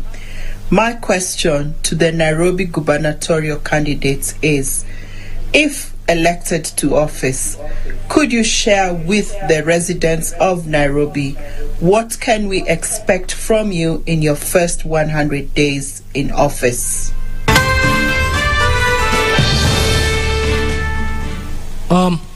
In the first 100 days, I pledge with my deputy to have a very fit for purpose organization to deliver essential services that Nairobians have been deprived of in the past, and especially Nairobians in the informal settlements and in low-income areas. And therefore, there'll be Executive Order number 1 that establishes a good government, a coherent government, and a government where the deputy governor has clear responsibilities, a government where the governor himself has clear responsibilities, and where we work as partners, him playing to his strengths and me playing to my strengths, but a proper cabinet. Also, we promise you a proper cabinet that is fit for purpose, and the purpose is essential service delivery. The people watching us at home, actually, they just want services. They want water in their taps. They want garbage collected. They want storm drains covered. They want pedestrian walks repaired. They want markets made. They don't want to continue selling on the roadsides.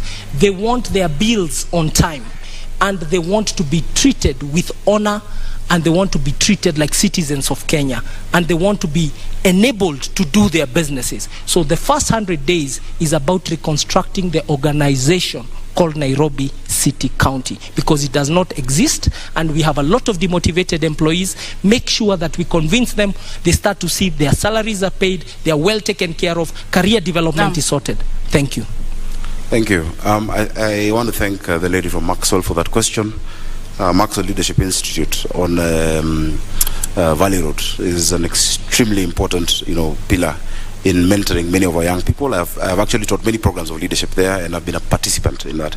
I think when she asked 100 days, maybe what she wanted to hear from me, Polycarp, was just to say, I will not quit first, as the beginning. Thanks for answering for me. Go ahead. Please keep reminding people, because people are afraid to watch a matter. But secondly, I want to say this. In the first 100 days, I've said that you will not sort out Nairobi using quick fixes. The issues of this city don't need 100, and I'm not seeking a 100-day term. It's not quick fixes or bandage solutions that will sort it out. We have a 10-year vision and a 5-year vision with my. But in the first 100 days, what we're going to do, number 1, is to implement the Urban Areas and Cities Act together with Section 14 of the County Government Act to create the 5 boroughs that I'm talking about in Nairobi. That if the person in charge of garbage in Kayole does not need to think about Westlands, the person in charge of a road in Langata should have nothing to do with Roysambu or Marurui.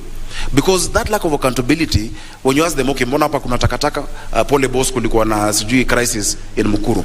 So we'll set up the governance structure that will deliver to Nairobians. That is the first task, and that includes the county assembly. The second thing that we're going to do is to implement the standing orders that we've actually been working on, even as I've been in the Senate. Proper standing orders for the inspectorate. We cannot have people criminalizing business, chasing our hawkers, throwing sticks at them. They must have proper, like any discipline force, standing orders. And finally, we'll implement the one business permit. You can't have businesses with 10 licenses.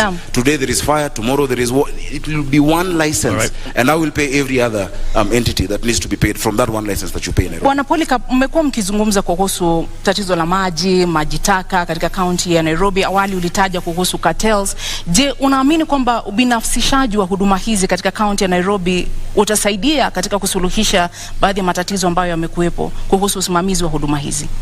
Huduma za maji zimekuwa ni tatizo kubwa. Juzi nimetembea kule Ruai na muliona picha. Sikujua kuna mahali Nairobi watu beba maji bado na punda. Pia, so you learn every day.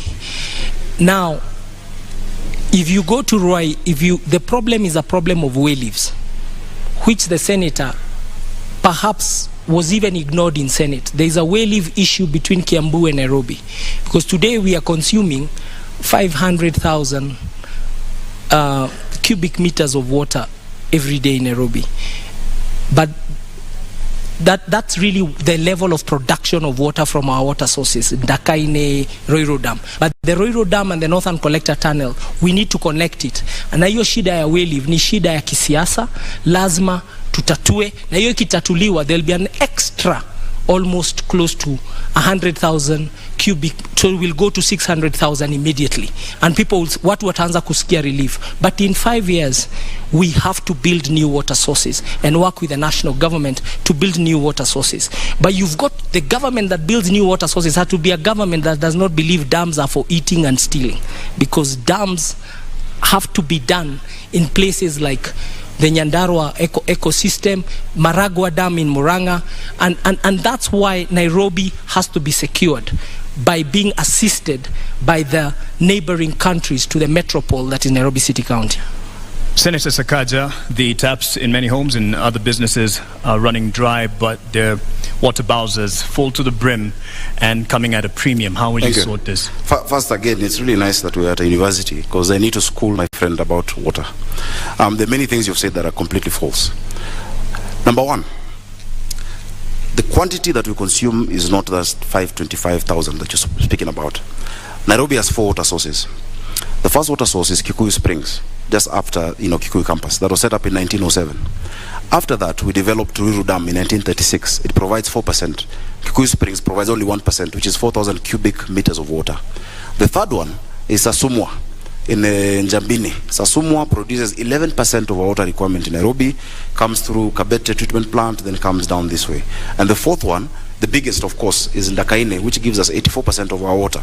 Now, Ndakaine was last developed in 1997. There were 3 phases. After 1997, there's been no additional source. So every single day, the people of Nairobi require 850 million liters of water, but get 525.6 million liters per day. You need to bridge that gap. In fact, you'll be shocked, Polycarp. 70% of the people you're talking about, the ones you didn't know carry water in Mutungi, 70% of them, of Nairobians, have never had a shower from to the top. They bathe bottom up, like with the bucket. Bottom up is how many of us shower in this city. We want to give our people dignity. There is no dignity when women are scrambling outside these, boreholes that have been created in the water sources every day for water.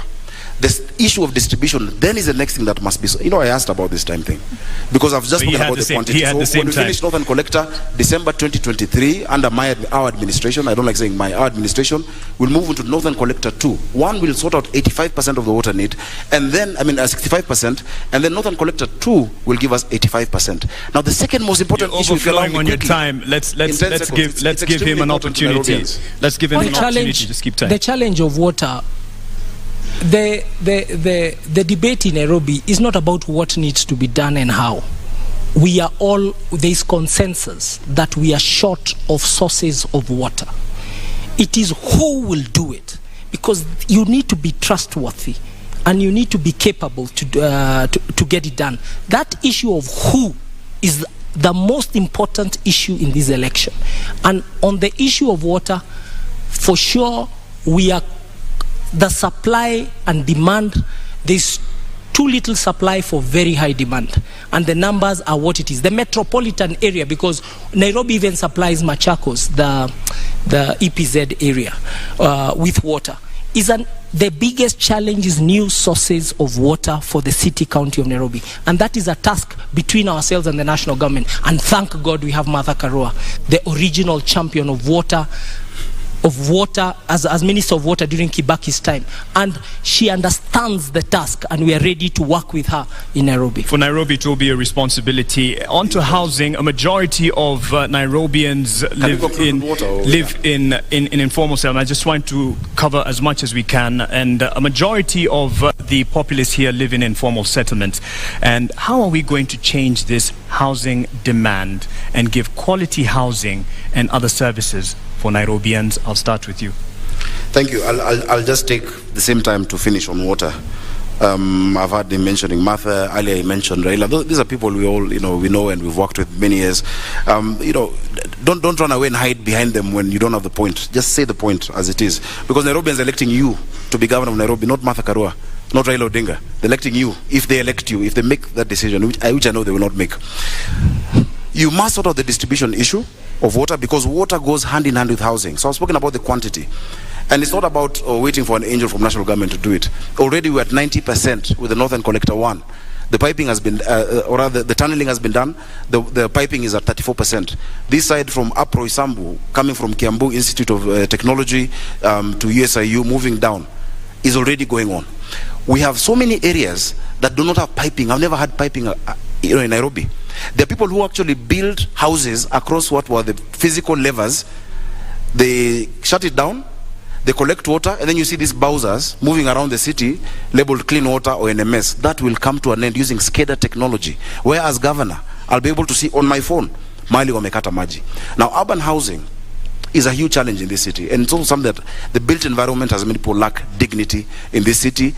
The county government is not in the business of building houses. We shall facilitate the private sector through proper land tenure and giving them proper land of government to actually partner with them to build these houses. We can actually do it through the silo model, where you build and people move and come in there. Urban renewal is being resisted in Eastlands because of lack of trust of that institution or body that is praising here today. I wish you go there tomorrow and tell them what you said about NMS. Bwana Polycarp, maji ni mojawapo ya shida ambazo zinakumba wale ambao wanaishi katika mitaa ya mabanda katika kaunti ya Nairobi.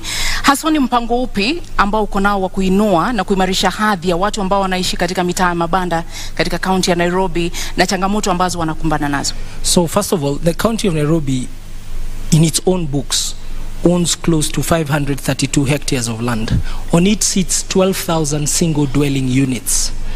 Nairobi has to strategically densify, but that process requires proper public participation. You can already hear my competitor is whetting his appetite to steal your homes. You people in Makadara and Jericho, umesikia, he has pronounced himself that this will be private sector led. I have told you, this thing called urban renewal, which is what they want Nairobi to take, we have to be very careful. It needs proper conversations around it, and we must build housing that is truly affordable housing, decent housing. And before we build, we must ask the people who sit in those estates, mnataka nini?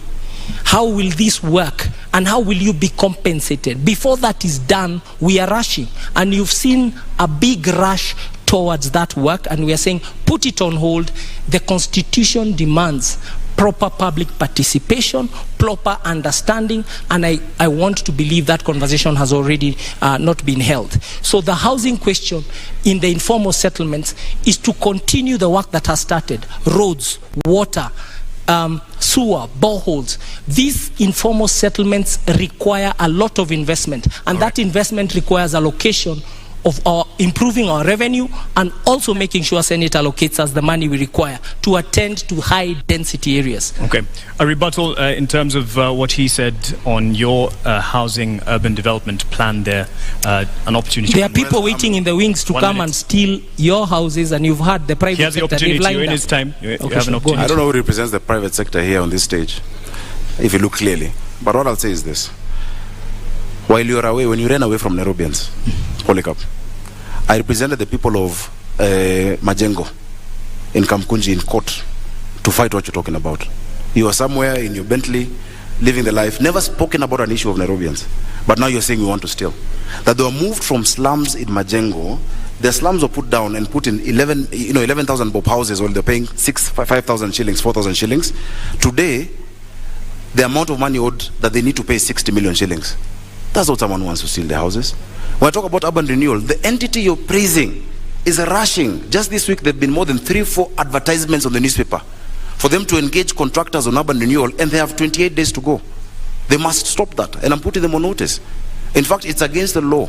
An entity whose time has ended cannot engage in 10, 15-year contracts today. He doesn't have the guts to talk against NMS, and he will not. But they must not do that, because the people that you're talking about, I have represented for 5 years. NMS is not an enemy of Nairobi. I have not ran away from them, and they are saying they believe urban renewal must be done. They don't trust those people who are doing it. And you say it's an issue of trust? It's not about who's going to do it.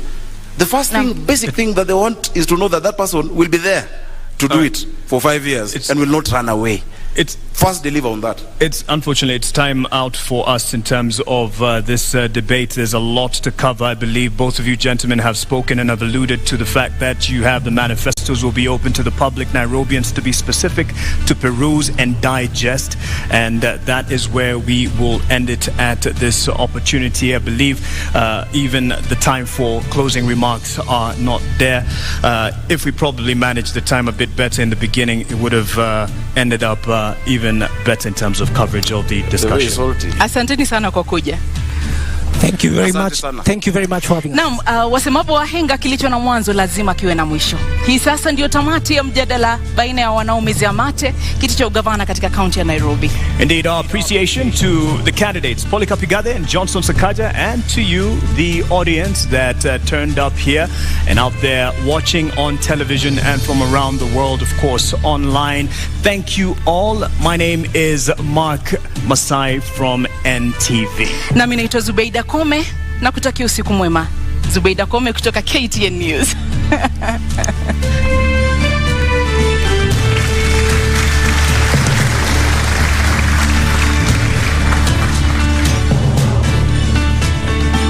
And the teams are invited to join.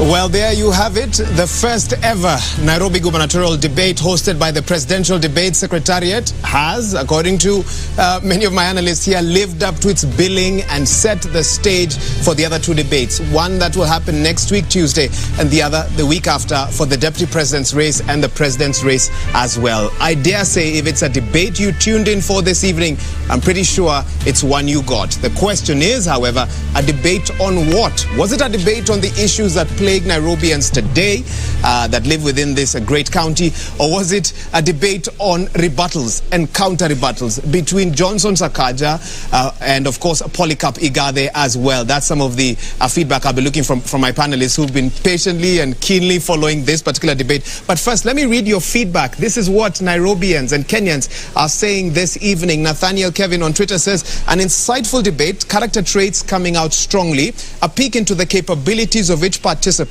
and excavation of their track records as well. I perceive admirable leadership qualities. Let us vote wisely. Limuki Flora says, can these two candidates really articulate the real issues affecting the city, apart from throwing barbs at each other on quitting and degrees and stuff like that? And Paul Olind says, debates, even chaotic ones, offer a great insight to a politician's character than any political rally. I'll also be reading some of your SMS messages, and we are getting them, but my panel are here with me, and I don't know where to begin. Professor Odote, I think let me start with you and get your immediate reaction to that debate. What do you take out of it? What do you now know about these two men that you did not know before the start? There were two debates. At the same time? Yes, there were two debates. So the first debate was a debate about madness. A debate where people were abusing each other, were shouting at each other, and were focusing on themselves and on the other side. I hated that debate because it didn't help me.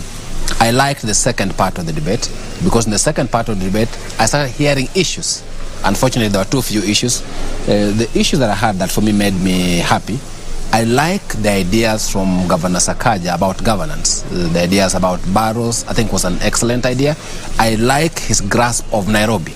He knows Nairobi and he knows the facts. That for me was extremely nice. Professor, don't I have the unfortunate task of interrupting you? I promise I will give you a chance to finish your point. Frederick Muitiriri, I do have a debt that I owe this man, but I'll come back and repay it. Frederick Muitiriri, I'm told you're on standby with one of the candidates. Let's hear that immediate reaction minutes after that debate concluded. Shukran sana Wahiga Mora kutoka Citizen TV. Nashukuru sana mie Frederick Muitiriri kutoka TV 47. Ninaye hapa mwaniaji wa kiti cha ugavana Polycarp Igathe, na pale ndani mwaniaji kulikuwa kipute ambacho kilikuwa kikubwa sana. Unahisi kwamba zile miezi 6 ambazo zimekuwa zikitajwa sana, huenda wa Nairobi wakawa wanakuona kwa njia tofauti kutokana na wakati ambao ulihudumu kama naibu gavana? Wacha niseme hivi. Umeona wapinzani wetu, kazi yao kubwa ni kuamini kwamba wewe unatakikana ufanye kazi, wewe unatakikana ukae kwa ofisi upate mshahara bila kupata kazi. Hiyo ndio swala kubwa sana ambalo wamegusia leo. Lakini sisi ni waadilifu, sisi ni waaminifu, sisi tunaajibika, sisi ni wachapakazi, na ni heshima kwa katiba na kwa wananchi wa taifa la Kenya. Wewe ukiona hauwezi fanya kazi, uachane na mshahara wa serikali. Lakini hilo ndio jambo ambalo wanaona ni kubwa sana.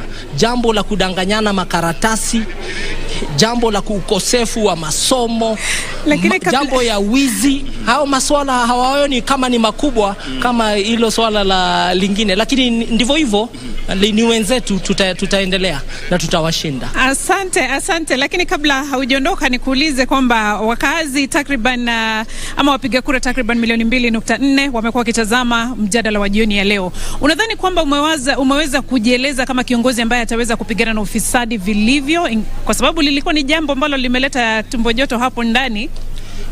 Natumai nimewaeleza na pia tutaendelea kuwaeleza katika kampeni zetu. Inajulikana vizuri sana hapa Nairobi mambo ambayo yanaendelea ya ufisadi. Ni mambo ambayo yameandikiwa maripoti mengi, kuna nakala mingi ambazo zimeandikwa na institutions mingi sana, na hiyo kazi inajulikana. Kwa hivyo hakuna debate about kupigana na ufisadi. Asante. Tunakutakia kila laheri. Wa Kenya, wana Nairobi wataamua ifikapo tarehe 9. Asante. Tuelekee sasa upande ule mwingine, Leila Mohamed pamoja na Francis Gashuri ambao kwa sasa wako na seneta wa Nairobi Johnson Sakaja. Twende kule.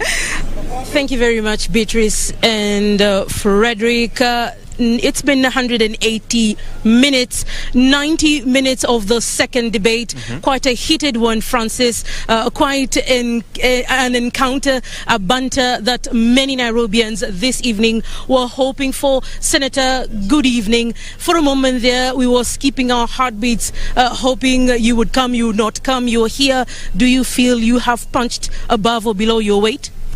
I feel we needed more time to talk about the real issues of the people of Nairobi. Those issues are real. Today their families sleeping hungry. There are people who don't know where to go to tomorrow. We have millions of young people without jobs. I wish we had more time to focus on that, apart from the side shows that are of course choreographed by those I'm running against. But all the same, I'm glad with the time we've been able to at least speak about certain policy proposals that we have for this city. Nairobi is for all of us. Politics is not an enmity. I believe in siasa safi. Politics is not an enmity. After the election, we'll have one county that we must remain in. And let us also not be divided in terms of parties. Let's not be divided in terms of tribe. Let's remember that we're one tribe called Nairobi. Thank you very much. Absolutely. And Sakaja, feels like a rematch should be coming up because that was a real debate. Is there something that you felt that probably you needed to respond to, particularly that touches on people of Nairobi, in a minute? At some point last year, I went to donate desks in Dagoretti. in a school called Gatina Primary. And when I gave them desks, normally you ask the children, what would you like to get from me? And they say, oh, Super Senator, and I thought they'd ask for sweets or for a bowl or for a school bus, even when they're ambitious, and they said they wanted food. We have, as a parent, that broke my heart. We have too many children who are out of school because of food, because of, the COVID era and the poverty in Nairobi. As I said, urban poverty is the worst. And so I wanted to talk about the school feeding program that we're going to institute in Nairobi for all our children, that, at least you'll be able to lower the cost of living for those parents. You save them close to 3,000 shillings a month, and attendance goes up. Many schools at 12:30 they tell the kids to go look for a meal. They don't come back. They're missing a third of the education. If you want to finish a country, you finish the children. So I really want to talk about school feeding. I want to talk about how to clean up Nairobi. I want to talk about the recycling plant and waste to energy in Dandora, and just moving that away. We have an entire wing at Kenyatta and Bagathi for respiratory illnesses for the people of Dandora. I want to talk about CHVs, our community health volunteers who are doing an amazing job across the county of Nairobi, who need to be incorporated, and from the day we get into office, they'll be part of our health system. Thank you very much, Sakaja. The person to ask for a rematch is Clifford Machoka. I think actually there's a rematch on the 9th of August, and that will be now a technical knockout at 9 a.m. The voters will decide the 22.1 million or 22.1 million in the country and the 2.4 million in Nairobi County. Yes. Thank you. We wish you the very best of luck. Sana. Thank you very much. Thank you. Leila, VAR imetembea kidogo, so we take it back to Wahiga. Wahiga, take it away. Wahiga, talk to us about the facts and the figures. Has this debate build up to its expectations of 2.4 million registered voters in this great county of Nairobi? Not forgetting that at least 24% of them are undecided, and I don't know whether this debate helped a few of them to make their minds up. Professor Odote, did you get that sense in the second part of the debate? Because you said you saw two debates. In the second part of the debate, but unfortunately, I don't think that it will help a lot because they spent too much time on the other things. So let me finish my conversation in terms of... and I'll ask you to be brief in the interest of time. Yes, very brief in terms of what I liked also about Polycarp. I liked his conversation about involving citizens. I think that was a good conversation. I also like his debate about the unique status of Nairobi in terms of the relationship between national and county government. The things I did not like, I didn't like the fact that Johnson, my good friend, did not apologize for coming late. Shockingly, despite his conversation about Siasa Safi, I didn't like his arrogance. And lastly, I did not like the conversations from Igade of over-focusing on Johnson and not himself. So those are the things I didn't like about the debate. What you call arrogance, others call confidence, but depends on which side of the table you're seated. Let's hear from you, Wanjiru. Bruising, exciting to listen to. I'm not sure the 26% will be able to decipher, but we definitely got a lot. Igade, I got a sense that he had prepared and articulated his implementation strategies pretty well. I liked his revenue strategy, breaking down the streams, sealing the loopholes. I found that to be very pragmatic and a low-hanging fruit. Whether he links it into the cloud, I got a sense that he imagines digitizing is going to cure the governance culture gap. That's not necessarily accurate. I liked the eggs, the neighborhoods, of course. Yeah, I liked the decentralization. Of course, his take on NMS, for me, is, in fact, the word I would use, it's odious, because... This is Igade. Yes. Igade's take on NMS is totally misplaced. And I think Sakaja brought that out very well, because the situation on the ground is that NMS has really, it hasn't been accountable. Contrary to what Igade is espousing in public participation, it hasn't had public participation. It hasn't had accountability. There's been a lot of coercion of citizens. On Sakaja's side, I think he got the NMS very accurately. I also like the argument around the 5 boroughs. I like the idea. I didn't hear much about how it would be implemented vis-a-vis the services and the particular sectors, because you need a policy framework for that. So I found his policy grounding to be weak. I thought he had ideas, but I didn't get a sense of policy. I got a real sense of what's happening on the ground. With Igade, I got a sense of the policy, of the implementation, but no sense on the ground. So I found they have different strengths. With Sakaja also, I didn't hear the governance coming out For you, that as a didn't major problem. Come out strongly. Yeah. Okay. Philip Kisia, if things had gone your way, you may have been one of the individuals on that panel today. But life has a way sometimes of taking a different tangent. So how do you then rate the two men that stood before Kenyans and Nairobians this evening? I mean, I would be unfair. But I mean, rating is something that we cannot avoid. One, like my two colleagues have said, I think Sakaja performed quite well. He seems to be understanding the issues affecting Nairobi. But on the flip side, he doesn't seem to have a clear implementation strategy. How do you deliver what you're talking about? On the other side, Polycarp could have been a bit weak on policy and on strategy, developing strategy. But he seemed to be very clear on how it can be implemented. You sound like you want a candidate with both. Do you want to merge the two? Yeah, you must have both. Would that be the perfect governor for Nairobi?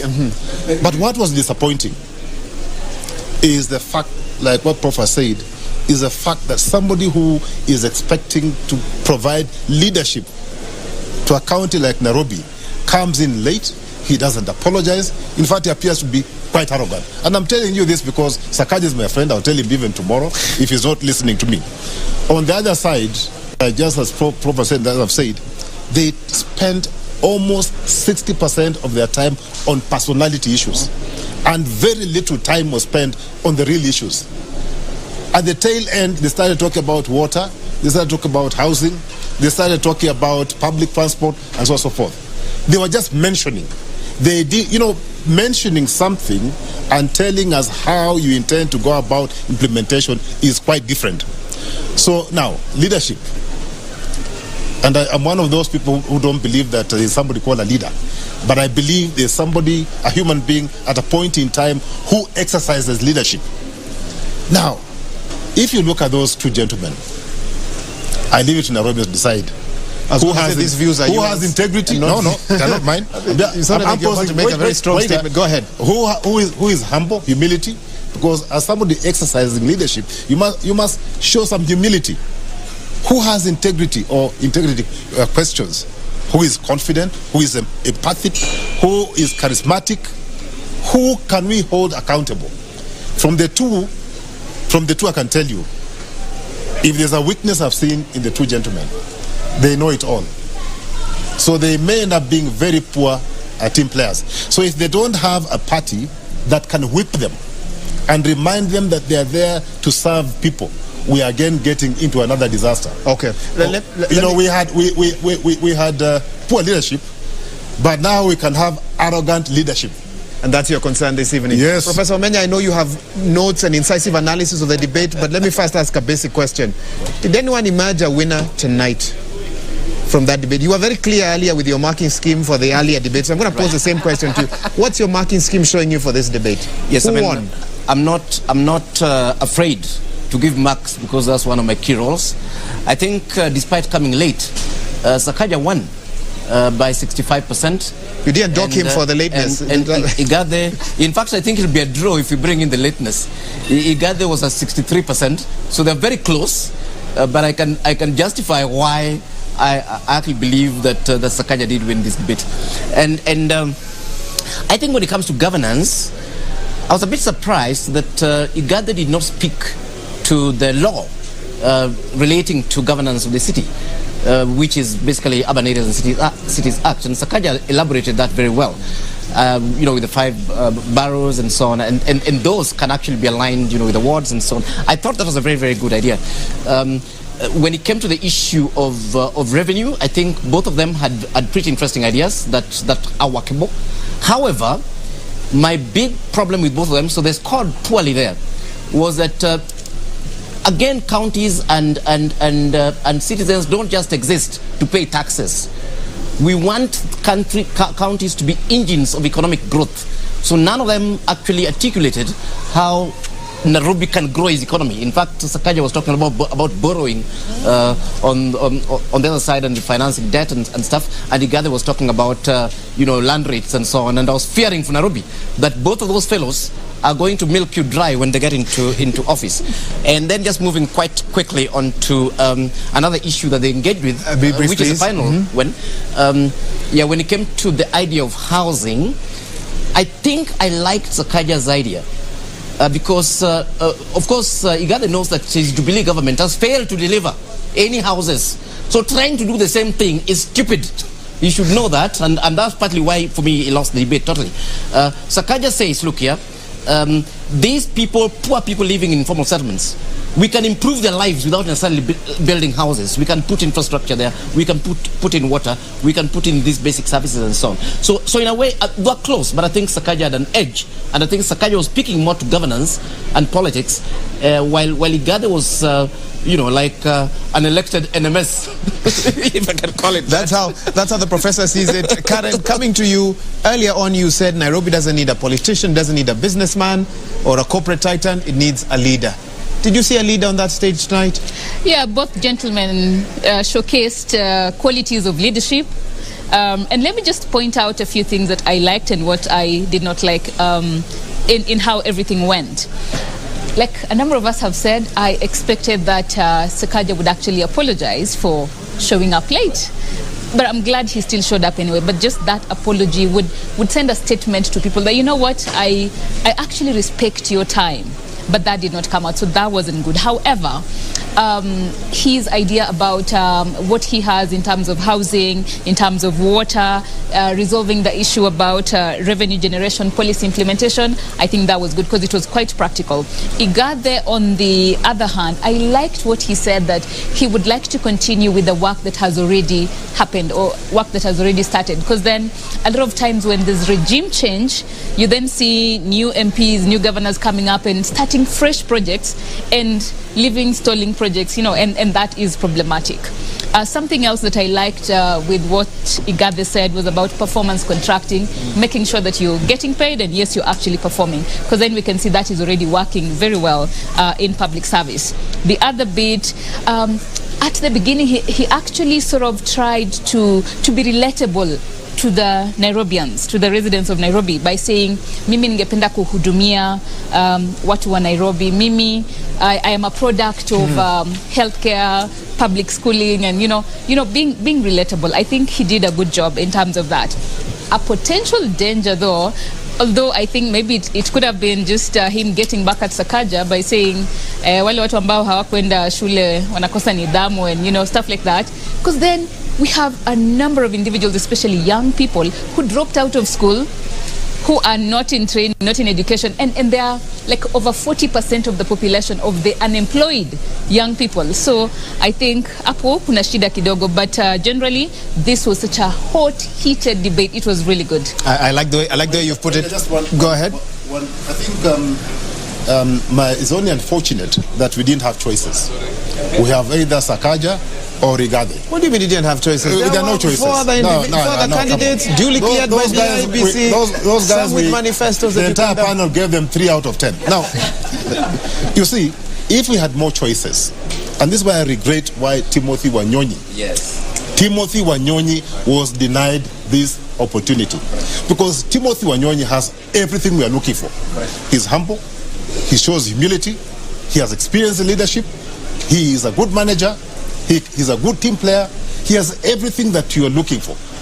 It is extremely unfortunate that the powers that be never gave him an opportunity to serve. And I know I'm saying this at the cost of a very high cost. I thought you aligned with Azimio, and No, I'm saying this at a very high cost, but I better say it than keep quiet.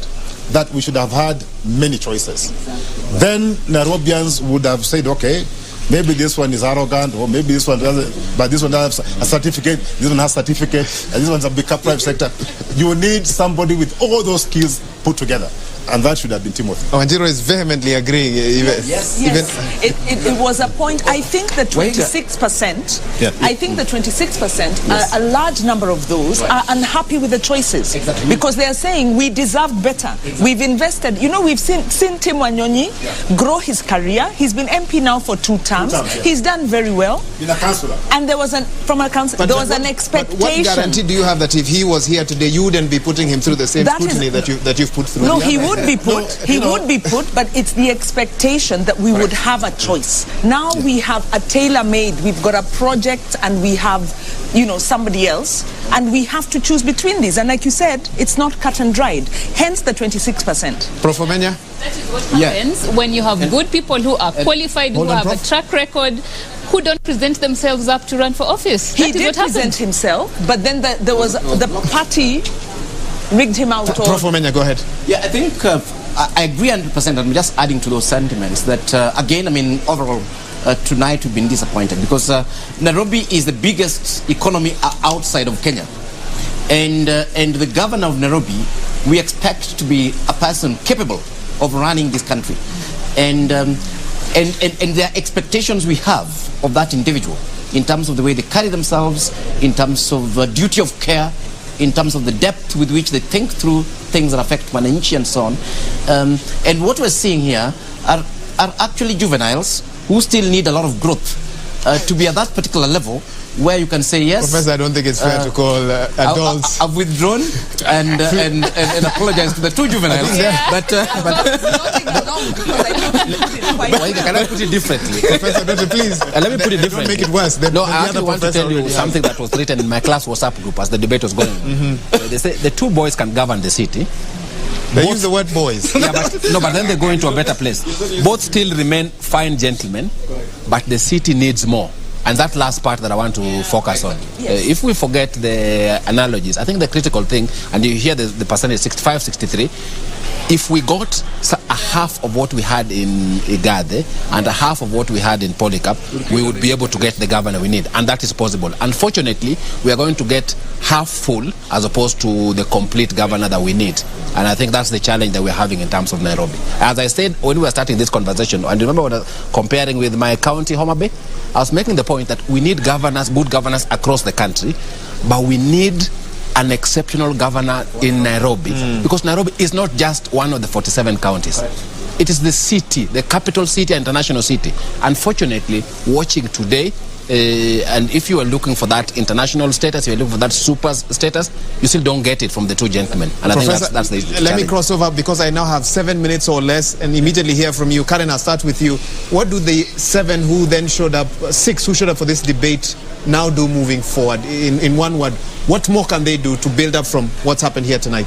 I think do some research and get more information and factual information about what needs to be done in the city, for the residents of the city, and actually go out and do that. So just a little more research. The two final candidates definitely did their homework, especially Sakaja has the information and all that stuff. But just the bit to go out there, do a little more research about what needs to be done, align themselves, and make sure they get to do that when they get elected. And Prof, just as briefly, some would say, look at previous debates. Some didn't even show up and they won the elections. Yes. Well, your panel is talking as if winning debates is winning elections. No, not at all. In fact, I think really to be fair to the two gentlemen, we are very happy that you've got people that you can actually listen to. Yeah. So that was positive, and they did actually engage with the issues. In fact, for me, it's an issue of having.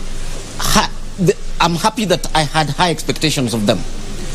And those expectations are not totally destroyed. Okay. There are some candidates that I would not even have bothered having an expectation about.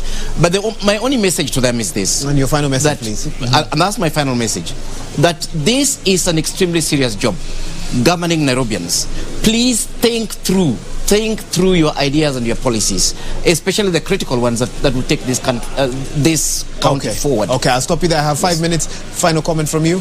What more can the candidates do? Okay, now for the ones who are calling fringe candidates, 28 days to go. I would suggest that they just pack off and go home, and Philip Kisia, surely. No, I'm telling you, and it came from Wanjiru. Let them pack off. Go home. You're telling Kenneth Nyamwamu, you're telling Haman Rewali, you're telling Mwadime. Then start from somewhere. You can start from Member of Parliament or MCA, or then grow, get experience. Okay? For the two gentlemen, they need to appreciate that leadership is about inspiring people. Leadership is about being able to get people in one basket to move in one direction willingly, competently, enthusiastically. Okay, I'll take that as your final comment, and that's a good place to leave it.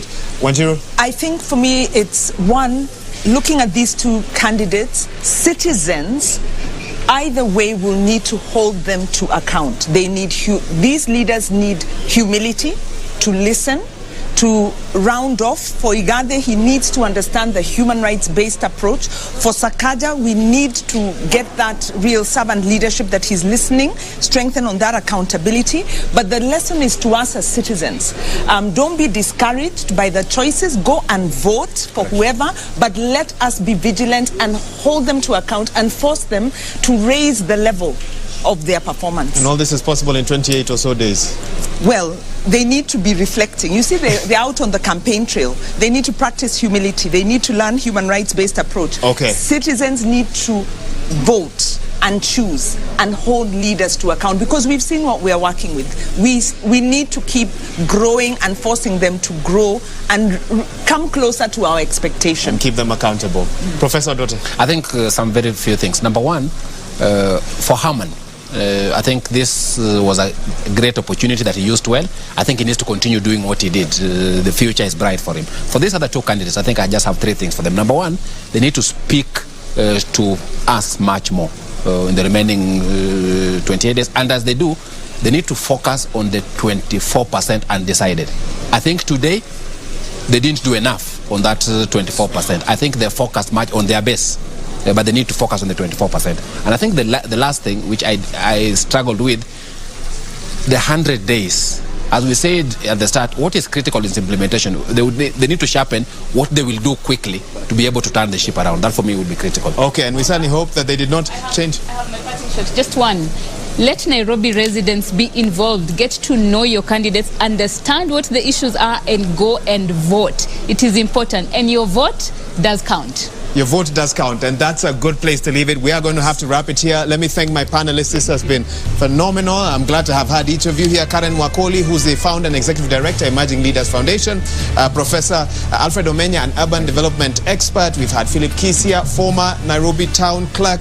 Wanjiru Gikonya, who's the national coordinator for the Institute for Social Accountability. And of course, Professor Collins Odote, an associate dean, Faculty of Law at the University of Nairobi. Let me just quickly read one interesting message I've received from Justina Wamai, the running mate to Professor Wajakoya of the Roots Party. She says she's looking forward to attending the debate next week, Tuesday, but she says, please give us more time to articulate our issues. I'm sure the organizers of this debate have heard, but of course, we cannot have too much time, otherwise the debate would never end. But Justina, I have read your message, and we look forward to having you here at the Catholic University next week, Catholic University of Eastern Africa next week, Tuesday, for that debate that will kick off pretty much around the same one as the others that did here today. Let me also thank some of the organizers who've made this event a possibility, and this debate a possibility today, having concluded the first ever Nairobi Governors Debate, brought to you by the Presidential Debate Secretariat, the Media Council of Kenya, of course, and also the Kenya Editors Guild. And also on behalf of the wider media fraternity that has made this a possibility, it's also in partnership with Amnesty International, the Catholic University, Diamond Trust Bank, Homeboys, Kenya Association of Manufacturers, Kenya Human Rights Commission, Linton's Academy, Kenya Daima, NHIF, Okoa Uchumi, the Institute of Social Accountability, UNDP, Usawa Agenda, and Oxfam as well. We look forward to having you tune in across all TV and radio stations on the 19th of this month, next week, Tuesday, for the next debate where the deputy president candidates from each who have been cleared by the IEBC have been invited to attend those debates. And the other week, which is the Tuesday, should be the 26th for the presidential debates as well. And they'll be held here to give you a chance as a voter to make up your mind to decide who you will vote for on the 9th of August, 2022. On behalf of the whole team, a big team, over 100 journalists, producers, editors, and so forth who've made this production possible, thank you for joining us. It's been an absolute pleasure bringing you this debate from 4 p.m. when we kicked off until now. My name is Wahiga Mwaura from Citizen TV. I wish you a good night.